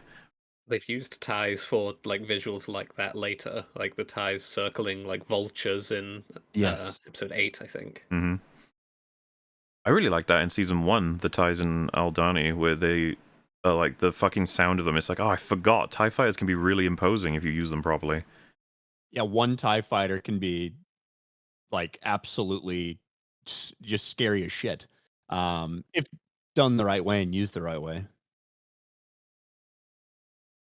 So we head back to Chandrilla, where Mon takes a moment to speak with Leader, who is now in the wedding dress because the day has come. And she's nervous, but Mon is even more nervous. Nervous. I don't know. I think I mixed up Mon with nervous. Nervous. Mon pauses for a moment before explaining that her mother was drunk before she got married, and that Mon was furious, and that she still wonders if she ever forgave her, but that she now understands why she might have gotten drunk. So Mon gets quite serious and says, nothing on the other side of that door matters. Not the guests, not the gifts, not the trouble that's gone into it. Lita expresses her confusion, but it's like, it almost feels like confusion's not quite right. It's kind of like a, what are you doing with almost like said like you know exactly what's happening. Like you know exactly what's going on. Yeah. And the few moments we get of Mon and her daughter are like all gold. And I would say that it was really fascinating to watch her daughter react to this information, because there's so many ways you could imagine she is taking this, and that ultimately the conclusion of it is just, it's such a downer for Mon again. Yeah, because she wish says you were that- drunk so you wouldn't ruin my perfect day. Like it's basically Because she's fundamentally misconstrued what Leda needs to hear right now. Yeah. Like, what she's looking for in terms of support. Well, Yeah, She's not a good she's- mother. Like, She's made the mistake of trying to tell her what she needed to hear in her position. Yes. yeah, she's trauma dumping, essentially. Yeah. Well, yeah, a bit, because she says that she has the choice to call it off, and that doing so would be remembered as an act of great bravery. And then Lita says, "I wish you were drunk." It's like, Ugh. Jesus. Fucking hell. And Mon forces a smile. Yeah. It's obviously stemming from it's not just like a simple instance of Mon Mothma not having great parental instincts in the moment. It's like the guilt, because the entire reason this is happening is because she went to her friend because she was fucked because of the money problems, because they needed to cover this up. She had to get into bed with a criminal, and in order to do that, the price was basically this arranged marriage. You know, when it's all said and done, like that's why this is happening. It's because of her involvement with the rebellion and her poor cover-up skills, which led to her marrying off her daughter into a family which she knows might be pretty tenuous, like to control this entire thing. So It's also like it's wanting your daughter to know all the things you know, but without having to tell her, but also not fundamentally not understanding that your daughter will have her own point of view on this. Because like, season one establishes things. It might even be the first time you see the daughter. Is like she's got some friends around and they're doing this old Chandrilan ritual thing. I think it's the first time that the phrase about what's old is new again gets uttered. And so if you were paying attention as Mon Mothma to what your daughter is, you'd probably have understood better that what to you is something you've arranged because of some horrible double dealing that you've been doing for a rebellion. None of that actually matters. Your daughter is genuinely into this. She wants this ritual. She likes this culture. And you've just this essential divide between the two of them. They can't communicate. They don't really understand each other. And it's like, it's horrible for a mother to be in that position. And this moment where she says, "I wish you were drunk," is kind of that hardening then when she says, "Well, fine, walk behind me," and that's it. That's the end of it. She's not affirming her or giving her confidence to actually do it or anything. She's essentially like trying to enable the anxious voices in Leda in many ways. And not that we need to keep saying it, but I will keep saying it. Her reaction, fucking Genevieve O'Reilly, once again, just completely nailing it. She has like, she cycles through a couple of expressions here. Like the first seems to be shock with a bit of possibly anger, but subtle, and then sort of resets herself and smiles to be like, yeah, okay, well that's just happened, and sort of move back and then get back into the role of actually being a mum. Like there's so many things all at once. She's doing such a fucking good job, and I don't know. It's just on top of already what I think is pretty solid writing. It's the performance gets you right in. It's like, this is probably you know, we're trying to explain why the Mon stuff is considered probably the best stuff of this arc. Just good shit. Yep. Well, no, and she also, because when she sort of sinks back into the role, she pretty coldly sort of states, as Lita takes a step forward, "Wait, you're to stand behind me." It's like, it's very abrupt and kind of harsh, because she's the way I took upset. that was like, she's like, okay, you want to do it, like you want to get into these traditions. Like, all right then, let's do it. You know. All right. Here we go. Yeah. Mm-hmm.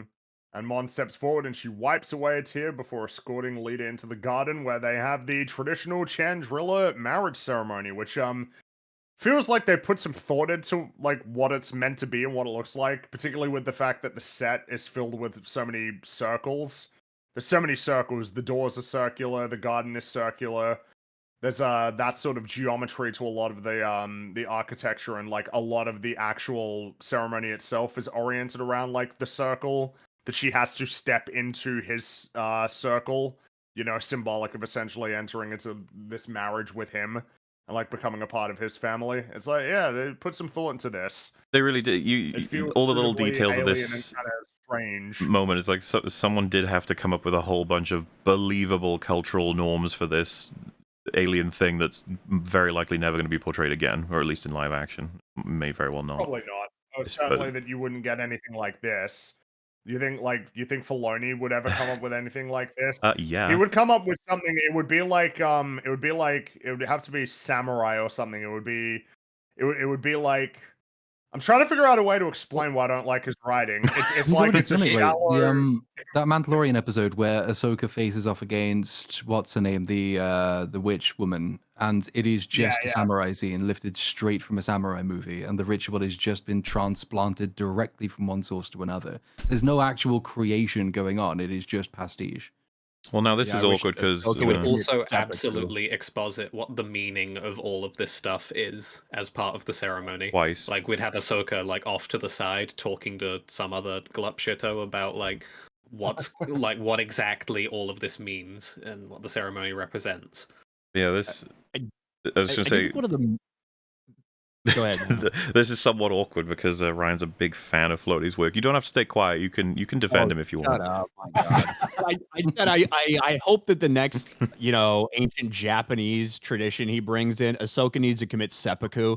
That's probably what needs It wouldn't to mean happen. anything. She'd be fine. She'd come back to life through the world between worlds. Yeah, But one of the things I was going to say was I think one of the big missed opportunities of this entire series is in Star Wars, where you do have this opportunity to explore so many different cultures and specifically alien non-human cultures.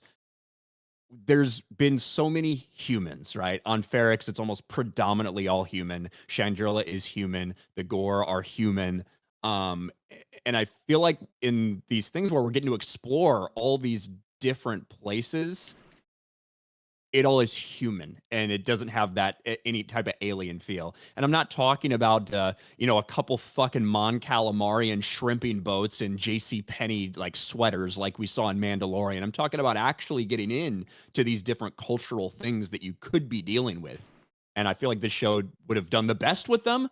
And I feel like it's a complete missed opportunity because it all just ends up being humans on screen. I get that, especially when I do light up a bit whenever you see one of the more alien-y creatures that turn up in some of these scenes, like the party where they're looking at that particular piece. There's like a big old Chungus alien who's among Luthen and some other characters, and I'm just like, oh, look at him. Let's talk to him. Let's see what he does. And you have that with a couple of there's a big old alien with Saw Gerrera's team. He's like a wampa almost. And it's just like, yeah, you always assume in production that they avoid those kinds of creatures because they're maybe worried about what general audiences will do with that. Like, be like, oh, this is too goofy, or I don't quite get it, or maybe it's just harder to have more on screen time with something like that. But in any case, someday. Especially with the Empire is like there are a lot of anti-alien sentiments throughout the Empire, and they've enslaved a lot of different species specifically to work for them. And I just think that is one of the things, if you're making a show about the Empire and how it's affecting these other cultures, I just think it's a huge missed opportunity for this show specifically that they didn't tackle any of that.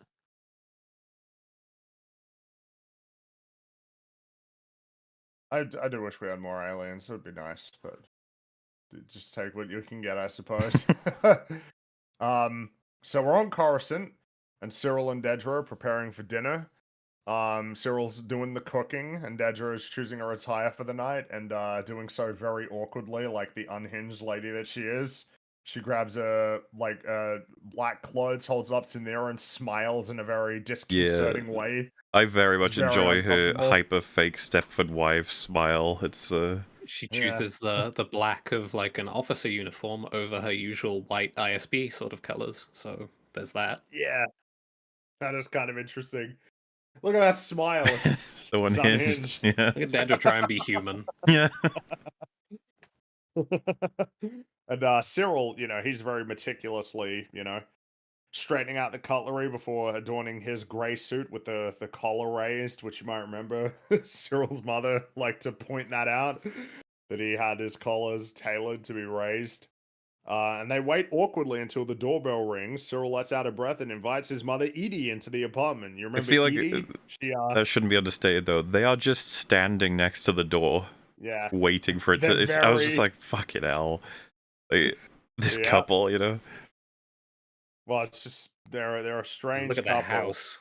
Yeah, Yeah. Well, yeah, it's pretty dark. pretty dull, isn't it? Yeah. Mhm. There is even that every- line, isn't there, when the mother comes in and says it's like a palace, and then Didra says it's home, and then you can see in the background it's just completely empty and sterile and white. It's that's yeah. quite a believable like bit of character work. This is what you consider home to be. There's nothing in it at all. But I mean, this isn't even. Lots of houses. It feels like a lot of houses are just white now, anyway. Like a lot of houses are just incredibly white. Like, and the I don't know. It's just it's not even like the house is sterile, but it's not even that unusual. Cyril is really fucking nervous because you might remember that Cyril. I don't know if it's that he doesn't get along with his mother, but she's like really good at sort of tearing him down. She's emotionally abusive. She's an abusive Yeah. parent.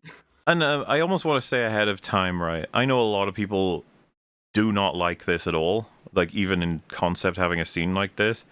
But I was actually like pleasantly surprised with how this is going to play in. I would say meaningfully to future scenes. Absolutely. Yes. Yeah. Yes, definitely. This does serve a purpose. As did her scenes in the she explains a lot about who Cyril is. The way that Well, she's she, incredibly the important. way Like that Cyril she- wouldn't do half the stuff he did in season 1 if it weren't for her. So, like she's almost like the stereotypical Jewish mother. She always wants the absolute best for her son, and the best he can do is never good enough. It's like she drives him on to do so many different things, kind of in the pursuit of respect and admiration that she will never properly give him. And it's like his character can only really be understood by exposure to his mother, who I actually just really enjoy in every scene she's in anyway, because she's very funny. I enjoy yeah. the way, like the nightmare level she is in terms of the way what she says. It's just the way that how cruel she can be. Like, it's just the standard sort of. It's just fun you can have with dialogue sometimes, but a lot of people, like I do want to acknowledge, a lot of people are not fucking looking for this in their Star Wars show. So it I like actually just find it, like, Yeah, kind of okay. difficult to watch in a sense, just because like the constant needling, like it's draining, man. Like I Yeah. don't know. well, because this I've been it in works for me conversations with people like because this before. It's like, oh fuck, man. as I've said, like this is a whole portion of Cyril that I do care about, but I was missing something we get way later, which I think deserves to Yes. be in Arc 1. But it's we can talk about that when we get to it later. But this stuff is still very relevant and very meaningful. And there's fun to be had in having Dedra meet Edie, like these two Well, personalities. yeah, these personalities are Dedra very... in a domestic setting, like a personal setting, like what's she gonna be like in that sort of environment? I mean, I enjoy the fact that she offered her hand and just get ignored. She's like, yeah, totally. Dedra's ignored. already like, that is a usual human custom that has been denied. I'm curious as to the Look results at of this. Starts walking up and like touching her. It's like, Yeah. It's a And the whole power thing- struggle from the moment she walks into the room, which is great because especially most of the payoffs for this will obviously come later. But these are the two candidates for the most powerful person in Cyril's life, and the mother has always assumed that was her, and now here is a challenger to that. So she comes in immediately trying to establish her own dominance against this new woman, and that will then be subverted later. And that's only one of the payoffs. Like the mother is also like really important in later episodes. It's kind of like the avatar for imperial public opinion and things like that. So Yeah. she's useful for those reasons. Cyril wants to get the fuck out of there as well. Like, he offers because she to find spiced tea.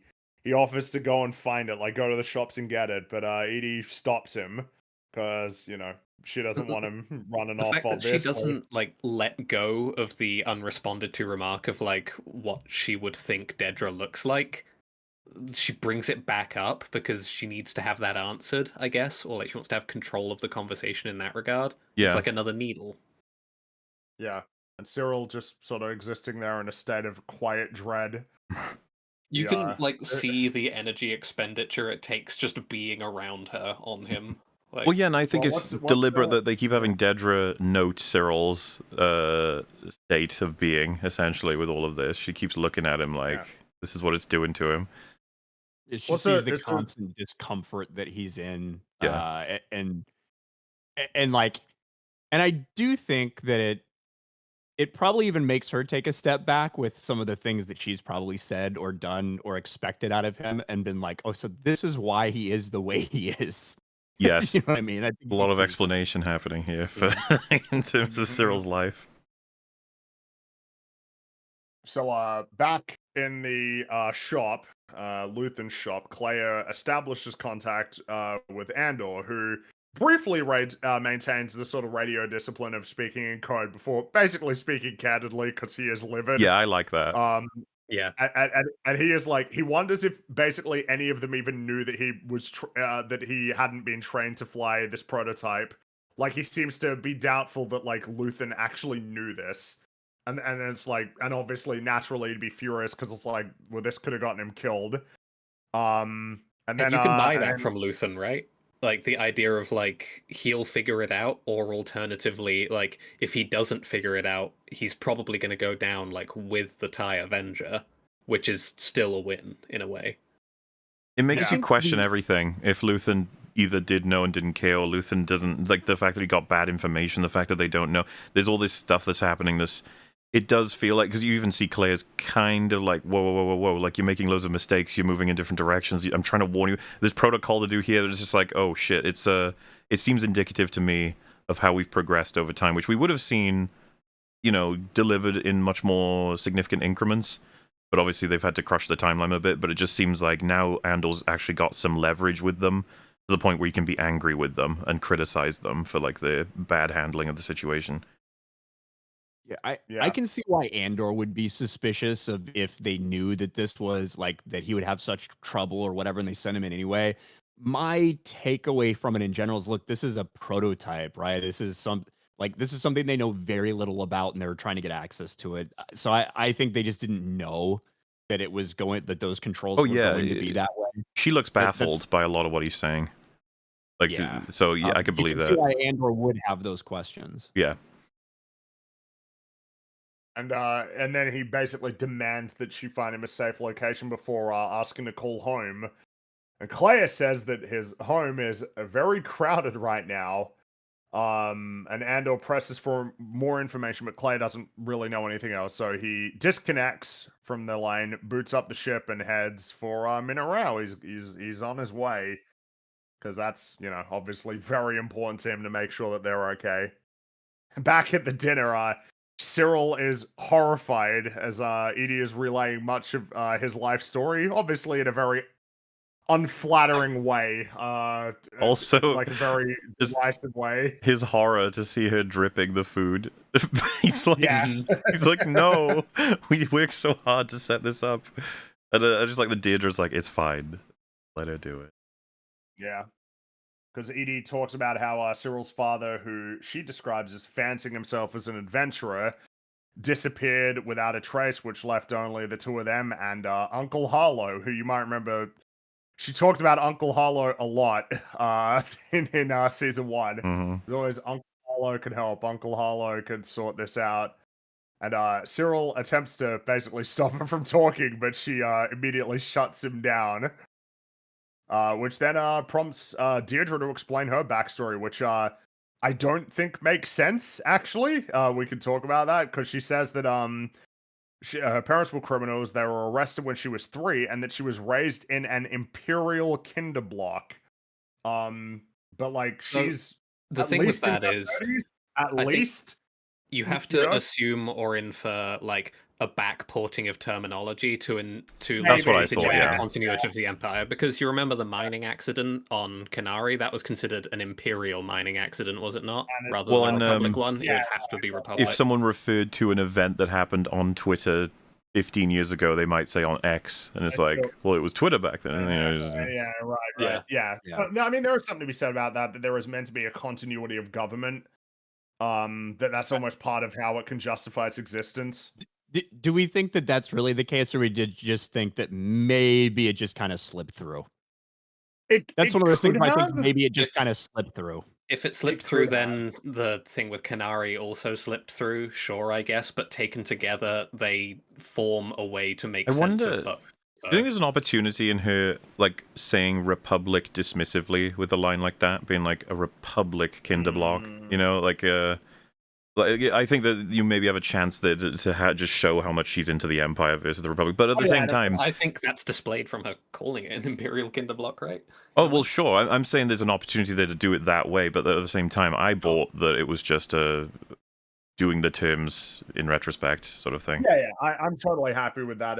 I mean, it's an explanation that works and means that there's no problem. But it did because when she said it, it's like the Empire's only been around for like 15 years at this point, and you are like at least in your 30s, if not. I feel like you know, it is so broadly terrible for Star Wars how like young and short-lived the Empire is.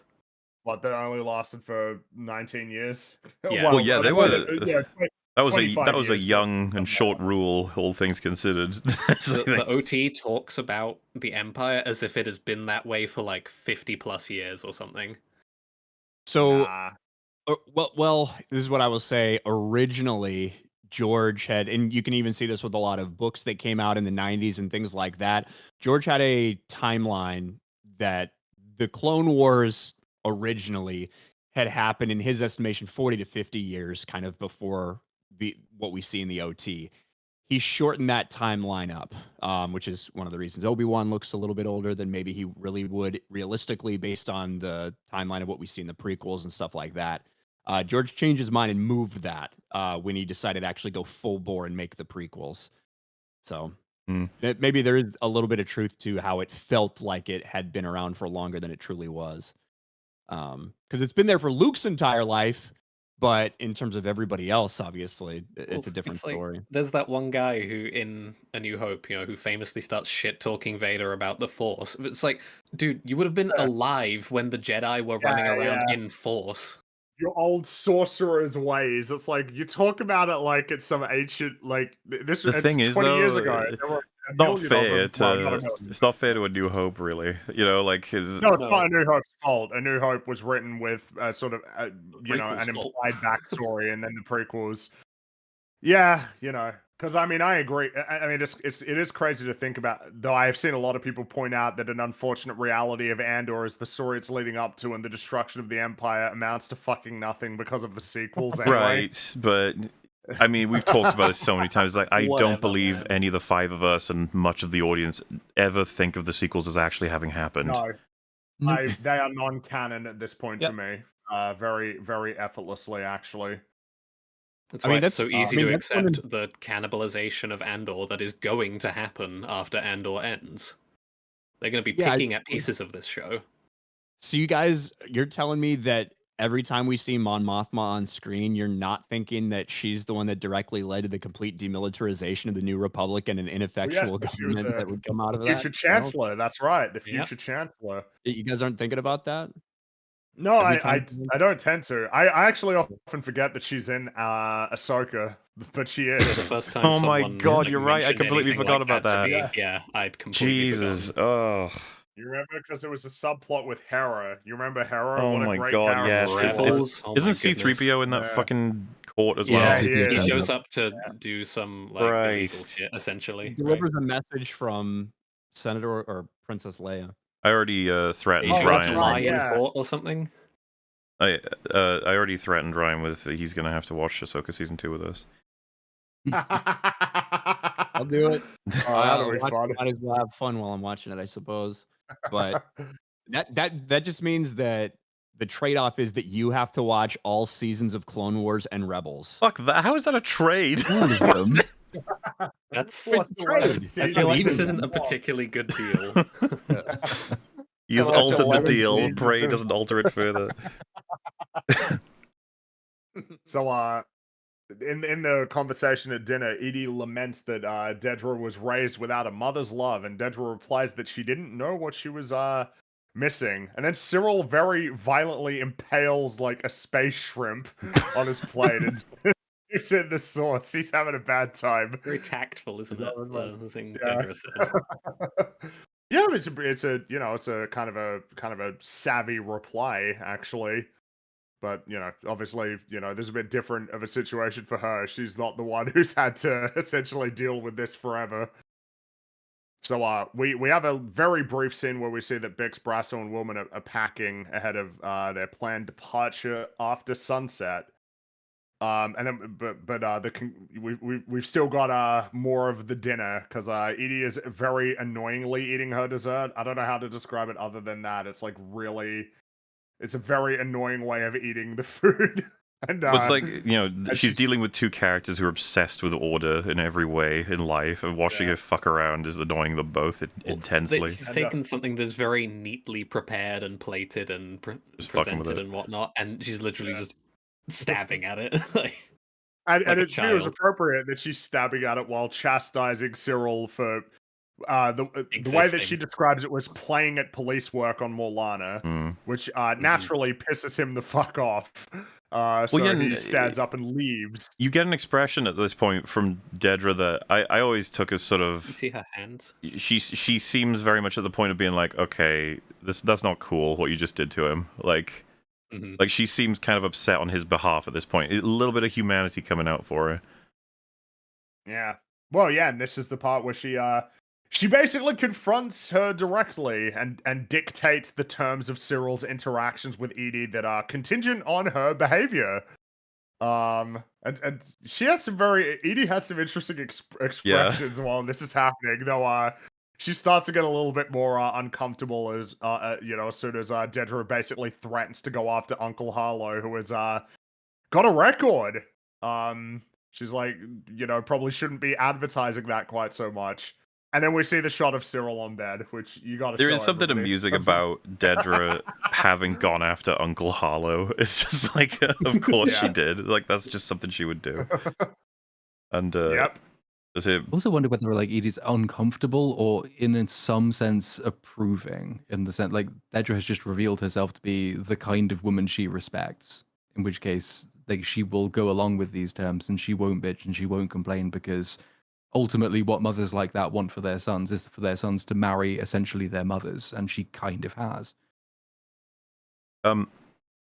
This is the shot that Fring was just referencing, and the context Yeah, behind I this see apparently was he improv'd this move, and I'm pretty sure the director of this episode and Tony Gilroy discussed whether this should be kept in because they weren't sure if this was going a little too far in terms of getting the point across about the character.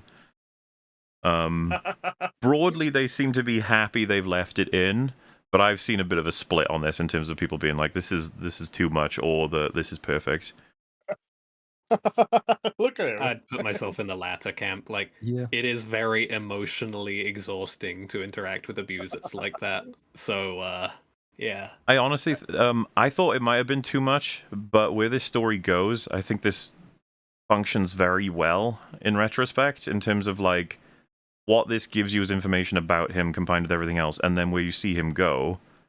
Like, I think this sets a good foundation for where I'm trying to avoid spoiling technically, right? Even though everyone in the chat has probably already fucking seen it, but like, in terms of where he goes as a character, his spine, let's say, it's interesting to look back and forward and see the dynamic with the two women that essentially control him in his life.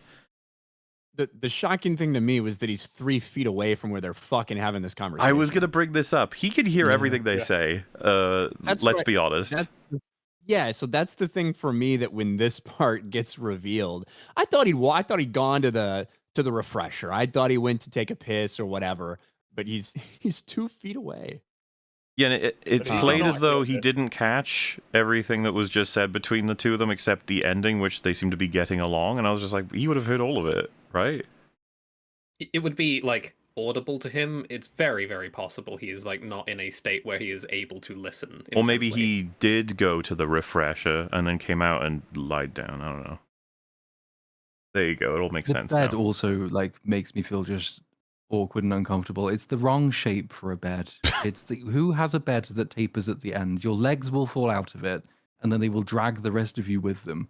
I don't think it's sensible. And they will drag the rest of you with them. Legs always bring it's you down, dude. gravity. It's just no. It's kind of shaped like a big toilet. Yeah. It's the refresher, we just said. That is weird. It just means the only thing that's close to them when they're sleeping are their feet. Their heads are as far apart as you could possibly be. Like that's how they sleep, I think. Mm-hmm. Loving relationship. So In a way. back at the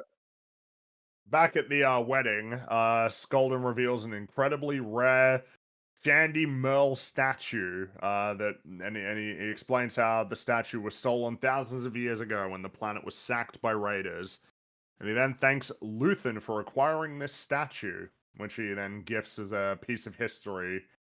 And then later we see that Luthen, like, it's, you know, some time has passed and they're all sort of conversing with each other. And Luthen is chatting with Erskine, who relays his backstory to him. And it's like, yeah, pay attention to this. This is more important than you might think. You never would have The thought fact how that these important this two are moment is. talking. This is just, yeah. This is really important. And Tay approaches Mon and begins singing Skolden's praises and unwittingly communicates that he's spoken with Skolden on something of a regular basis and would Yep. like to do that more. And Tay dismisses Mon's concerns, like, no, we'll talk next week. But then he does tell Mon that he has to leave early, and he pauses for a while. He pauses for a while, and Mon smiles at him, and then he decides against saying more and bids his farewell. And Luthen is watching. He's dead, he's dead, he's dead, he's Always dead, he's watching. dead, he's dead, he's dead, he's dead, he's dead. Yeah. But then the room falls silent as Lita starts to dance. You know, they're doing their dance, the wedding dance. And Mon is pretty obviously distracted. She's not really paying much attention to what's going on. Well, there. And that's the scene. Yeah. Tay's fucked. He's dead, obviously. And then Brasso. Oh, what's that? I was gonna say, you know, Mahler, where you could have seen Erskine from before this in Star Wars. The Clone Wars, the Rebels, the Rebels, Flaws. right? Seen him in Rebels. What about Tales of the Jedi or the Sith or the Underworld or all of those? I gotta watch them You- too, right? You don't have to watch those. Aww. Oh no, they fucking suck. Like they're trash. But I desperately need you to watch them because you do not understand the full depths of why I despise Dave Filoni so much because you've consumed like 5% of the Star Wars content that he's put out there. You have not But seen. what I have seen. wait. Is there Yes. like clear this up for me? Because I'm actually trying to remember. Is there anything you like a lot from Dave Filoni? Has he made anything you like? I mean, there's like there's like little arcs here or there in the Clone Wars show. Maybe if it's focused specifically on clones and stuff, then I'm like, it's not too bad. But overall, it's essentially all fucking hot garbage, to be honest with you. Because I'm trying to think is Um, like I think the only thing I like from him is kind of the concept of Mandalorian and maybe portions of like the first fucking episode, and that's about it. I'm trying to think, is there anything else I'm missing with him? I'm pretty sure I hate everything that he's made. Isn't he? Are they Star doing Wars, like a new probably. Star Wars anime show that has like a giant wolf in it? Probably. What? And he's like, saying, I think this is. Have you not heard about this, Theo? I think this is the thing, right? What? well, Like a Dave Star Wars Filoni has an anime. obsession With with wolves, wolves yeah. and canines. I've I am noticed, and pretty it's like- sure this is not my channel. This is not a statement of fact. It's just my suspicions that Dave Filoni has had sex with a dog at one point in his life. And that's why he's like completely obsessed with this shit. But there's like a bunch of wolf stuff all through Rebels and everything. But a new show where there's a wolf? Well, it was I funny. feel like I saw something with like an anime series, and it has like a giant dog, like a giant wolf, and so people started thinking about Princess Mononoke. Like, I have not So- heard of this. This is incredible Well, stuff to hear. And on that note, because it wasn't too long after Ragnarok that the Ahsoka came out, so I was already familiar with Skull and Hati, right? A lot of people are anyway. But it was like, these are my two new Sith, is Balin Skull and Shin Hati. I was like, oh, fuck off, fuck off. Every Is Dave time. Filoni's name in the Star Wars universe, because he now exists as an X-wing pilot, is Trapper Wolf. That's his name. what? Trapper Is that Wolf. the name of the character? That, like, wolves are cool, man, but like, They're not you know that, what's kind of they're not awkward? cool if you do that. They become cringe Well, really quick. here's the thing, though. Here's the problem. It's kind of like wolf might get annoyed. Like a favorite animal being a wolf is kind of like that's not an unusual choice. You know what I mean? Like if someone said their favorite animal is an ocelot, it's like, huh, that's kind of fun. Or like, oh, my favorite animal is a I'm trying to think of something that's a little Capybara. bit more odd. Like no, that's becoming a bit more boring. Capybara. A lot of people really like them. I guess what I'm thinking is like an animal that's kind of unusual and not A not often tapeworm. pointed to as an example. Cuttlefish. Wow. Yeah, like a cuttlefish. That'd be kind. Yeah, like if someone said their favorite was a cuttlefish, you'd be like, huh, cuttlefish. It is? Okay. Yeah, that's what should I eat? Cuttlefish and asparagus or vanilla paste or vanilla paste? Cuttlefish and asparagus? Vanilla paste. Very well, I will eat the cuttlefish. You'd understand how many people have no idea what the fuck you're doing right now, right? Oh no! Cuttlefish is about to come out of my asshole.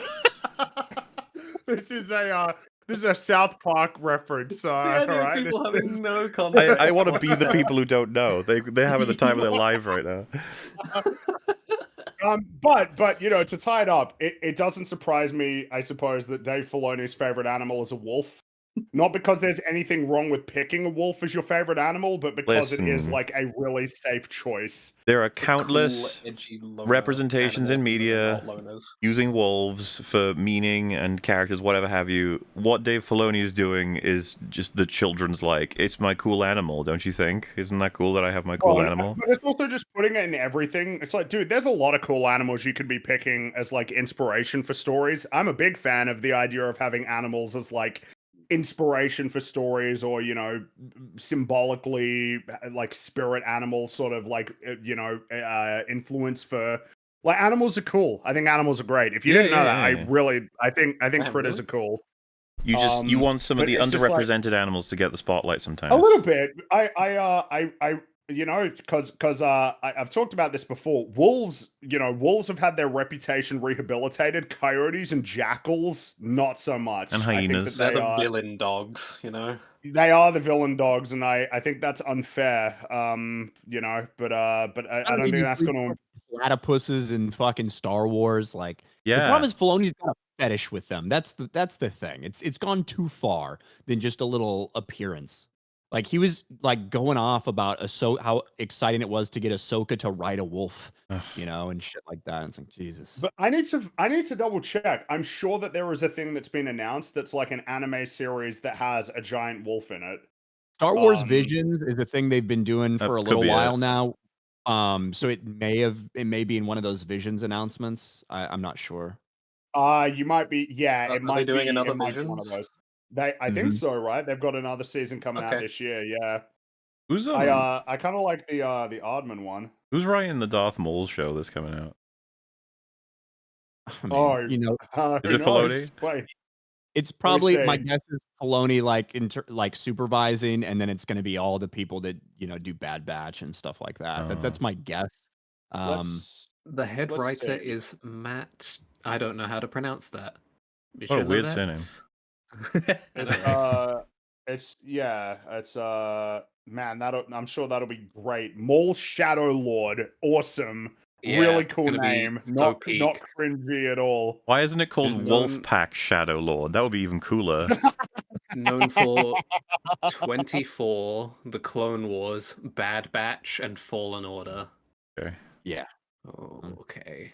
Like that's exactly what we need. More Maul content. A character who never should have came back to life and existed far beyond when he should have. Oh, he wrote Tales He of is the fucking Underworld. chasing Oh, Ahsoka in the like you need to stop category. I will say I do he wrote enjoy the him. first 3 What did he episodes do? of Tales of the Underworld. It's over. I've seen those. They're terrible. It's over. I do enjoy though. We got him screaming Kenobi to the heavens. That's a pretty good clip. That's kind of a funny meme. Kenobi. It's like, oh my god, calm down, jeez. Hey man, he chopped off his legs. Okay, that's fucked up. But we did a 10 season series of Maul, just each one encompassing a year of him living on that garbage planet after being bisected with no fucking asshole somehow, and him just surviving, just eating garbage the entire time. While he's And got his just, like, giant humbling spider himself. ass. But like then- that. Yeah, exactly. Episode 10 Vader, episode 20 Emperor, episode 30 Snoke. You got to get everyone in there, okay? And you got to have little like fights with him when he doesn't have his legs. It'll be funny. Maul is Snoke. So it makes it ironic when he gets bisected in the same way Maul already got bisected. He doesn't in survive it the second time. Like, damn Yeah, it. he'll come back again. He just needs what's her name? Fuck, why have I forgotten it? The lady with the metal stomach replacement. Oh, her. Sniper lady. Oh god. Fennec? Oh. something? Benny Shand. Fennec Shan, yeah. Ming Na Wen. Good God, that Um, was retarded. Oh my God, the writing is so good. I can't wait for more of it. Carry you I'll wait out of for the Andor to be desert over, to the guys. nearest shop that does replacement stomachs in the middle of the fucking desert. Stupid. Anyway, So, Brasso tells B2, a very disappointed B2, that he's leaving. And B2 asks how Andor will know where to go, and Brasso assures him that Talia will take care of him. You know, he'll be okay. But an Imperial ship, it flies overhead. is it worth Um, saying we all but confirmed this is the final scene for this droid? Wait, is he not coming back Yeah, in the which last is- episodes? I don't know, He's but still- it seems well, unlikely at this look, point.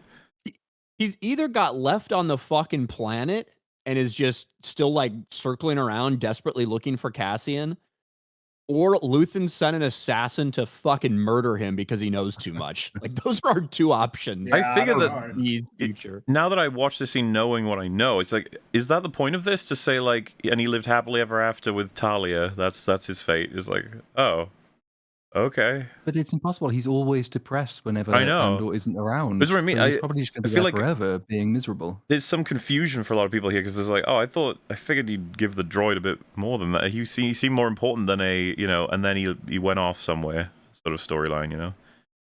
But I don't like the idea that he's going to get jilted by. He's going to get cucked effectively by K2 when he turns up. Oh, which is- definitely. There's is no a- room is for a him if newer, K2's there. shinier droid. Oh no, Cassian's gonna come back with K2. Ooh. No. Ooh. Well, Yeah, what well. I think is going to happen is the last scene we see, the last sequence we see, and I'm going to hate it if it is. The last scene we see in the epilogue for Andor season 2 is Bix getting a notification that Cassian died, and she like starts crying, and she walks in a little hut, and she's there with B2, and like she's like, but Bix, you look so sad. Is everything okay? And she's like, yeah, B, it's fine. And then she goes over to a space cradle and picks up a little 3-month-old baby. And like that's going to be the end of Andor season 2. And then Filoni can write the rest of their tale. It's gonna be great. And then Bix is actually force sensitive, so she's going to become Oh, yeah. she's going to She show can up meet in the up with Mandalorian and Ahsoka. Grogu movie. Yeah, she can team up with Ahsoka and Mando and Sabine and Bo-Katan Sabine, and right, who else is there? Boba Fett. He can come back. Mm-hmm. Gosh, Oh, there's yeah. so many wonderful characters. I can't wait. So, Bix is still on the radio listening for Andor, but Brasso suggests that they leave it now rather than waiting until sunset. But the two realize they don't know where Wilman is, and his speeder is gone. So it's a bit of a problem for them. He's out with Bila, and he tells her that he has to leave, but he's gonna return. He's not sure when. And the two hug, but then she discovers he has a blaster. It's like, oh, that's a bit awkward. And then at that moment, a convoy of Imperials arrive at Kellen's shop, and Wilman's speeder is parked there. So he's just kind of stuffed. Like he has to run back basically. See, And that guy Kroll, he's back. you just lied about the blaster and said it's for bullseyeing Womp Rats. She would have believed it, right? That's right. Yeah. I Idiot. don't know why that feels like it reminds me of a joke in Blue Harvest where, like, I can't remember who, someone, because Chris was Luke, where they're like, Jesus Christ, like that's unhinged, just Yeah. shooting one rat. What's wrong with you? But yeah, the woman runs back as Brasso actually heads out to search for him on his speeder, but we gotta go back to Chandrilla first. That's still ongoing. Luthen and Mon are speaking, and Luthen tells Mon that Tay has been pestering Skolden all weekend. He's been at him all weekend. And she acknowledges this, but she's still in disbelief. But Luthen retorts that people fail. Is this confirmation of why? Like, is this kind of like Luthen was here because he was worried about this? I don't know if we're meant to conclude. I don't know. I mean, actually, no. Yes, I think that's true because we do learn about the that there would be reasons why he would know more about Skolden. That you know. Yeah, because that's entirely possible. the fact that he Yeah. said as well, like I warned you from the start. Like I assume he's been keeping tabs anyway. And the obviously the line like, "Would you have told me?" They're like, it's almost like testing loyalty here, and he's clearly frustrated with her. She's frustrated with him. And but Mon is determined to find a number which will satisfy Tay, but Luthen points out that she already knows the number. He says they will be vulnerable forever, and Mon must be protected. And Mon says to this, "I'm not sure what you're saying." And Luthen replies, "How nice for you." One of the best she things does know. in the arc. That The moment. look he gives.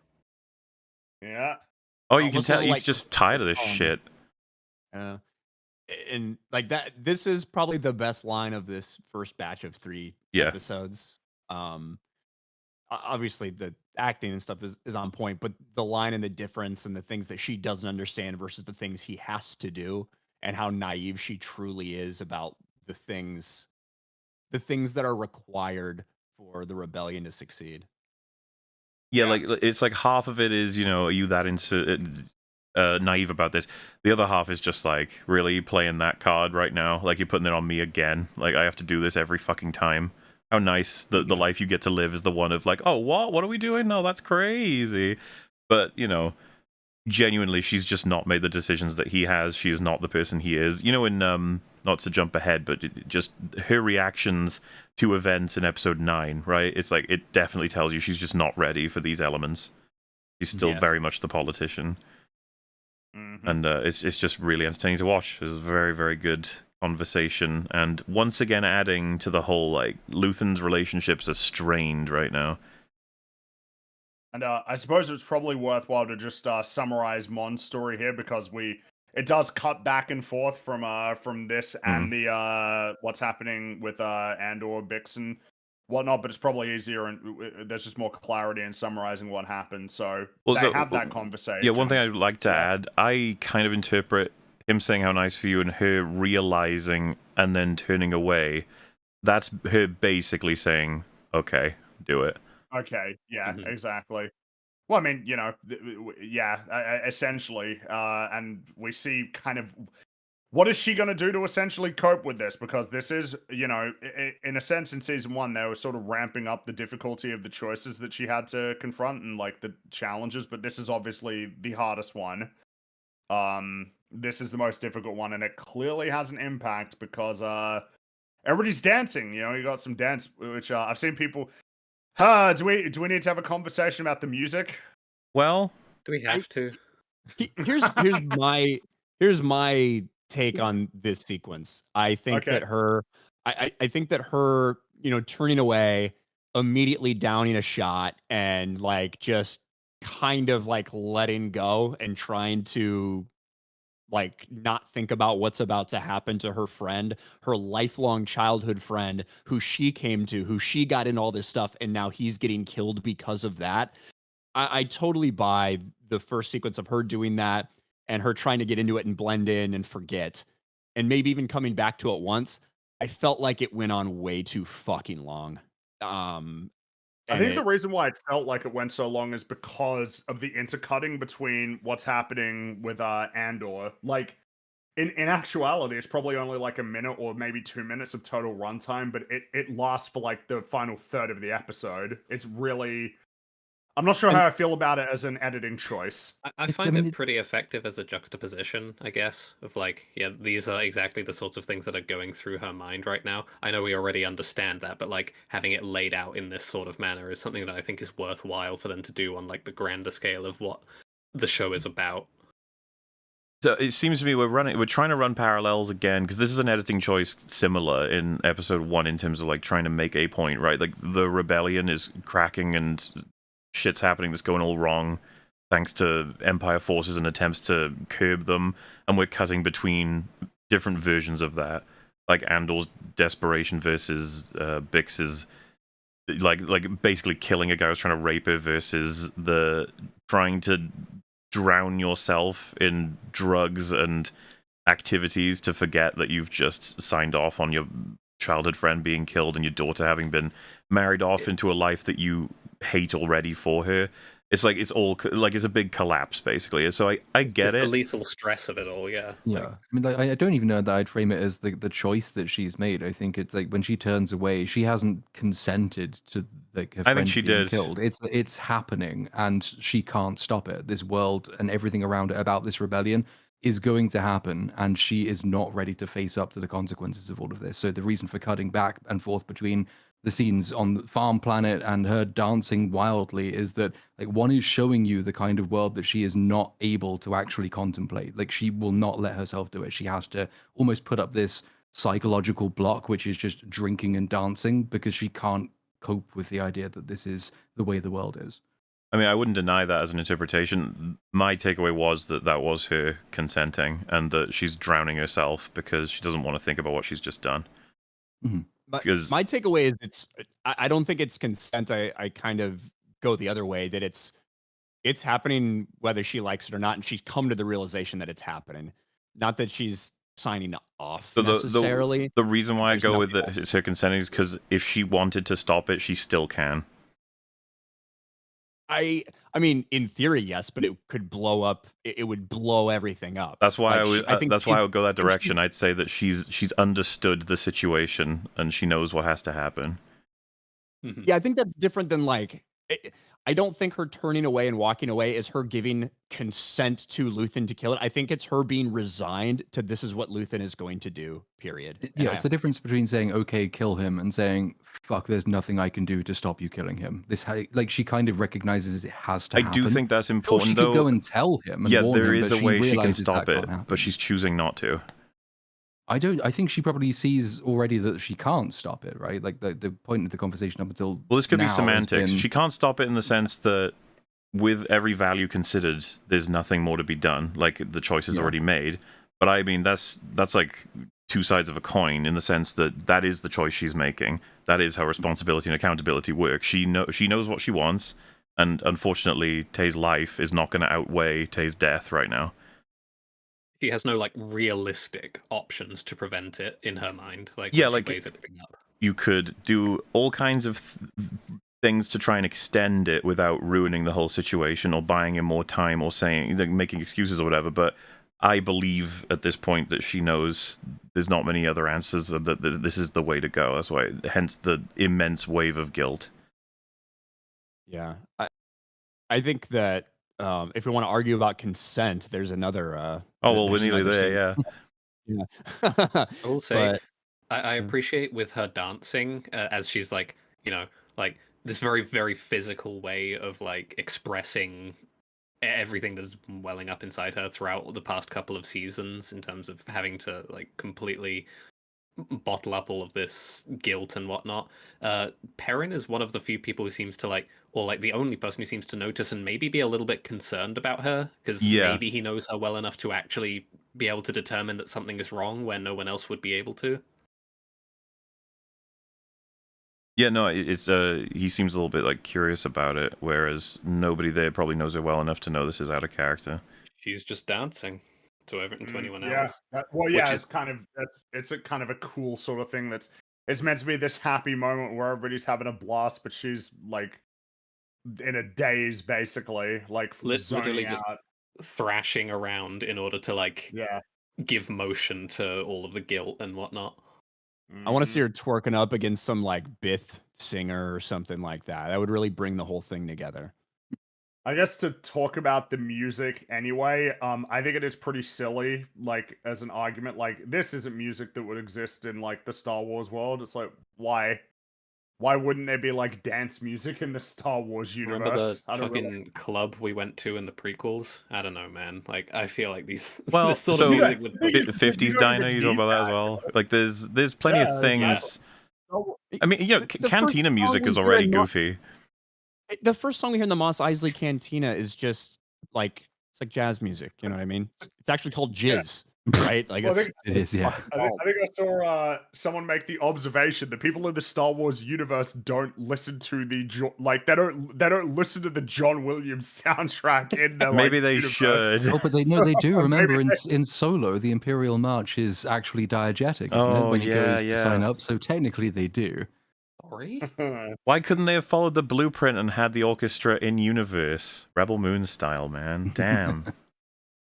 But yeah, the idea like, oh yeah, there wouldn't be any dance music is like that's pretty stupid. Like that's kind Well, of just a stupid like the observation. I best think. version of the argument is that to people it feels out of step with what they expect Star Wars music to be. I suppose it didn't for me. I was just That's like, more of a, there's more to be said about that. I mean, we talked about how the Acolyte music was fucking embarrassing and oh, totally the credits music. not. Yeah. Oh, I forgot about that. Oh, Yeah, Jesus. remember? Yeah, Oh, no. yeah. Why'd you Let that remind flood me? back in. Like that would be an example, but of course the difference is that's non-diegetic music. it's so embarrassing. That's like the score. Well, yeah, and And I this. would agree that it is really weird to radically deviate from what has always been the consistent tone of Star Wars soundtracks, even with the variations that there are between, you know, different stories. That was like a notable cringe deviation. that was one of my criticisms of the first Andor trailer that came out. Yeah, I wasn't hugely fond of that was- trailer. Yeah, that music was a little bit of an odd choice, I will say. Yeah, I think it for a show that's already kind of labeled by a lot of people as not Star Wars to go out with your first trailer and to give something like that. And I felt I felt a much better trailer could have been achieved if you had kind of just slow building, more traditional music like we're used to hearing in the universe, like from these movies and from these shows. I think it just was a really easy decision as opposed to the actual music that they put over top of it. But my biggest thing about it is like I'm totally fine with what she does and her going out and dancing and letting loose and trying to forget that her best friend's about to get killed. For me, just the constant cutting it back in when we already know what she's doing, we already know that's happening. That didn't add anything to me, and like more just took away from it and felt like I don't need to see Well, I another know 10 seconds of her dancing. you're very much not alone. I know a big part of the conversation when this arc came out was everyone was talking about whether or not they liked the editing choices. It was jarring for some, worked for others. Definitely a common complaint from what I saw. I'm not even 100% sure what I think. Tricky. Me either, because like I don't know. There's something about it that kind of throws me a little bit, but at the same time, I suppose I can kind of understand the logic of intercutting it. I would not even compare this to being remotely on the same level as the terrible intercutting in Daredevil Born Again. No. That was horrendous. This is much more like, as opposed to like, oh god, stop. But but yeah, she's dancing, and while this is happening, Tay heads to the landing platform where he is picked up by Cinta, who has replaced his driver, and Vel sees her. And the two look at each other for a moment before Cinta gets in the vehicle and drives Tay away from the wedding, never to be seen again. Oh right, yeah, because you're summarizing that side first. That was a funny one apparently, because like some people got very confused as to Tay's fate in that moment. Like there was confusion. I'm not entirely sure because a lot of people suggested like he should have been shown being killed, and it was just like, but why? Well, can we just like be real honest? there have been so many incredibly, and look, I have plenty of criticisms about the show. And I think we've all got some in particular here or there. There have been so many ridiculous conversations surrounding this that I think just stems from people not paying attention to what they're fucking watching. Yes. There are people that didn't know who Cinta was, right? There are people Man. who Right. Well, legitimately did not recognize her listen, I'll give and some did not room, understand. okay? I get It- people, but like it is, if you're gonna be analyzing it, it would be a good idea to refamiliarize yourself with the characters. Like, Yes. to give an example, right? If I had a family member who's watching this casually and they didn't rewatch season 1, and they said I don't remember Cinta, I'd be like, I don't really blame you for that. That can happen. For sure. But Yeah, if you're gonna but there's say a like difference as a between that criticism and- of the show, how was I supposed to know who the fuck that was or what it was supposed to mean? Is like, well, they expect you remembered the first season. Of Yeah, I course. think there's a difference between people that are just sitting down and plopping down on their couch to watch it and people who are going to spend hours talking about it and discussing it. Yeah. I do think there's a difference there. Of course. And yeah, the idea that some people didn't, they're like, well, what? They're just going to leave him alive after that? Like, I heard people saying that. I'm like, Leave him alive. what? Like, obviously, the implication is that Cinta is there to fucking kill him. Like, they're gonna take Yeah. off from this place, and then he's gonna fucking die. And they're It like, is, "Well, why didn't you turn around and shoot him?" It's like they're right in the middle of a fucking thing. What are you talking about? You're gonna shoot him in public. That's absurd. But I think it is a side effect of placing quite a high degree of trust in your audience that you will probably lose a bunch of quite casual people. But also it means that if people do miss the point of like seemingly the point of one scene, like why she's there and what that means, you're also going to miss quite a lot of other story material because there are usually more than one thread to every scene you're in. So like the fact she's already there driving him away means that that's already been arranged and she's like been waiting to do this. So that there's another consequence of that being that the conversation between Luthen and Mon Mothma has only just happened. Clearly these events are basically in motion already, which is another thing you'll miss if you don't even recognize who the character is. Yeah. Like a show that had less faith in its audience might have tried to work in a scene with her earlier on so we can reestablish sort of face memory and things like that. But like Andor doesn't really have the time or the patience to do it. But he Yeah, did. it's just I don't know. Like what? Yeah, I mean, what do they want though? Do they want a scene where it's just like, oh hey, turn around and then just grabs a garrote and Well- chokes him out? Like, I mean, you know, I'll entertain. There's Yeah. alternatives, and you could do, like, for example, imagine Luthen was the one to actually do it. You, Oh, you could make yeah, a I mean, yeah, you scene. could do the Godfather thing, right? In the car, like you do that shot and he's getting choked out, Well, and kicking just, through the window, and You know, Luthen's like, oh, let me jump in with you. I need to go back as well. It's just sort of like, and then we have that scene where they park in some fucking dark place. He gets out, and then he's just like, you could imagine a gives Luthen him speech that would be pretty fucking meaningful, and then he kills him, like that sort of thing. Though I guess the one thing we can say, I guess, to like, because this is typically the way this show operates, moments like that where you're required to pay attention and infer some things. The idea that the scene we're about to talk about is so blatantly over the top on the nose with her screaming, "He tried to rape me," makes that scene and the choice to have her verbalize it really stand out because of how over the top that was, if that makes sense. You're saying with like the subtlety in which they present other issues. I mean, this one we know was something they wanted to be specific about labeling. At least I'm pretty sure Tony Gilroy said that. Yeah, because like we might, I guess we might as well kind of. I'll well, wait yeah, to. yeah, talk we're about the finished with scene the when it Mon comes stuff, out. so Yeah. we now that the Mon stuff's done, it will just be the Andor Bix, all of that until the end. So we see that Andor arrives over the planet, contacts Bix, but Crone is approaching in a transport, and he speaks with Bix, notes that she's packing, and just plainly expresses doubts about the story of that they've got like they got to go over to a different place to do like emergency work. Meanwhile, Brasso is sneaking towards Kellen's store, but he is apprehended by a stormtrooper. So Which I he's thought was a being bit captured. lame. It sucked. That Yeah. part fucking sucked. Like it. He just It rounds the doesn't- corner and is like, "Hey, you stop!" Well, It's like, okay, yeah, this looks alright. like some editing cheating. It's like, Brasso, how did you not see that guy? Was that just like really unlucky that he was behind like the door or something? And just, damn, dude. Because Like, why'd you even come out in the open path? yeah, Like, and I it's don't even get. dissatisfying because Brasso knows this area way better than every stormtrooper that's going to come here, and it's just like, oh, all You right. see that on Ferrix in season 1 with the corporate police people.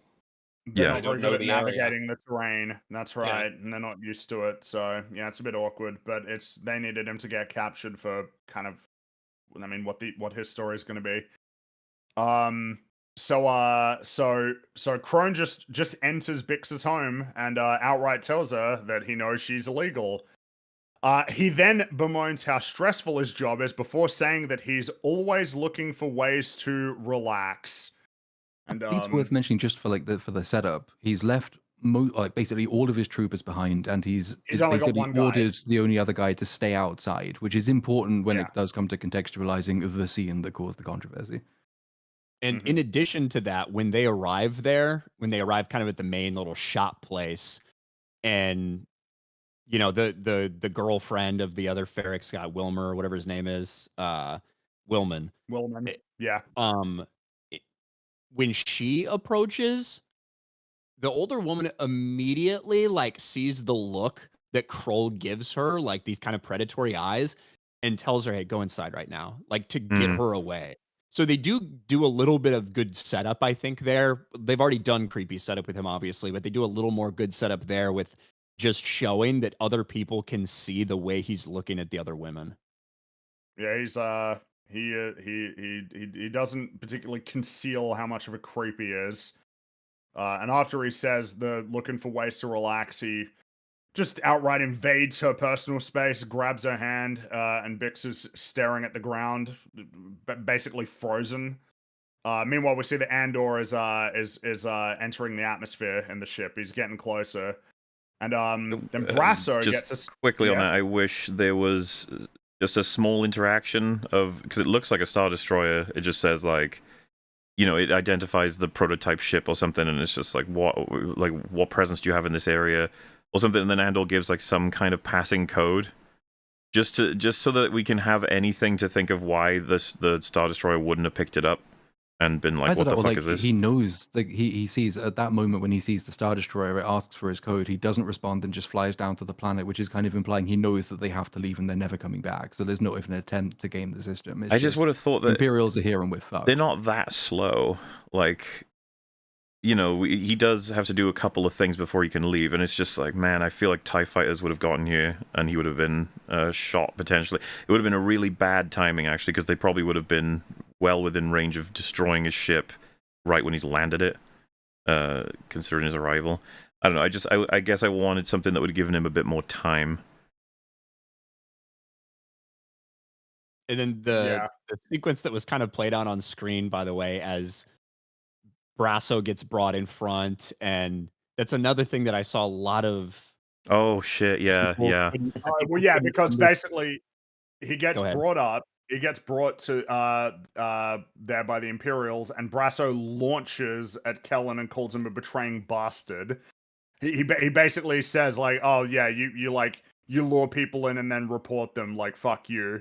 But then when he gets pinned to the ground, the two men share a glance, and Kellen faintly nods. So it's like, he's trying to save Kellen. He's trying to spin a story that will save him. This is from the this from is the borderline explicit. When Brasso first does his like "fuck you" piece of shit, like the guy looks completely bewildered. Like what? Like why are you? Yeah. And then of course the looks you talk about, the exchange is like.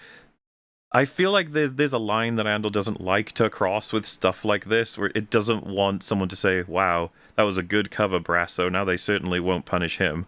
Like, we wouldn't want that. We want to go as far as we can, which they did the expressions, but like a lot of people did not pick this up. They were almost a little confused. Even by basically almost getting explicit, it still wasn't good enough. Well, I would say that someone could have, I wouldn't agree with this, but someone could have criticized this moment of being like, man, they really needed to show Brasso looking at him like sort of, oh, I did that for you, and then showing the other guy being like, thanks, I got that. It's like, that's unnecessary, but it's like, maybe it is necessary. Just keep it, it's all right. A lot of people in chat saying they did not pick it up, so... Yeah, I saw a lot of confusion surrounding that from people like when they were having discussions about this, about like, I can't believe that guy sold Brasso out. That's like, that came out of nowhere. Like, what didn't happen? But yeah, and then obviously we get into the attempted sexual assault. And Fringy mutes because he's a coward. Just want to give his What a take. Look, monster. look, my reaction to this was I didn't watch it when it came out. The night it came out, I wasn't like sitting there, oh, I'm gonna stay up and wait. I didn't do that. But I wake up in the morning and I see all of these reactions on social media. And I was like, man, what did they do? Rape, and like they showed like a rape sequence, like it showed a rape scene. Like I'm thinking this is gonna be Game of Thrones like level Yes. of I got the same impression, debauchery, yeah. sexual violence. And I'm like, holy shit. Well, I mean, I guess I can't believe they would go out and do that. And I tune in, and it is essentially a fight scene. There was like nothing gratuitous about it at all. I think the scene in and of itself, I mean, she kills him. There's a struggle, and she finally gets her hand on a pipe or a wrench or something and hits him on the head, and he dies. Yeah, when she hits him and he starts to, like, basically, like, he's phasing out of life, basically, like crippled. I had a thought of, like, oh shit, that's probably it then, because he seems like almost down. I thought it was going to go way further, and by way further, I don't mean like all the way, because obviously it's fucking Disney. But I did assume it would get a lot more disturbing, I guess is the word I would use. Because people Based on seemed people's disturbed reactions, by that's it. what I felt. I had heard so much of the hubbub about this before I even watched it. Like, this was unavoidable if you were online at all Yeah. and vaguely aware of Andor existing, which was kind of frustrating in its own way. But then I get there and watch it, and I don't know, I'm left only to conclude that, like, the majority of Star Wars fans are pretty fucking juvenile. I don't know, man. I don't even know that I'd say that. I think it's the majority of people who criticized it either didn't watch the show and had no intention of watching the show, or barely watched the show and had nothing else to criticize. And so they found, oh, this is obviously controversial. And then the headline, which was circulated with Gilroy talking about it, the headline was a shit headline if you read the comments. It's nothing that no writer wouldn't talk about when talking about like the inspirations and the ideas behind your world building, your themes, and what you choose to include. But the headline got shared massively. And then it just became the thing, the rape scene in Star Wars. There is no rape scene. It doesn't happen. It never happened. There's an attempted assault, and the woman fights it off, which, as we kind of established right at the beginning, this is part of her journey. She begins being tortured in her own nightmares by the guy who abused her in the previous season. Then she's faced with basically an equivalent form of that again being thrust upon her. And she reacts, she fights back, she fights him off, she wins. She's regained a bit of her power and her agency. It's vitally important in establishing where she's going to go next. Well, she kills two Imperials in this scene. Yes. That's right. She takes out the second one. But yeah, it's. I mean, the scene is the scene is presented seriously as it should be. It's not. This isn't like some action scene that's meant to be something like it. It's what's happening is very bad. And she manages to stop it before it gets worse. But the way that it was getting talked about on Twitter, you would certainly think that it was more happened than was shown in the scene. Yeah, absolutely. Yeah. Well, anything happened at all. But like the reason as well that I made a point of saying that he leaves the soldiers behind and he leaves his other man outside is that because then the controversy moves on to whether or not you should have a space word for rape, which that is insane. Like, to me, I cannot believe. Like, isn't that like what? Sorry, it actually does stun me a little bit. I wonder if that was a mistake, because I think a lot of people would rather argue they just don't want the word rape as opposed to they want. I don't think anyone actually wants a Star Wars word for rape. Like, how insane it would be if they used like a flim-flam word to describe this. You know what I mean? Well, I mean, all the jokes have been made, insane. but like, it's. I genuinely think some people might have accidentally walked into that when they didn't mean to. They just mean they don't want to hear the word rape. Not that they really want to hear a Jar Jar Binks word for rape. Like, no, I don't think anyone's advocating that. I think there's a degree of bargaining down going on there as well, though, which is that I think loads of people, anyone who's streamed on this subject since it happened, has been on stream having had this argument and pointed out, for example, that children get murdered on screen in Revenge Yeah. of the Sith, and Jabba is quite clearly not keeping Leia in a gold bikini because he's hungry or something like that. All those other things when people actually who've forgotten how dark the prequels got, and even the original trilogy, then get bartered down to saying, "Well, I just didn't want the word to be used." Yeah, But that's actually, it. That is the truly point it. to come on to is that the use of the word is vitally important as a tool of the world building as well as the theme here. I just want to be absolutely clear. I'm not saying people didn't say this is what they want. I agree with that. I'm saying that truly, I don't think that's what they actually want. They just didn't want the word rape in here. Well, it's a bit. It's just given how many, in A New Hope, you see an entire planet get blown up. That's genocide, right? Star Wars is not a series that, since the beginning, it has not been absent of dark events and serious events, and so it becomes very, singling this out specifically, it does seem like it would just be that they don't like the word, and it's a word that describes something horrible, but the idea of using like a flim-flam word to describe it instead of using the actual word is like baffling to me. Well, tried to purgle me. To throw like an ever so slight bone, like this is a form of atrocity that is much less common on our screens. We know, right? There's a reason why people have reacted the way that they did, and I think we all know that. It's just the question of how appropriate is it / is it something that should be portrayed? They start to come up with conversations, which I think are the much more interesting sort of thing to have about Star Wars as to whether or not this should be portrayed, right? There's arguments against it that I don't think the one about like I shouldn't have to explain to my children what rape means, when it's just like your children shouldn't be watching Andor, like you shouldn't be showing them Andor. Your 6-year-old would probably be bored to death. Well, there's that angle, but like, what age are we talking about here? Like, if they're like, it is a mature show. Like, it's not. This is a. I'm not saying that as like, oh, it's a mature show, you wouldn't get it. It's like, no, I mean, it's targeting itself for a mature audience. This is not going for all ages. Well, so, this is not for all ages kind of a appeal that something like A New Hope has. We all know the parents' responsibility, right, is to watch the shit that is a higher age rating than their children to check whether or not it's appropriate for them. And I'm assuming a lot of parents would conclude that this is not appropriate for children under the age of whatever they've decided as parents, which is fine with me. If you think your kid can handle / understand this, then, fair enough. But simultaneously, if not, don't. Like, what I guess I'm trying to say is, like, you should have been watching this before watching it for the first time with a kid anyway. You should probably just check it out, right? Like, make sure. I mean, my parents did that with all kinds of stuff. That's the whole point of the rating. I mean, I know that nobody cares about the rating, but the whole idea of parental guidance is like, that they're telling you that if a kid is watching it, you should be offering them guidance as a parent on how to understand what it is. If we, they're probably gonna.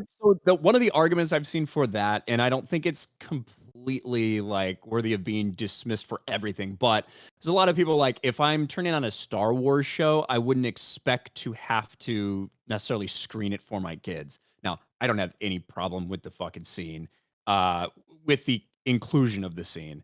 My criticism is based on how everything is normally portrayed in Andor, specifically, like we've talked about, these things that are implied, these things that you can see, but it doesn't need to be beat over the head, was what told me they so desperately wanted this non-rape, but attempted rape scene to be a discussion point and something they were proud to include, was Bix's line, he tried to rape me.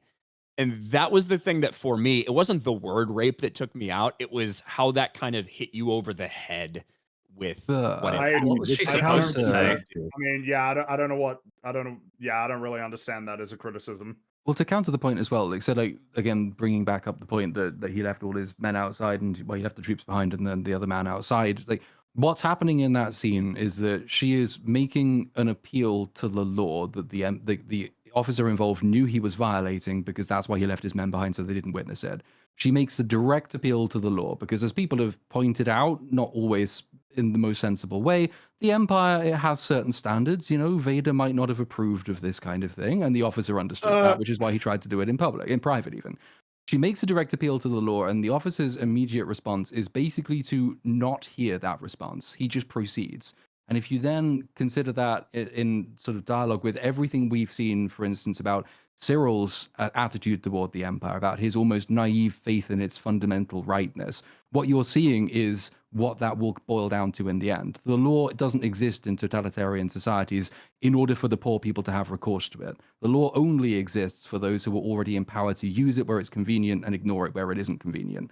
And that's, as Tony Gilroy was saying in the article that was quoted quite extensively, that is the story of so many revolutions. In fact, all revolutions and all wars and all totalitarianism. It's your inability to have recourse to the law that the empire says it upholds is the real origin of so much totalitarianism. So the fact that she invokes the word is vital to understand how the power play really plays out. I do. I wonder how much of like the response to it is because of like, particularly on the internet, the use of like silly substitutes essentially for the real words like unalive or grape or things like that, and if that's actually made it to where people like genuinely struggle to even hear like the real words, like the words themselves just being uttered makes people deeply uncomfortable.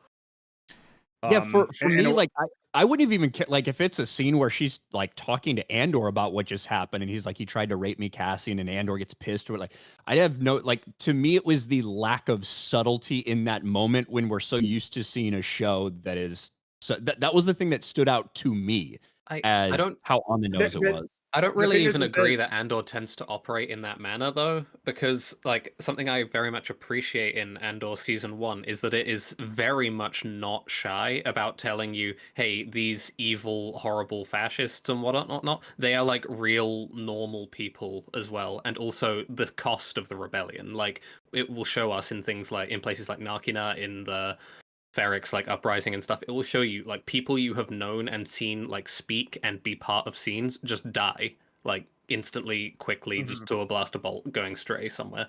It is very much not shy about like showing you the brutal realities of what things like this rebellion entail. And there's and you know, on top of that, there's no reason why Bix wouldn't say exactly what happened. Like there's no reason that she would, particularly if the whole point is to essentially get this person to stop and help her. There's no reason why she wouldn't say exactly what happened. Which I mean that is what happened. Like she, and I just find it strange that like there's an argument revolving around like whether or not she should have even said the word.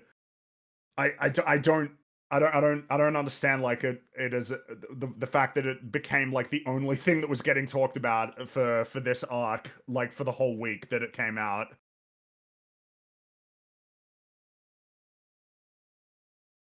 Yeah, I like I said, I don't have any issue with the word. It was kind of the way it's presented. And then I agree with you, Little Platoon, about the headline from Hollywood Reporter. I'll disagree with one thing. You said it was a bad headline. It was a great headline for Hollywood Reporter to get clicks off. They knew exactly what they were doing with the way they spun Tony Gilroy's interview. Did you guys happen to see the actress and her statements on it? I think I saw this. I can't remember if I did. So she also gave a big interview about how important it was, and combined with the illegal immigration stuff. And I felt like she made it a little bit more modern day, kind of relevant, which is why I think when you combine some of those things with, to me, it was a moment that was not nearly, that was very, very explicit when we're used to seeing a lot of implicit things in terms of her saying that. It felt like they really wanted to hammer that point home, which is what stood out to me about it. Not the word. I really don't give a shit about the word. And I Andor is very frequently very explicit. They do use. It is a very explicit show. Mon uses genocide later in the season, which feels like a more aggressive word than they could have chosen. You know, and I'm not saying it's not appropriate. I'm saying that like they are deliberate a lot of the time in the language they want to be. They want it explicit. Obviously, because some people are saying like, well, then why don't they refer to it as murder all the time? It's like, well, people die a lot in this show. I don't know that they wouldn't refer to certain kills as murders. Like that's definitely within the purview of Andor. What I mean is like, two officers were murdered. Yeah. What I mean is it could be quite obvious to us what just happened, right? We just saw this happen. If someone's talking about the genocide of these people, whatever, that's one thing. What I'm saying is it felt not as subtle as pretty much everything else in this show usually is presented as, and it stood out to me when she said that. Not the word. I don't care about the word. But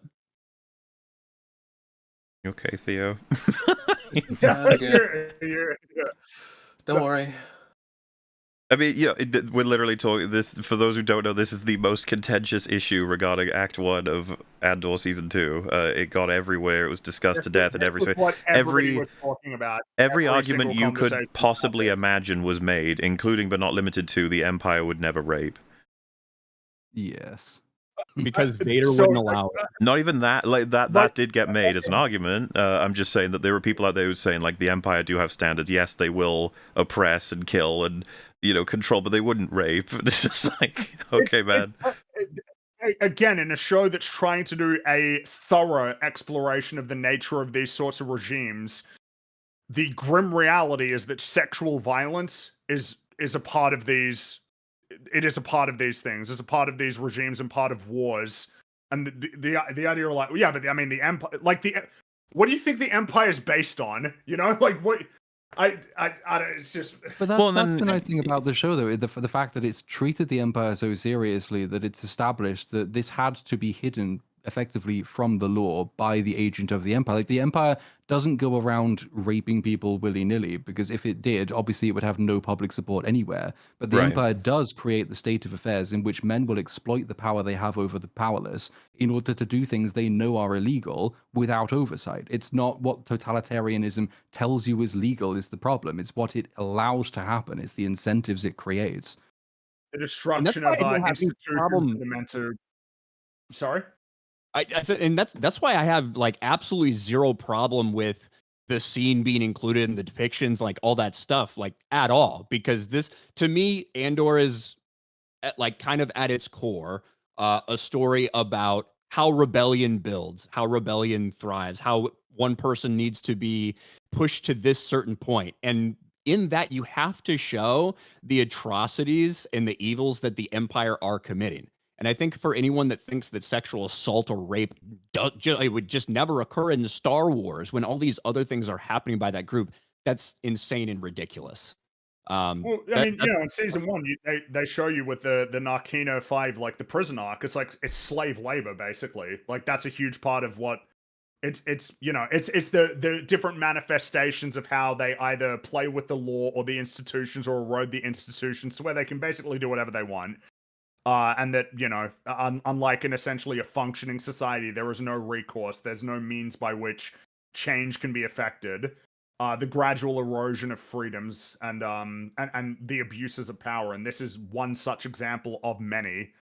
And particularly in a show that is as committed to being as comprehensive as it is and as mature about the subject matter as it is. This is an event does not feel like something that was an impossibility for appearing in Andor. It's I mean, that's like kind of how we one opened this discussion. I was surprised at how I would never want to describe it this way, but like it didn't go as far as I was expecting from what people had said. Nor did it go as far as I think the show would be allowed to portray.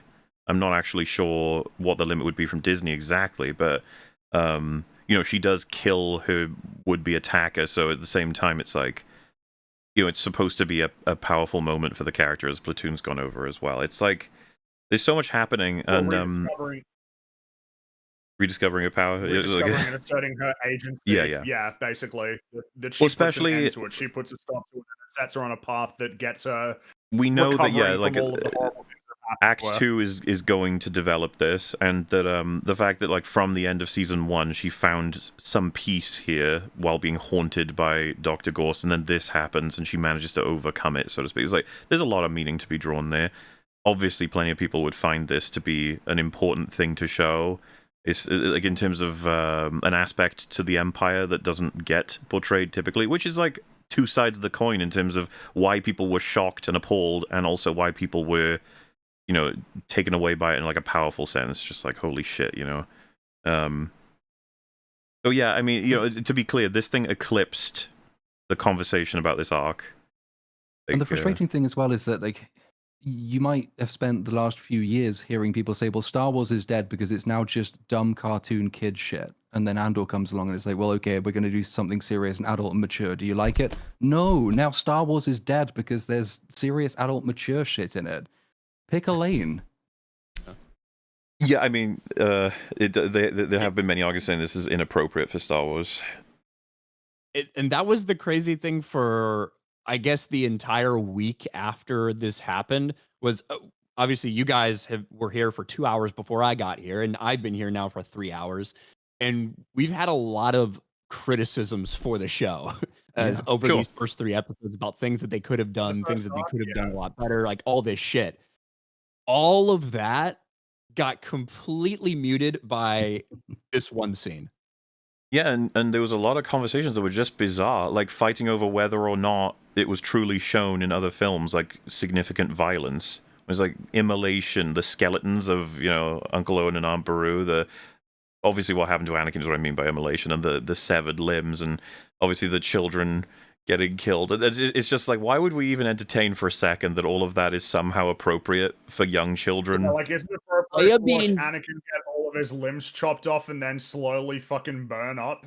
Shmi Like, Skywalker having been like tortured and who knows what else by the Tusken Raiders dying in Anakin's arms. Like it's the younglings being killed, and then the usual response is, well, you didn't see it on screen, but then 2 scenes later you do see one die on screen, so go fuck yourself. Like, there are so many of these. Like, I think people have either memory hold how serious and dark it was, maybe because they were kids when they watched it or something, and it didn't seem quite so like adult as it would if you rewatch it now. But then I'm thinking like Revenge of the Sith got re-released at cinemas a couple of weeks ago. How many people took their kids to see that, knowing what was in it, and didn't think twice about the fact that kids die in that movie, and that Anakin burns up, and that people's limbs get chopped off, and someone gets electrocuted to death and thrown out of a window? Like, there's some violent shit in that film. So Revenge of the And Sith Leia was actually getting sexually assaulted by Jabba the Hutt, by the way, for the record. yeah, like that is what's happening. That is what's happening to Leia. I think She Ryan's gets referring captured, to even more than that, right? Because you got the book reference.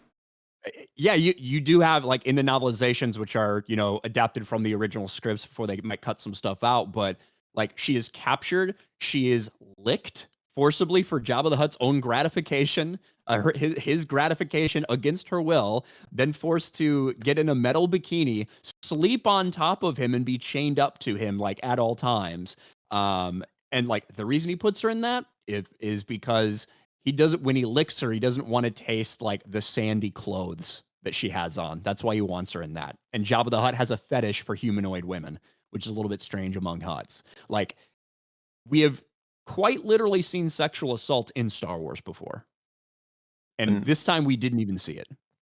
Well, and like, Revenge of the Sith was 2005. I saw it, I would have been 12 because I saw it in the cinema. And I obviously really enjoyed it, but I even remember my dad at the time being somewhat surprised by some of the things in it. Notably, I always remember he had a strange reaction to Count Dooku getting executed. He was like, "Whoa, oh shit!" Like they just cut off Christopher Lee's head.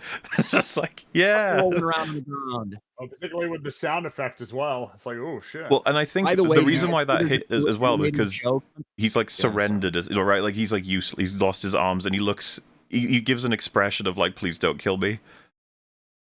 So like, you could argue it's like there's more going on there in terms of a death. But Revenge of the Sith is filled with stuff that I think any reasonable person could say is inappropriate for a certain age of a child. But at the same time, then again, in A New Hope, that when Obi-Wan chops the dude's arm off, there's blood. there is. Yeah. True.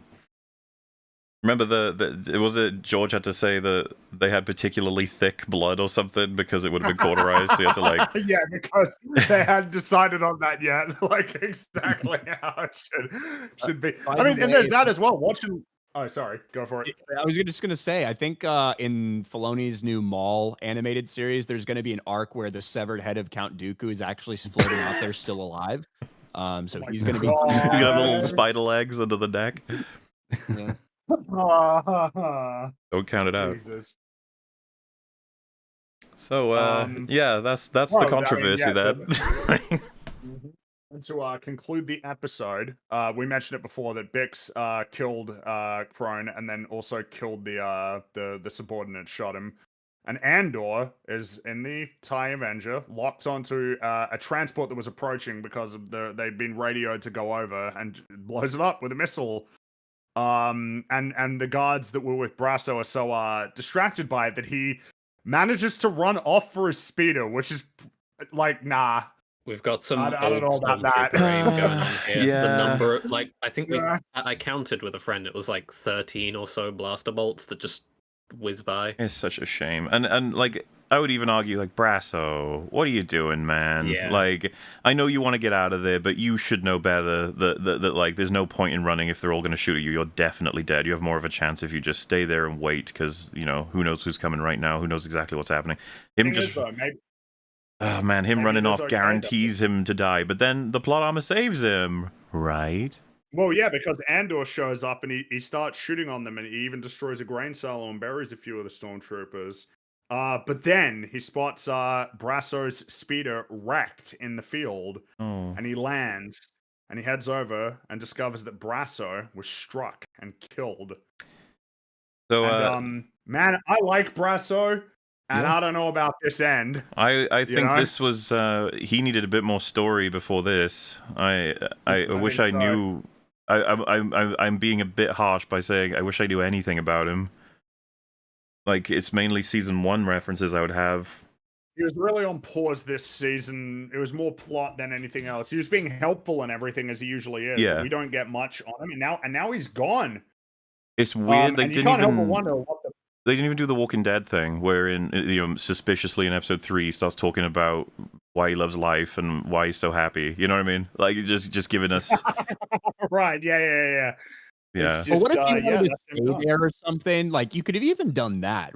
You could have done something where, you know, Bix and Willman and like they need to leave, but Brasso like wanted to stay because he felt like he had found love or Yeah. whatever. You could have done something. Or like I said hours ago, if maybe we could have just had one fucking conversation between Cassian and Brasso, period, Yep. at all. Maybe before he goes off for the mission, something.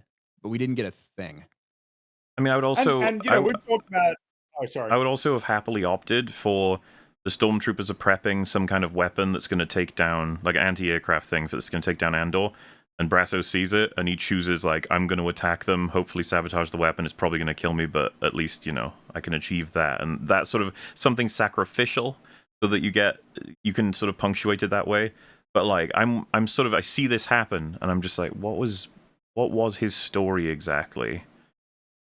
And you know, Andor has killed off characters. I mean, we talked about like 10 minutes ago. Andor is not the kind of show that is going to give every character like a big dramatic send off. Sometimes they just get shot and die. Like they just get hit and then that's them done. I mean, Yeah. you see it in Eldani, right? When Mhm. That's when the way of a Gorn and, rebellion. yeah, that they're just bang dead. Whatever story they had done. But here it just feels particularly purposeless. It's like he hops on a speeder to drive away and then gets shot in the back by a stormtrooper right before Andor like just flies in and would have saved him anyway if he chose not to do that. And they don't get to have a conversation. And it's like yeah, it just seems a little too pointless. Or maybe not pointless is the right word, but a little bit too swift and empty in terms of like meaning. You don't even have to do the thing of the generic, you know, he sacrifices himself in order to save them. It didn't even have to be that. If I we're think I would doing have preferred that. a sudden death that's so unfortunate as a result of just, you know, the average fighting that happens in the day-to-day rebellion sort of stuff, it's like, that would be great if I needed to know him better. And could you just give me one line in relation to the development or the relationships he has with anybody that kind of relates to that possibly being like just a little bit of foreshadowing or something that makes me connect to anything? Unfortunately, because I was waiting for more Brasso stuff, and then the show is like, he's gone. You're like, oh, okay. We're not really cashing anything out in terms of Brasso himself. Yeah. Like, of course, we get Cassian's reaction, but like, I don't think that's really what we want from a character death, especially one which we're going to give this much sort of like fanfare to. Yeah, because there is technically a sudden death that's going to happen in episode 8 that is phenomenal by comparison, IMO. Yes. Wow. Incredibly purposeful. Yeah. And that's just to give an idea to anyone listening of just like, I don't know what I was supposed to grab from this broadly, other than like, it's very sad that he died in and among this whole event. He was a good lad. Yeah, he was a good man. Like, yeah, he was. It's the parallel, maybe. It's like, because you've got, on the one hand, one of the story arcs with which we're intercutting is Mon Mothma, who's about to lose effectively like a childhood friend, right? And then here we are, and Andor's lost a childhood friend as well. And it's like, this is rebellions getting serious, maybe? Again, like, I'd be like, that's really super usable. Let's flesh it up a bit. Let's give a bit more to Brasso if we're going to do that. Like It Ryan also has makes said it several more times, like give him a conversation with Andor, just one. Hmm. It also makes it a little worse because we just went over the way he was captured. It was just so retarded. Yeah. It just ends up feeling very, very forced, I guess, for to put him in that position. That you could have done a million things, I guess, to make this death more effective and more well portrayed and have it pay off in a way. Well, But yeah, he's been shot. But Andor links back up with Bix and Woman. But you know, he tells them or conveys to them that Brasso has been killed, and the three of them, very distraught, enter the ship, and Andor takes him off world, and we hang on his expression for a while as he's flying away. There's plenty to be made of the look that he gives. He is struggling, clearly, yeah. understandably so. Like broadly, what do you take away from Arc 1? It's the his whole connection with the rebellion, Luthen, and everything seems pretty fucking flimsy, wavering, and confused right now. The fact that all of that went so catastrophically wrong and simultaneously had such an effect to the point that Brasso's dead now. Like, if he'd been here earlier, he might have been able to do more to prevent it. The fact that the Empire is still getting at them no matter what, wherever they seem to go. They've now ruined their very much reasonable, rooted life again. And, like seeing Bix, who's clearly at her wit's end with this shit, like they all are. It's like, for me, it's just, yeah, I get it. It's there's lots of good stuff to be drawn out of that. And, I think Diego Luna's doing a good job as well. That final expression is quite strong. Agreed. And like with Bix, she's obviously reliving all this trauma of this moment where she was powerless, right? She was powerless to do anything. She's scared it's going to happen again. And the Empire shows up at her door and once again tries to assert their power over her. And I guess I was, and obviously we're going to talk about the other episodes tomorrow, but I thought that this would be kind of the wake up call for her. And we get that kind of where she decides to change gears, that it's like, I can't run away from this. I can, stand up to this type of thing. We end up getting that obviously a little bit later on in the next arc, but those are the things that happened like to her in this. And I think one of the good purposes for putting that sequence in there. Mm-hmm. But that is that brings us to the end of episode 3 and the end of the first arc. Well, that What do we think overall then of the first arc? How are we feeling about it? Glad underwhelmed. that I then saw the next arc because I know that it wasn't a waste of time completely, which is good. No, there's some good, very strong stuff in it on its own terms, but like I think I would probably have had more concerns at the end of it than I had points of like genuine unadulterated praise. But thankfully, it didn't pick up. There was a lot that I quite liked, but I was worried given the format, because I was concerned that this is essentially what we were going to be getting going forward in terms of like I was worried because it was like seemed almost an indication of rushing, which is funny because a lot of the problem going on here is like scenes that are essentially like padding because they're devoid of like having a huge amount to say. I will say I was pretty fucking nervous at the end of this arc. Again, not because it was bad. It's not bad. But God, I was worried. At the end of it, I was like, man, this is not like consistently at the quality that I expect from season 1. But then arc 2, then the second arc started, and by the end of episode 4, I'm like, okay, we're good. Yeah, like it's all good. Yeah, don't worry, we're back on track. That we are now like consistently hitting the same sort of quality that we get in season 1. It was very much a concern at that point because I had the same worry that it was the format that might be the reason why these issues were present and that they would persist. But then when it started to go back to the normal sort of pace, it's like, okay, that's reassuring. But again, I suppose it might be like, wow, that's like a really negative response to have. It's like, yeah, but it wasn't because it was bad. It wasn't. Like I would say that a lot of the stuff is fine, if not good. But it just wasn't as quality as I'd come to expect. It's just And some of those problems can like really easily compound as well, and like quite often they do. Yeah. Like things that seem like small problems born of like laziness or people not paying attention or like rushing certain scenes or contrivances, they sneak in at the beginning and they have this nasty tendency just to grow exponentially. which is mainly the reason, because they might seem really small when you first see them. It's what they will lead to that's the worrying There thing. are countless seasons of TV where it is said, like, well, wait, they might fix this in later episodes, like, and it only gets Yeah. fucking worse. While with this, you know, like, the compounding issue is definitely something to worry about, especially just because, like, there's just such clumsy writing that's not at all Andor's style with a lot of the things that happen in this, and then there's just a thinness to it that's surprising with some of the scenes, and then just the choice to spend time on these, like, the Rebels plotline. I think almost everybody was just like, why? What? Like, you know, as much as everyone can draw meaning in ways and shapes and forms, it's just like, man, that was a lot of time. And, you know, is that what's going to be happening for each arc? Are we going to be, like, looking out for the good shit while we're getting some stuff that's, like, almost weirdly filler or just not the kind of thing that you want to see? And, you know, it seems that everyone's already agreed as well, whether you like or dislike the show, that this is the worst of the current arcs that are available.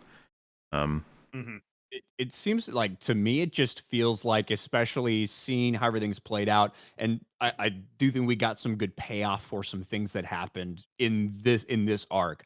It feels like a lot of wasted opportunities and the things that they did decide to spend on, and that sometimes felt slightly repetitive. I feel like it overall feels like a waste. And the structure in which this show is released, we just talked about Brasso's death and how it felt a little bit underwhelming. Well, the really underwhelming part is we skip a year in time. So we don't even get to see, like, the reactions to that from Cassian. Like, Brasso's never going to be mentioned again, basically. No. So I think that's another part of the overall kind of disappointment with this arc, is it's not just what they showed us. It's that because it is time jumping a year between every batch of 3, you knew kind of going in they probably weren't going to address a lot of these things immediately, and now they haven't. And so I guess I'd have to go back and rewatch, like, all of season 1, and obviously it wasn't broken in exactly into little segments like this, but to me, I think these are kind of the worst 3 episodes that we've gotten of Andor, Yeah, I if you think so. include season 1 and this, like, consecutively at least. And you know, it's as we've said a couple of times, it's just like, I don't know, Andor season 1, it set a particular bar, and then knowing that they're getting shut down after this season, so they need to get all these stories going, like, to very meaningful places kind of fast. It felt strange to have time that was spent in like the Rebels thing, or just extended scenes that don't have as much in them. So it's grading it on a difficult curve for it to achieve high. But as was said, it's like, this is all stuff that's going to be useful for the future episodes. There's stuff in here that's just really good on its own. There's things you can celebrate about it. Certainly the performances and all the different elements of filmmaking we mentioned. It's just, I just have to be honest, like, it was disappointing. This is not what I was hoping for with the first arc. But, you know, it's better. It does. So don't worry.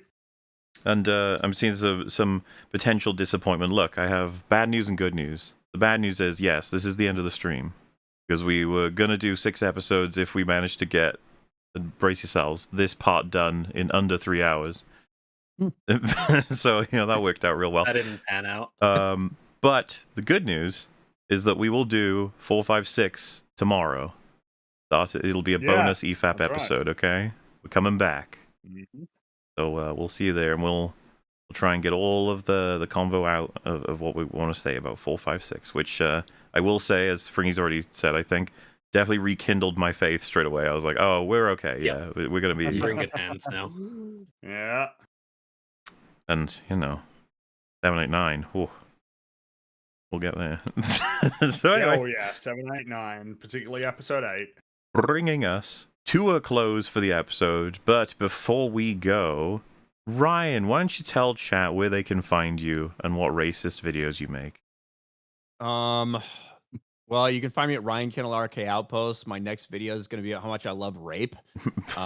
So you stand by for that one. Can't wait to make that thumbnail.